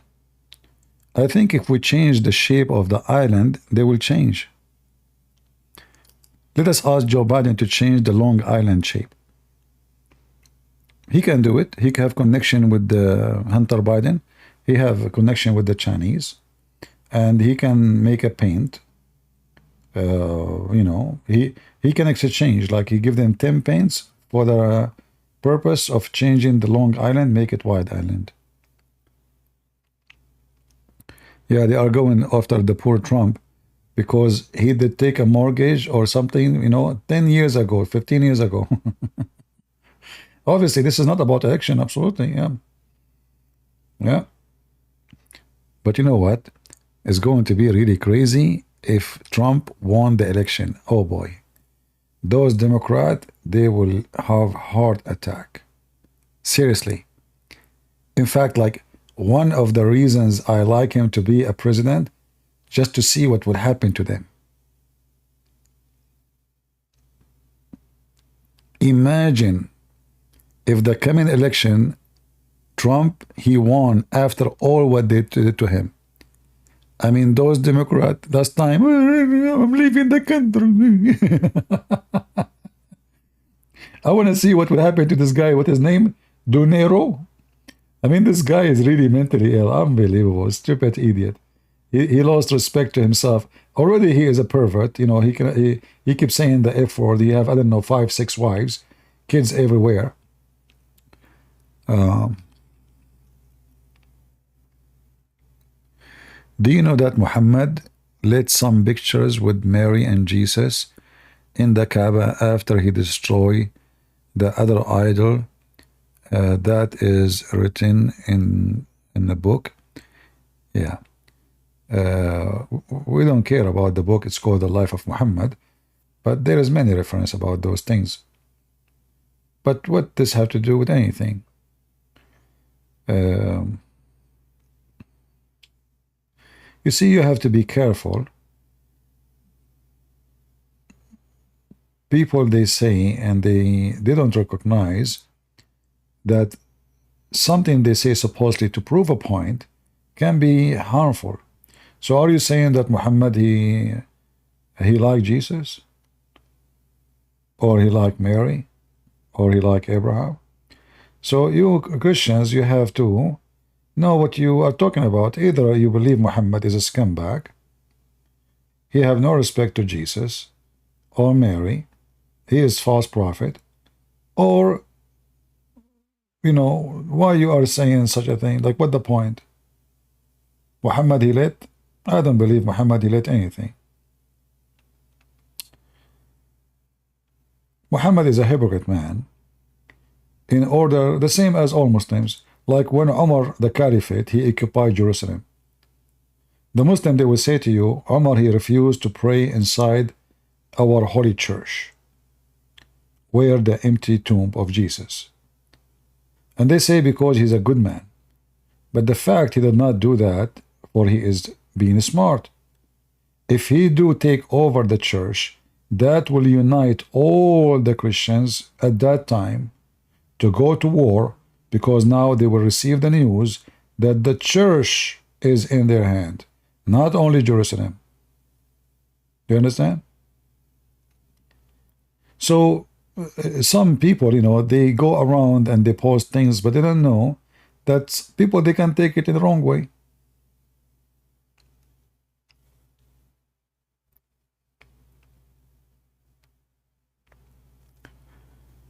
So Muhammad, he have no pictures of Mary and Jesus, and I believe that Muhammad, he never heard of Jesus, period. This is why you see Muhammad have a name which we never heard of. Where is the name of Yeshua in the Quran? Nowhere to be found. They have other guy, his name is Isa. In the Quran, Moses was exist in the time of the Samaritan. In the Quran, Mary, she is the sister of Aaron. There is no way the person they are talking about, they call him Muhammad. If he is ever exist, he met any Christian in his way. The Christian he talk about, they have wrong name of Jesus. Mary, the sister of Aaron, and Umran is the father of Mary, which is the father of Moses. Moses is exist in the time of Samaritan. I mean, all the history is wrong. Then the only way I can think about it, that the Quran is a collection of false stories written by somebody, and Muhammad maybe never exist as a person, because Muhammad is not a name, for sure. Muhammad means the praised one. But what the name of this person, the praised one, we do not know. Until now, we do not know.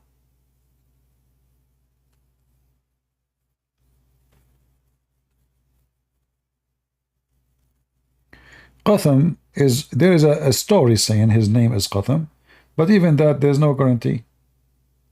Nobody knows. All those stories about Muhammad, written long after Muhammad, and there is nothing can be confirmed. You see, like when the Muslim, they say authentic, what they say to you, that they check, like someone said someone from someone, but they never met all those people. Those who check those hadith, they themselves, they never meet those people. They are dead. So how you can check what is authentic, what is not? No way. Stories. However, for me, when I debate Muslims, I take what they take for granted to use it against them. I don't discuss if this hadith really, I mean, who care? I use it, I laugh at it. You will not see me debating Muslims about, like today, because he mentioned the Quran never changed. But for me, I don't care if the Quran changed or not. Let us say it never changed, even better for me. Because then the Muslim cannot escape the humility of proving the Quran cannot be from God, for it's stupid. So it's for my benefit not to go after the Muslim to prove that his Quran changed.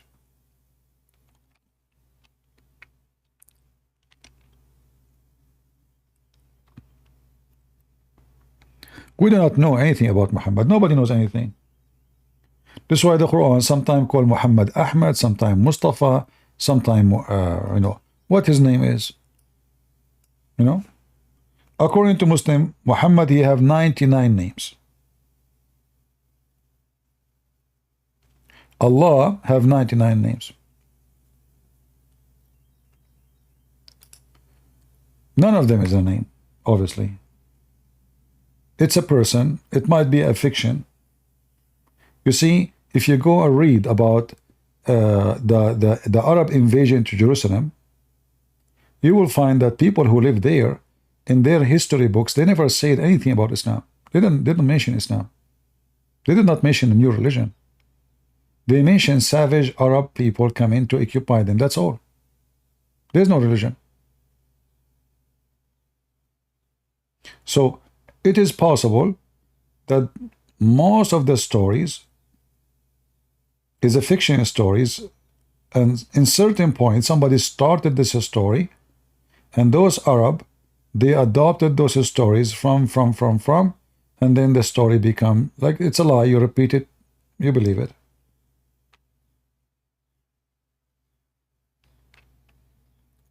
Like, if we go by the books of Muslims, Muhammad was born 4 years after his father's death. How that is possible? If the uncle and the grandfather, they married in the same day. The same day. Then the father of Muhammad, he passed away a few months after. So how they marry in the same day, and then Muhammad was born 4 years after his father's death? So there's nothing can be confirmed about this man, nothing. His birth, his year, his name, his family, anything. No?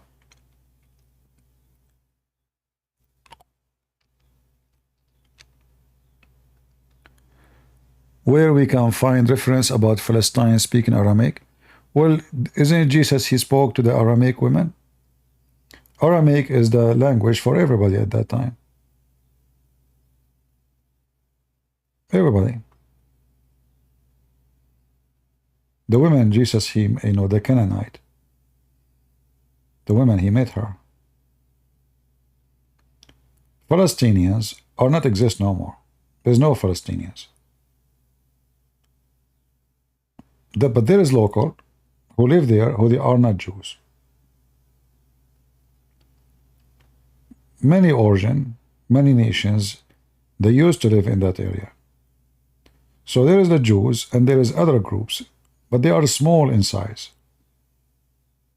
That's why the land is always considered the land of the Jews, because the rest are minority.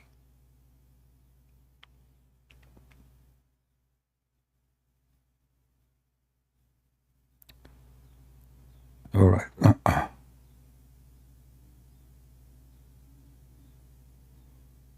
All right. Anything else?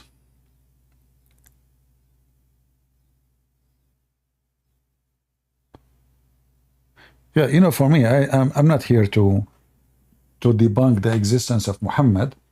I don't waste my time with that, because a Muslim, he believes in something, so you better debate him in his belief. You know what I mean? Why I want to debate him about something he don't believe in? There's no point.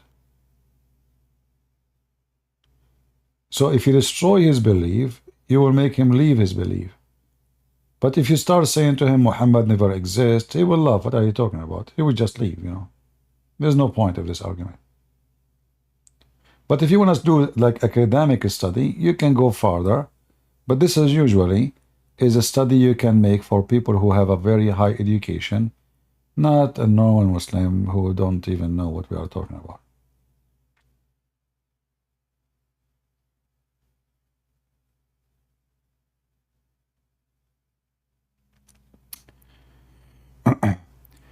You know, there is somebody saying they found the Christian coins. There is a prophet, or a person who claimed to be a prophet. He called himself Mani. Anyone heard of him? Prophet Mani. This guy became very, very popular, you know, and his religion spread, widespread.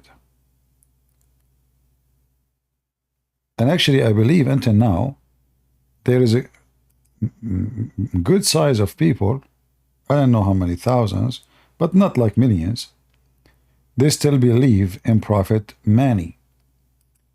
Prophet Mani, who is obviously a false prophet, when you see the character of him, they are trying to make him like Jesus. And he is the praised one too.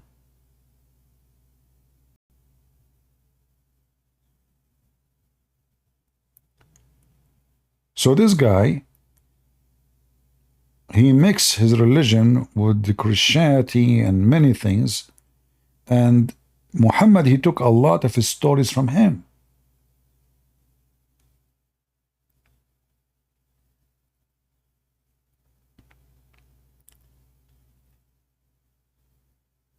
A lot of his stories, like the trip to heaven, many, many things, you know. So if you read about him, you can go and take a study and search about him and read if you have time to read. And then you will learn more that there is a lot of his stories fit almost perfectly with Muhammad. And Mani, obviously, is just a character. It's just maybe another name of Muhammad. The difference is, Mani did not say do jihad, etc. No. But there is a lot of things they share. Tons of things.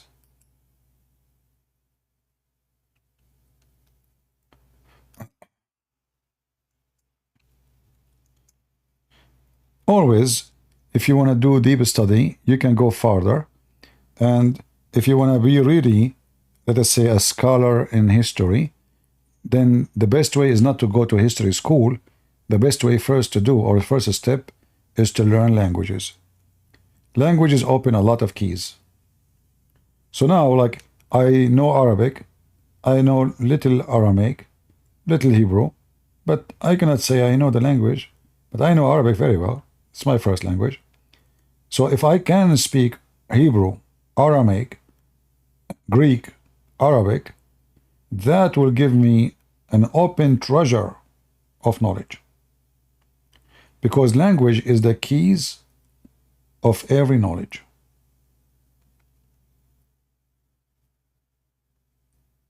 Like, you know, when you study the Quran, you will find that the Quran is not based on Arabic. This is not Arabic. Rahman is not an Arabic word. Rahim is not an Arabic word. Quran is not an Arabic word. Isra is not an Arabic word. Everything around you is not Arabic word. Even Muhammad is not Arabic word. Tawheed is not Arabic word. So if you go around it and you check the language, you will find a lot of secret behind. As an example, when the Muslim, they say to you, if you ask them about Allah is one, they will say to you, you know,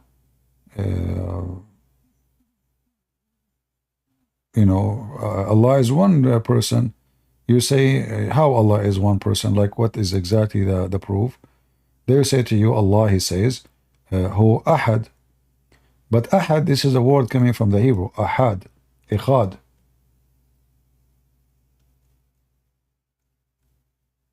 And this is not one. This is one unit. The word Samad It's an Aramaic word.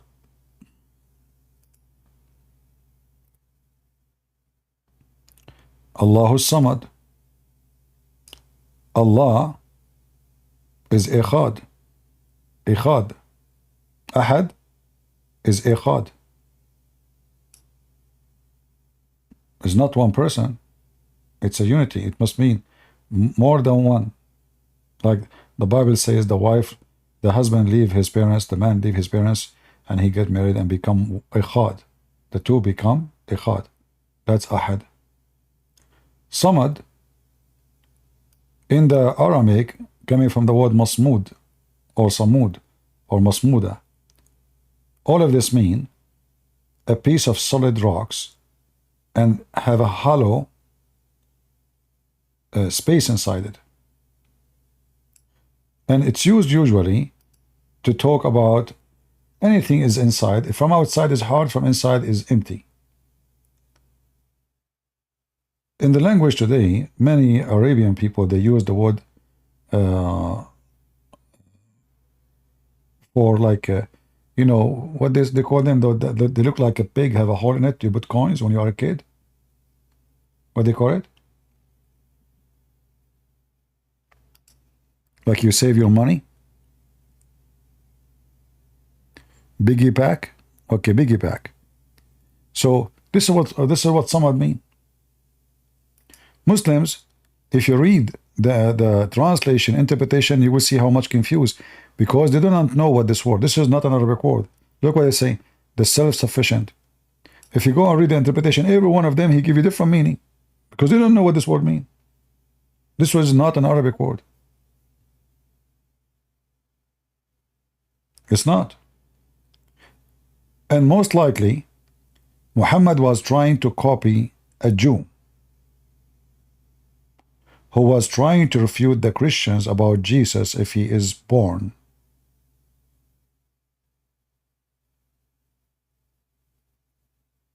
So, say, O Israel, your God is Echad. Anyone know which verse this is in the Bible? O Israel, your God is one? This is from the Bible. And then Muhammad, he says, Allah is the Samad. Because obviously, they were debating him about who is Allah. There is an idol around the Kaaba. His name is Samad. Allah is the Samad. So Muhammad is trying to unite the pagan gods and make them one God. So now Allah and the Samad is one. And he begotten not, nor was begotten. And nobody equal to him.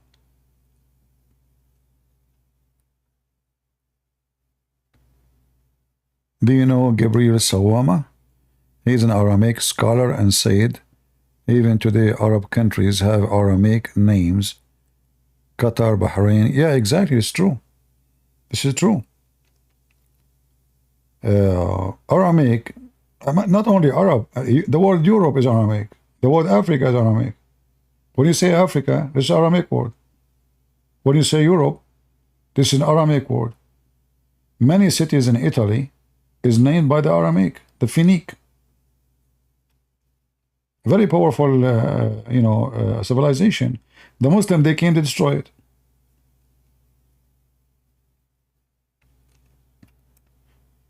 This is why the Messiah himself, he spoke Aramaic, because simply Aramaic was the language of the educated ones, not the savage. The Aramaic, they were competing with the Greek. The Greek, they have their philosophers. The Aramaic is way more proud than the Greek, because they were able to accomplish a lot of things, to the point the Aramaic, they were able to be kings of Rome. There's many Aramaic kings, like from Syria as an example. They become kings in Rome, the emperor. This is why Syria was part of Rome, and people there, they are citizens.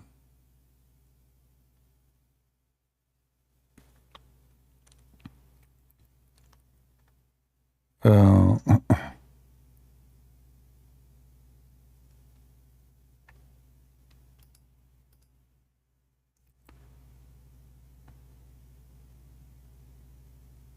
what a valid baptism? And do you have history channel? History channel? I don't know what does that mean. Valid baptism is baptism in the name of the Father, the Son, the Holy Spirit. That's it. You have to believe from your heart, and you get baptized by other believer, a true believer.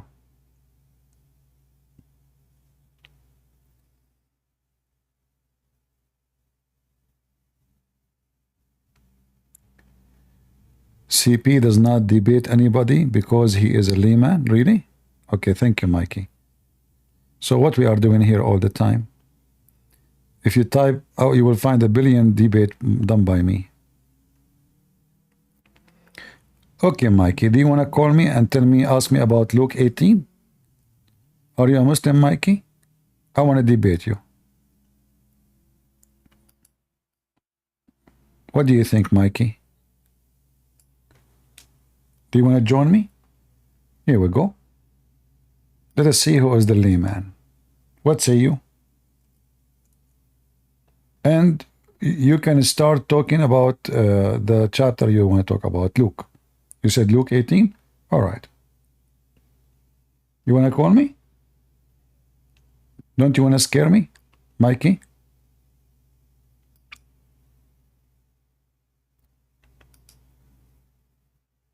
You don't want to scare me?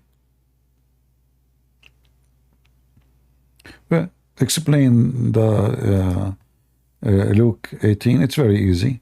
The person he called Jesus good, Jesus said to him, why you call me good? Don't you know that only God is good? But Jesus said, I am the good shepherd. I know my sheep and the sheep know me. So Jesus, he was saying to the man, how you know I am the good God? Okay, are you happy now?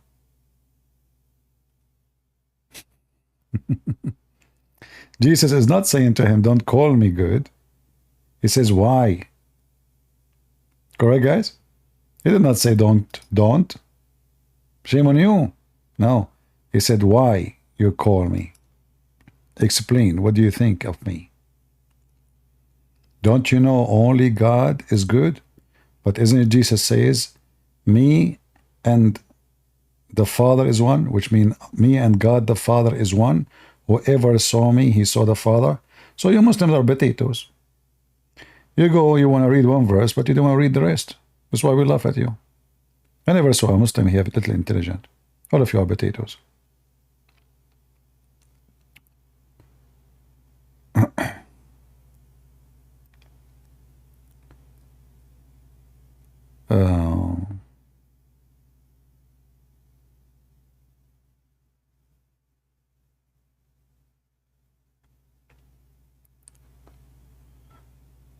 Any Muslim?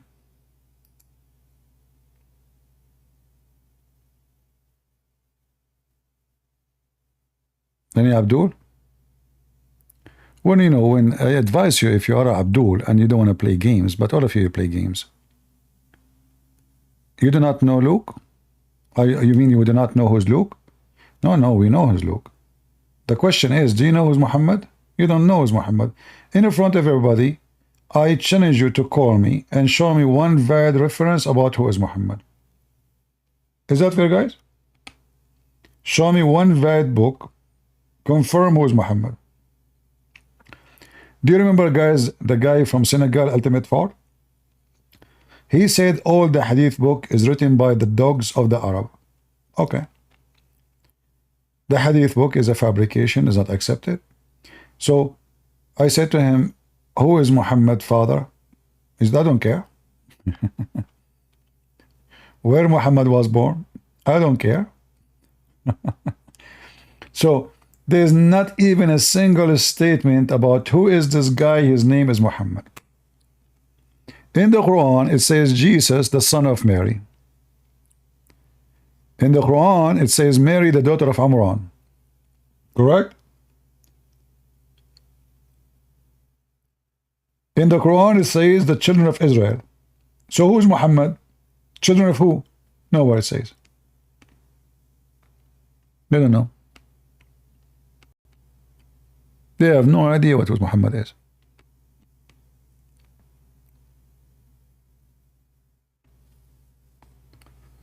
Any Abdul?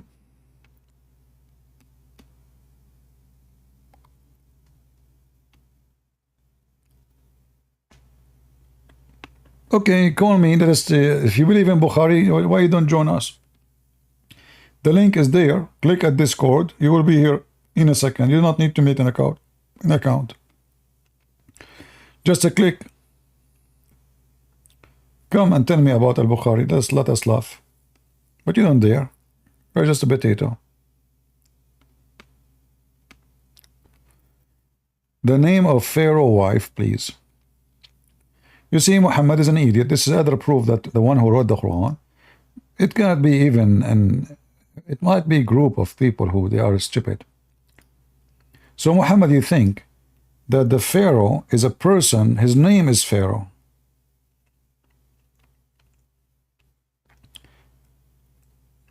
And let me show it to you. There's a guy, his name is Adnan Rashid. He lives in England. He's a Pakistani. He made a video saying how the Prophet he knew this. Knew what? It's my I cannot see my keyboard. Okay. Ali Umran, Ali Israel, Ali Al. What's wrong with my keyboard? Okay, finally. So look at this idiot. Al is not an Arabic word. Al is a word mean family of. This is Aramaic word. Al. The family of Pharaoh. Ali Pharaoh. All those verses, you see, I'm highlighting for you. Ali Moses. Al Moses. What Al mean? Let us see. Chapter 2 to 48. The family of Moses. Ali Moses. All right. So the family of Moses, the family of Pharaoh, the family of Ibrahim, Ali Ibrahim. As an example, chapter 4:54. Family of Ibrahim. So all those, you notice the word Al appear before, which is family, before a singular name. Are you with me? You understand? So you don't say Al in the front of a title, you say it before a singular name. So Ali Ibrahim, Ibrahim is an individual. Ibrahim is the name of the guy. Al Lut, Lut is the name. Al is the family. So always the word Al appear before the name of an individual. This is why the stupid Muhammad, he says, Ali Pharaoh, because he think that Pharaoh is the name of the guy. He think there's only one Pharaoh. Only one. Here you notice how they lie. They say the people of Pharaoh. No. It says the family of the Pharaoh. Al. The same word. Al. Ali Pharaoh.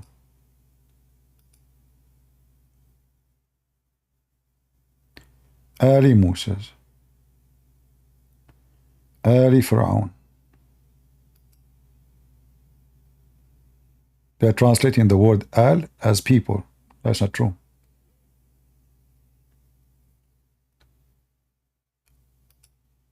So Muhammad, he think that Pharaoh is the name of a person.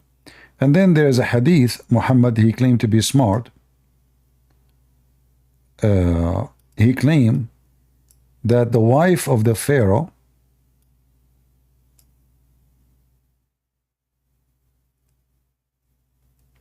her name is Asiya.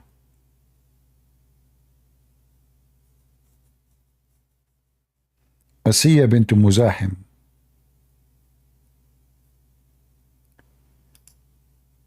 The Muslim, they claim that how Muhammad, he knew that this Pharaoh is Ramses II. But if you go check about Ramses II, you will find his name, his wife's name is Nefertari, not Asiya, and she is not an Arab, and she don't have a Bedouin Arabic name, Bint Muzahim.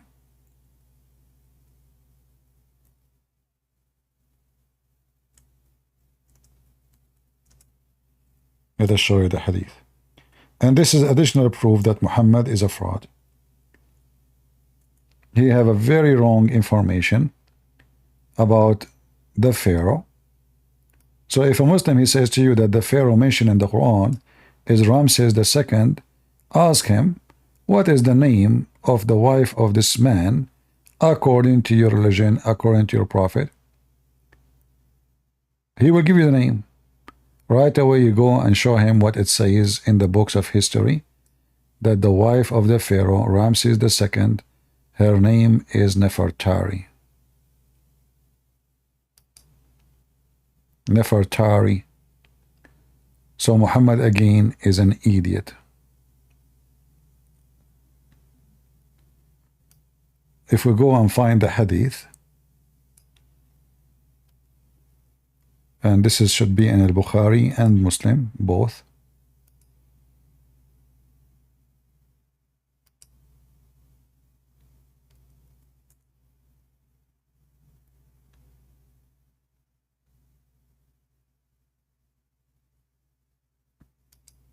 Read carefully with me and laugh.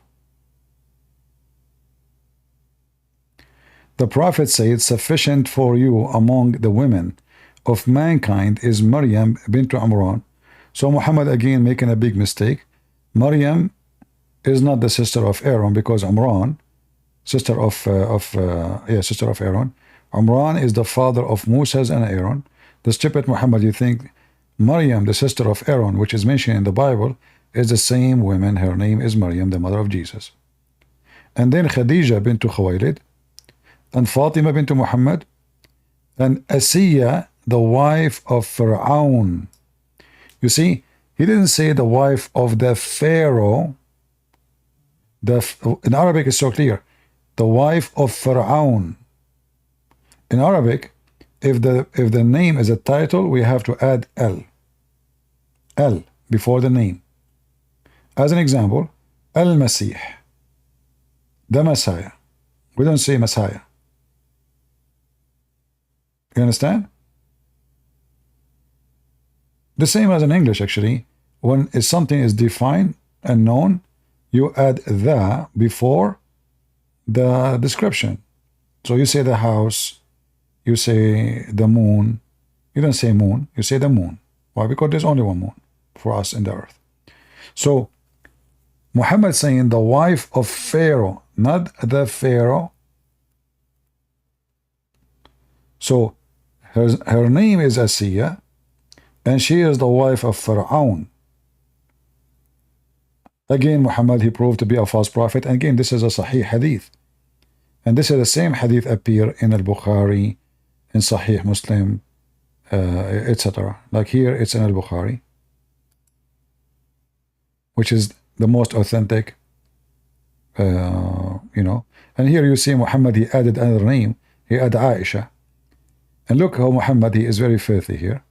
He compare Aisha and Mary, the mother of Jesus, and the wife of the Pharaoh. All right? And Aisha, she is the best, as a best dish for Muhammad. Dish, a dish of food. Tharid is a dish of food. Can you believe it? But again, here Muhammad, he made a big poo-poo for Ramses II wife. Her name is Nefertari, not Asiya.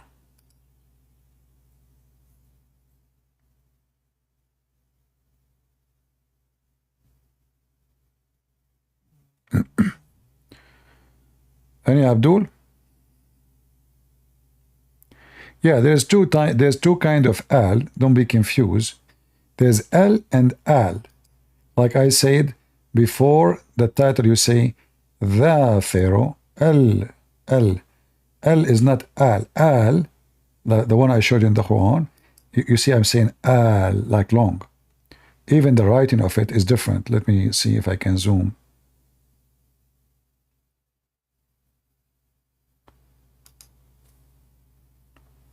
It's highlighted for you in yellow. You will notice that here the letter A, in the top of it, like there is like a flying carpet, small flying carpet. This is to extend the sound. Ah, it's not Al. Al. So the other word I said to you, L. L is not Al. L is just the. Al mean family. It's a different word. Totally different word.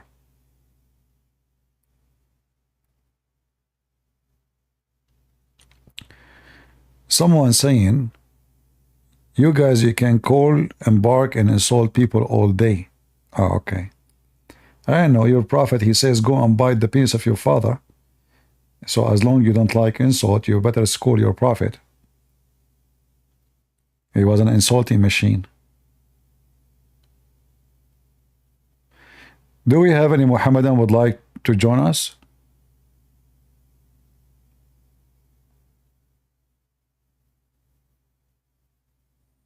Anyone? Peter, you are a Muhammadan. Your name is Peter.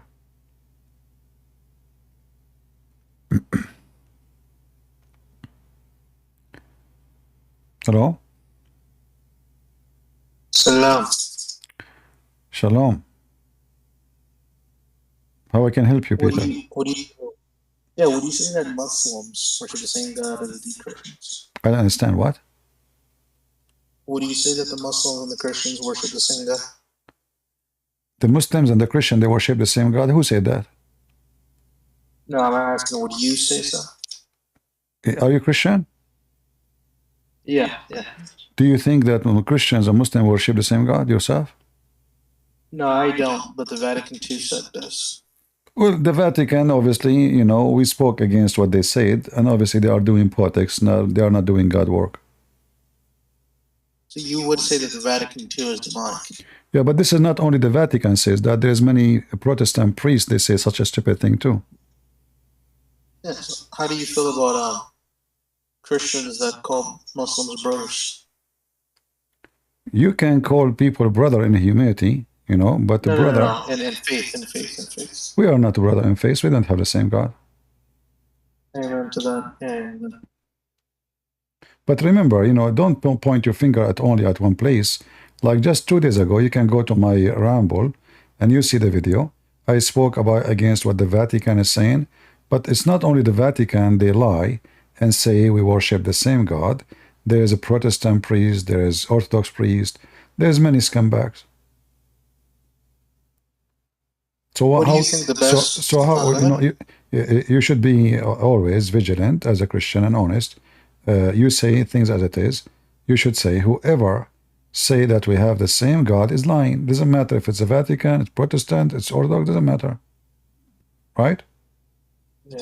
Yeah. So all of them, like we showed you, there is a channel.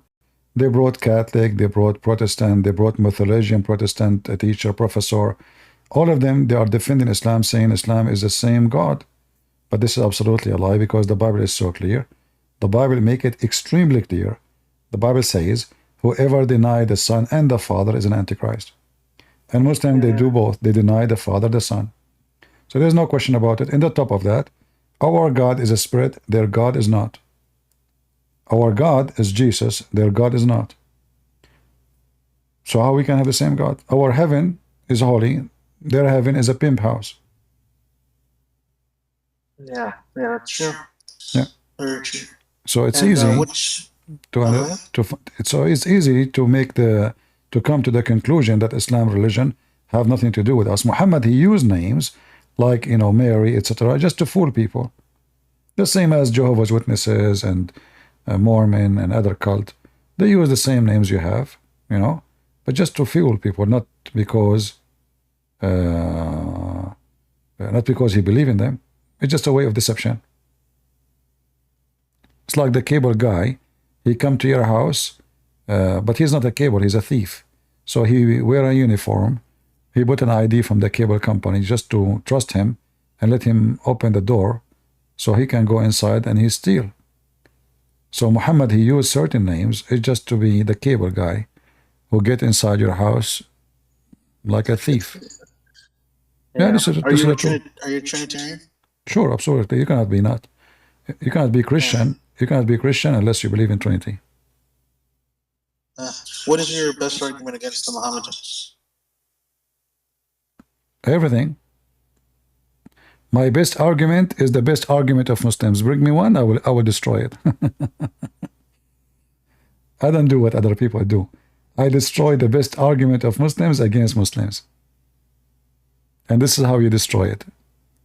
If you go and you make your own argument, mostly they can get away with it. This is your opinion.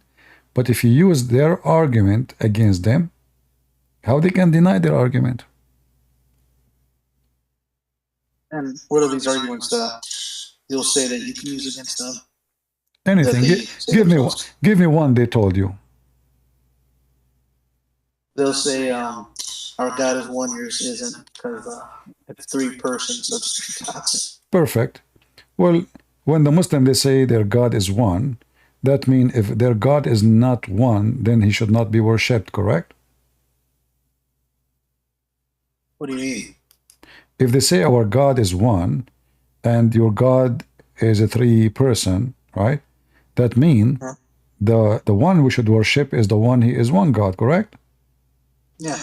Okay, but there's a temple in San Francisco. They believe in Satan. He's one God. There's tons of religion in the world. They believe in one God. If this is the reason to believe in one God, or two or three, well, this is a false reason. Secondly, the Quran says, all over the Quran, that Allah, he used himself, he called himself we. And if Allah, he consider we as a we, the Muslim, they say that Allah, he used the word we because it's a form of respect or majestic. So if Allah himself, he find that he will be more respected by calling himself we, that means it is better befit to Allah to be many, not to be one. So how Allah, he says it doesn't befit for him to have a son, but it befit to him to call himself we. And then there's other problem in chapter 21 verse number 17. Allah, he said, supposedly, had we, and again we see here the word we, because if Allah using we and his one, that means this is a fake we. Allah using it to gain respect. He's not respected as one. He's not confident about himself. Have we intended to take a pastime, i.e. wife or a son, etc.? We, again repeat we, could surely have taken it from us. Who is us? Oh, wow. Yeah, and then Islam is destroyed, because if Allah is one, and then he will take partner from his us. In fact, in Arabic it says ladunna, which mean our kind. Our kind. Who is your kind? If there's any of his kind. So the Quran is very easy to defeat and destroy, but this is all depend in how much knowledge you have. That's why I say I use their argument to get them busted. So now after the Muslim, he confirmed to me, if there is a religion to believe in more than one person as God, even if the Trinity is one God at the end, still we don't believe in that. Here we go. Allah will take a partner from us, and he keep calling himself we. Look how many times we appear. We. But the most stupid thing Allah, he said, is us. All right? All right, thank you. You're welcome. Do we have any Muslim?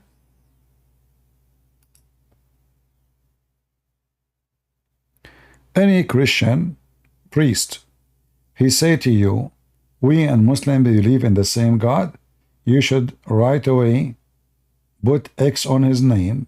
He is false priest. He is not following the gospel. The gospel is so clear. It's so clear. We and Muslim, we share nothing. They deny the Father, they deny the Son, they deny the Trinity, they deny even our Bible, they deny even who is Jesus. Their God is not even a spirit, which means he does not exist. You know, their God is just a physical being. You see, one of the stupid things Muslims they say to you that how you worship a man, but then you go check the God of Muslim, you will find he have a shin, he have 5 fingers, he have 2 eyes, he have 2 hands in the right shoulder, which is obviously a birth defect maybe. He run, he sit, he jump, he go up, he go down. All features is the features of a human being. So at the same time, yet he don't have a spirit, which means he's just a physical object. It's like an idols. What make life is a spirit. The spirit of life is God. All life is given to us from the Spirit of God. If you don't have life, you cannot give it. Like I say, let us donate to this guy, but you don't have money. You cannot donate then. In order to give something, you have to have it first. So when the Muslim, they say to you, Islam is a spiritual, how you can be a spiritual religion if your God himself is not even a spirit? Are you with me, guys? How Islam can be considered spiritual if Allah himself is not a spirit?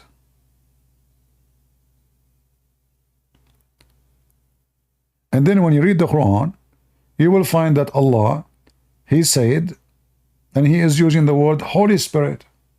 That's weird. Muhammad the thief, he copy words, he do not know what they mean. Then you ask the Muslim, what is the Holy Spirit in the Quran? They say to you, this is the angel Gabriel. Sound familiar, like Jehovah's Witnesses. So, the Holy Spirit suddenly become an angel. But as we know, the Quran confirmed that angels are bad. In fact, Allah, he accused the angels to be a bunch of liars. I cannot see my keyboard. I'm using the light of the screen. Oops.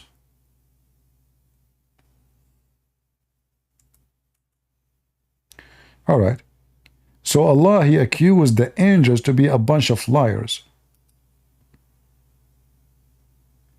Tell me the names of those things if you are truthful, Allah said to the angels. So what Allah is accusing the angels? They are not truthful. They could not tell the names, so they are not truthful. So how the angel Jibreel is called Holy Spirit? And here the word holy have a big problem for the Muslims, because if the angel is holy, you know, and the Quran says angels are a bunch of liars, they accuse Adam of doing mischievement, that means the Quran is just a stupid book. You can't be holy and liar at the same time. Plus, is the angels are a spirit in Islam? No Muslim dare to answer this question. If there's any Muslim dare to answer, is the angels in Islam are a spirit?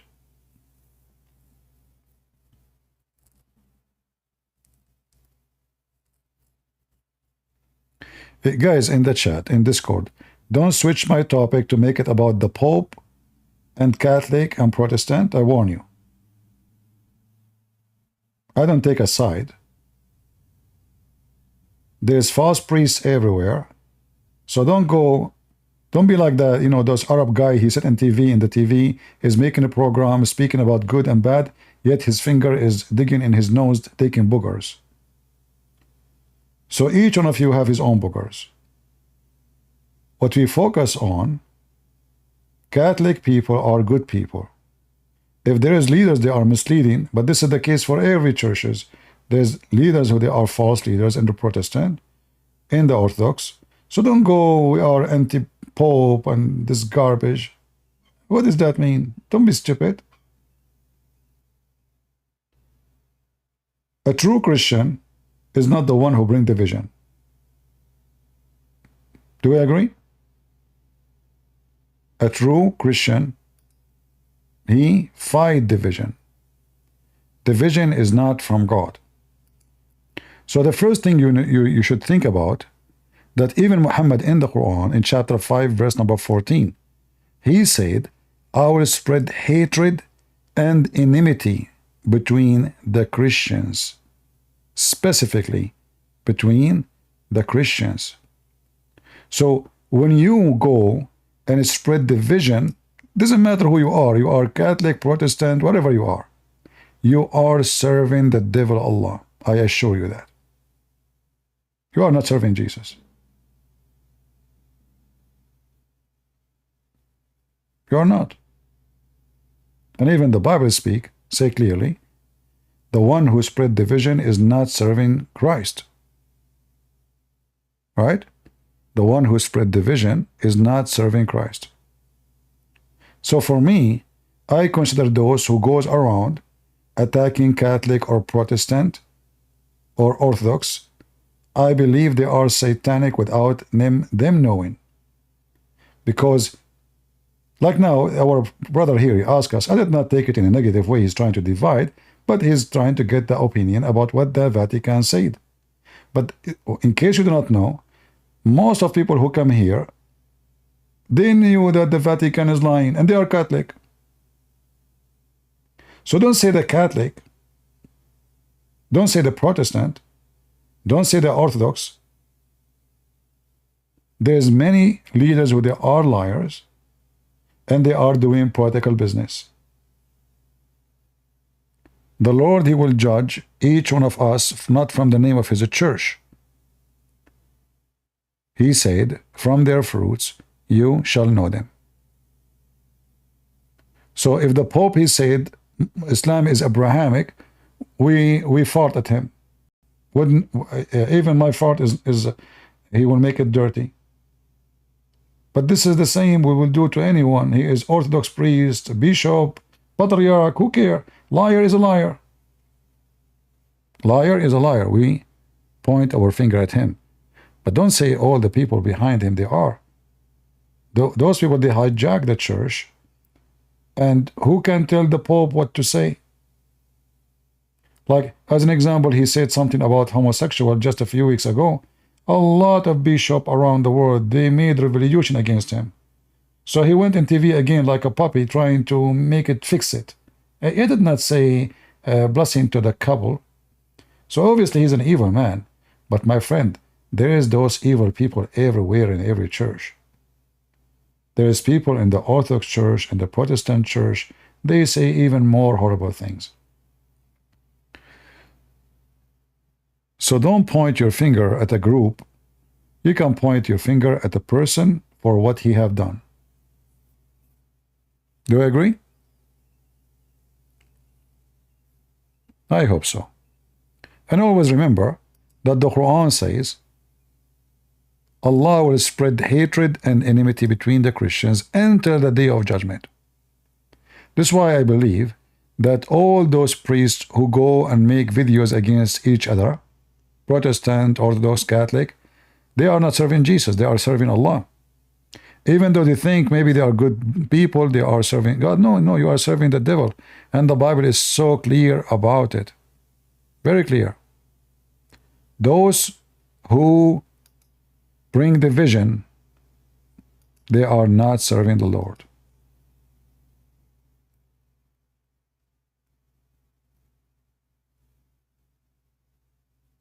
As simple as that. And my tongue is tired from warning people. But the majority of people, they love division. And they love hatred.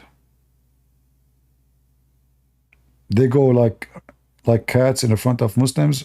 They act like lions in the front Catholic or Protestant.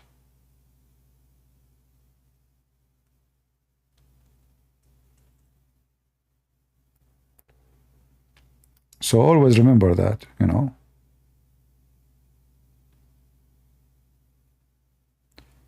If you go as an example, you go to 1 Corinthians, where it says, I appeal to you, brothers, by the name of our Lord Jesus Christ, that all of you agree that there is be no division among you. So are we following the Bible when we divide? No. Division is not biblical. And the only way to avoid division is not to follow priest, is to follow the Lord. Because every priest will give you different opinion, and that will bring division. But there's only one person, he have one opinion, that is the Messiah. That's why I warn you, don't follow me and nobody, I'm sinner. I'm talking about those priests, I can do the same. I'm saying that there are people do wrong, well, I'm no better. So why you want to follow what I say? Your guideline, your constitution is the Lord's words. Nothing more, nothing less. Not a pope, not a priest, not a bishop, not Protestant, not Orthodox. Who care? They mean nothing for us.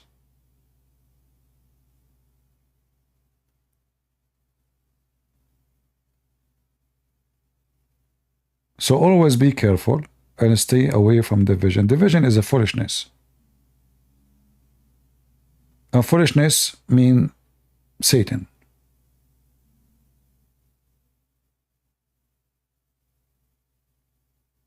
This is why the Bible says, avoid foolish controversies, etc. If you associate yourself with the foolish ones, big mouth people who say things without thinking, you will learn nothing but foolishness. And the Bible says clearly, as for the person who stirs up division, after warning him once and then twice, have nothing more to do with him. Anyone knows which book I'm reading? If anybody knows, pause the verse. The one who spread division, this is not my words, this is the Bible. The one who spread division, you warn him first time, you warn him second time. He continue, you have nothing to do with him. Period.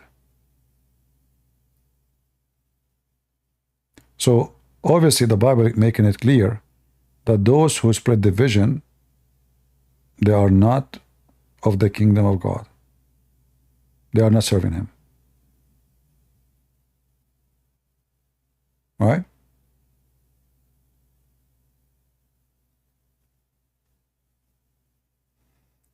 And the Bible is so clear that divided house falls. The only house we have is the house of a Christ. So I advise you all, never say I'm Protestant, never say I'm Catholic, never say I'm Orthodox, for you are just nothing, doing nothing but promoting division and following a bunch of fools who they are claiming to be religious, but in reality, they are not serving Jesus. The Lord, he said, from their fruit you shall know them, not from the name of the church. If a person believes Muhammad is a prophet, this is a fruit of the devil. That's it, we know the fruit. That's why always I say to you, like somebody said in the comment, the previous video, that I hope people will not understand that Christian Prince saying don't go to churches. I did not say that. I said you should go to the churches. Why you don't go? But I said when you go to a church, ask two questions. Two questions. What do you think about homosexuality? And what do you think about Islam? If the priest don't dare to give you what the Bible teach, this is the priest of the devil. Do we agree?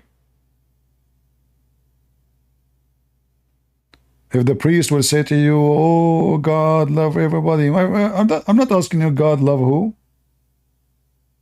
This is not the question. What the Bible says about this issue and this issue. Give me the answer, as it is in the Bible. Oh, God is merciful. I did not ask you if God is merciful or not.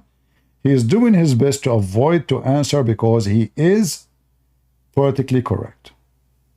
And asking this question in public, not in a private talk, because he might say things in private, but you don't dare to say it in public. Be careful. Right?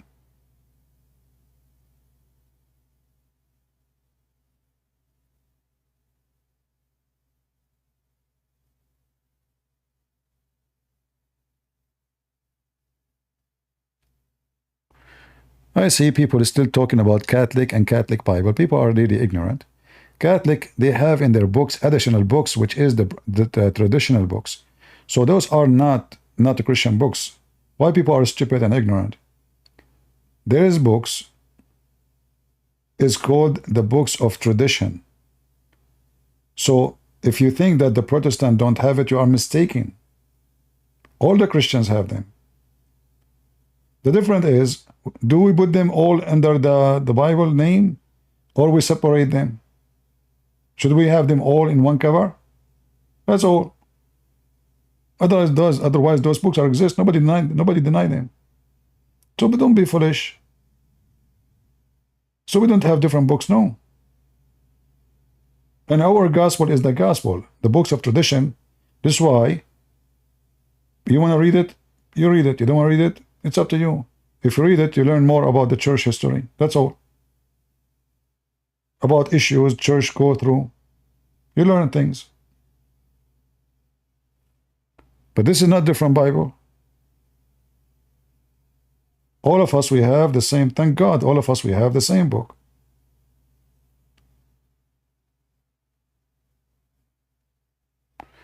Anyway. Do we have any Abdul? Maybe last call? Any Muhammadan?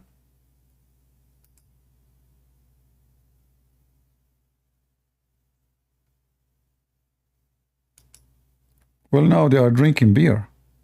Halal beer. Oh.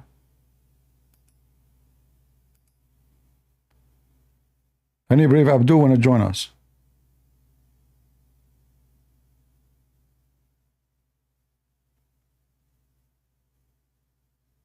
All right. Well, look like we are done for today. I hope you guys have a good time. I'm trying to make my videos short because people are complaining. You are saying your video is so long. So people, instead of saying thank you, staying many hours with us, your back hurt, your feet hurt, your knee hurt, not moving, not going to the bathroom, you know, they complain the opposite. And I don't know really what to do, how to make people happy. You make it short, nobody watch. You make it long, they complain. I mean, if they complain about God, why do they not complain about me? Who am I? Right? They will complain about anything. All right. Any Muslim? Last call. Who is a Muslim would like to convert some Christians here into Islam? Trust me, if you do it, you know, I mean, you can do it. Almost I converted to Islam one day. You know, like I was hungry and I never smoked all my life. Never, you know. But I felt like I'm high, even though I'm not smoking, because I was listening to the beautiful Quran. I closed my eyes. The sun set in the boiling, murky water. Beautiful. Suleiman have a flying carpet. Beautiful. David have 99 wives, they are goats. Wow. I like goats. I never thought there's a book is going to call women goats. Yeah. But anyway, the Quran is so beautiful, and I think women, they like it, you know, somehow. Like, isn't it nice to have a goatee wife? I think this is nice.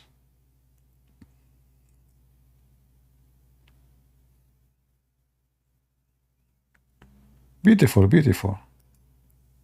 The book of Allah. So, like, almost I converted to Islam when I noticed that the sperm become blood. You know, I said to myself, I will never be worried again if I have an injury and I'm bleeding. I just make some sperm, and that, you know, they give it to me in the hospital again, and then that will be blood. They take sperm from there, they push it inside you in your vein, and that will be blood, you know. Very easy to make blood. Science, Quran, book of science. Allah, He sent hail from mountains in heaven. There's two east, two west. This is true. Always there's two east, two west, you know. There's two Biden. One, his name is Obama, and one, his name is Joe. Yeah. Any Muhammadan, come on.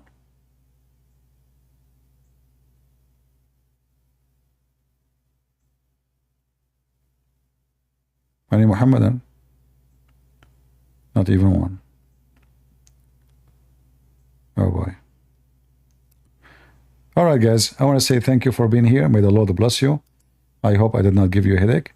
And remember one thing. We appreciate that you can receive our videos, share them, and make a comment. Don't make a donation. We don't want your donation. Thank you very much. I know that will hurt you. At least donate some text. I mean, I don't know how cheap people are. Text, you know. Say something the Muslims said.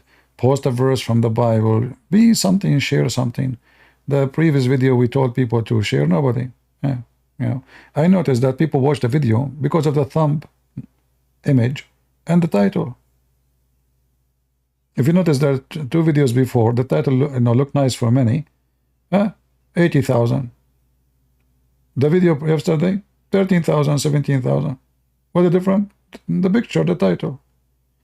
People, they don't care really how valuable is your topic. People, they click. People are like insects, sadly.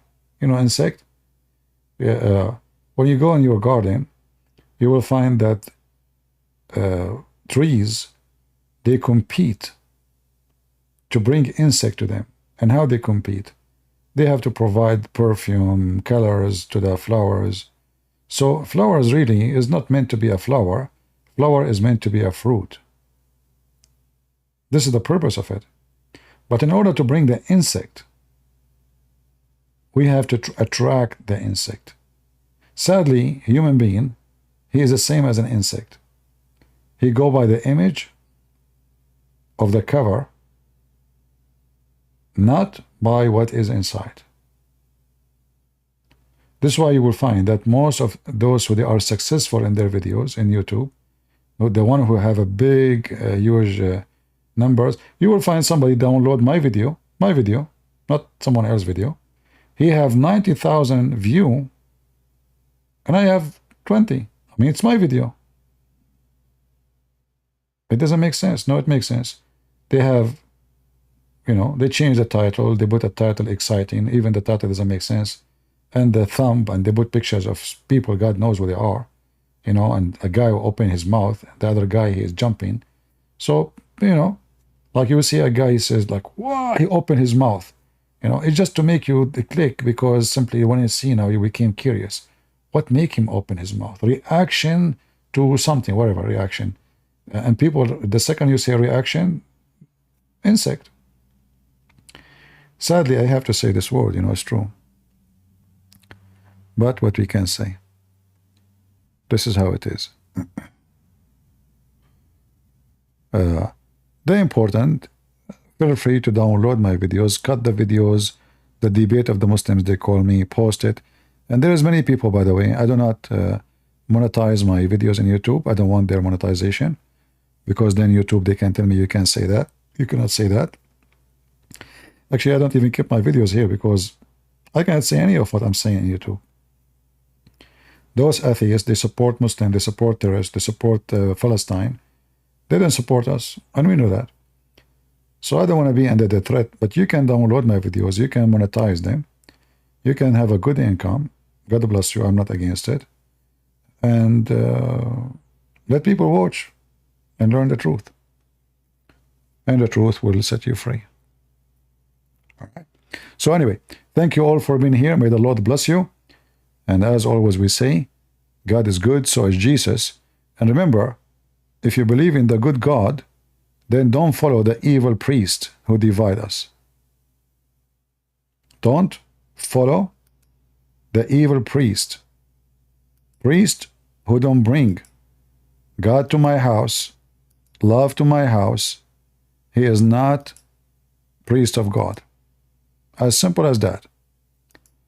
A priest who bring division to our house, make us hate each other, he is serving the devil, and he is the priest of the devil.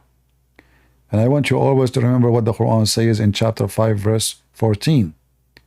Allah will spread hatred between the Christians specifically until the day of judgment. So each time you do something, you notice that this will bring division, remember one thing: you are Abdul. It doesn't matter how big the cross on your chest. It doesn't matter how many times you pray a day. You are nothing but a servant of the devil Allah. For this is his plan. He put it plain in front of you, clear and open. I will plant enmity and hatred between the Christians until the day of judgment. So whoever of you, and I know your priest will say to you, this is not our target. No, this is their target. Because if I want to speak to someone, I want to correct him. Correction will happen by love, not by hatred. At the end of the day, all those Christians believe in God the Father, God the Son, God the Holy Spirit. They believe that salvation comes through Jesus. They believe in the baptism. They believe in the gospel. They believe in the disciple of Jesus. They believe that the Messiah is going to come back. All what they debate about is useless. It's just to bring division. Like I could not even find one serious issue debating about. Very silly people. Satan is their command. Unite, otherwise the devil will demolish you all. Unite, you are strong. Divided, you are nobody. Remember that. So division will bring nothing but division, and division bring nothing but the most, destroying. And the Bible make it clear that a kingdom is divided is going to fall. This is in Luke 11. Any kingdom is divided is going to fall. So seek the kingdom of God, not the kingdom of the devil, because kingdom of the devil is the kingdom of division. Kingdom of God is kingdom of unity and love and brotherhood and sisters. He and she, they will be the same as angels in heaven. We are sinners, but that is not an excuse to bring more sin and division to us. Thank you all. God is good, so is Jesus. And see you soon again. Bye-bye.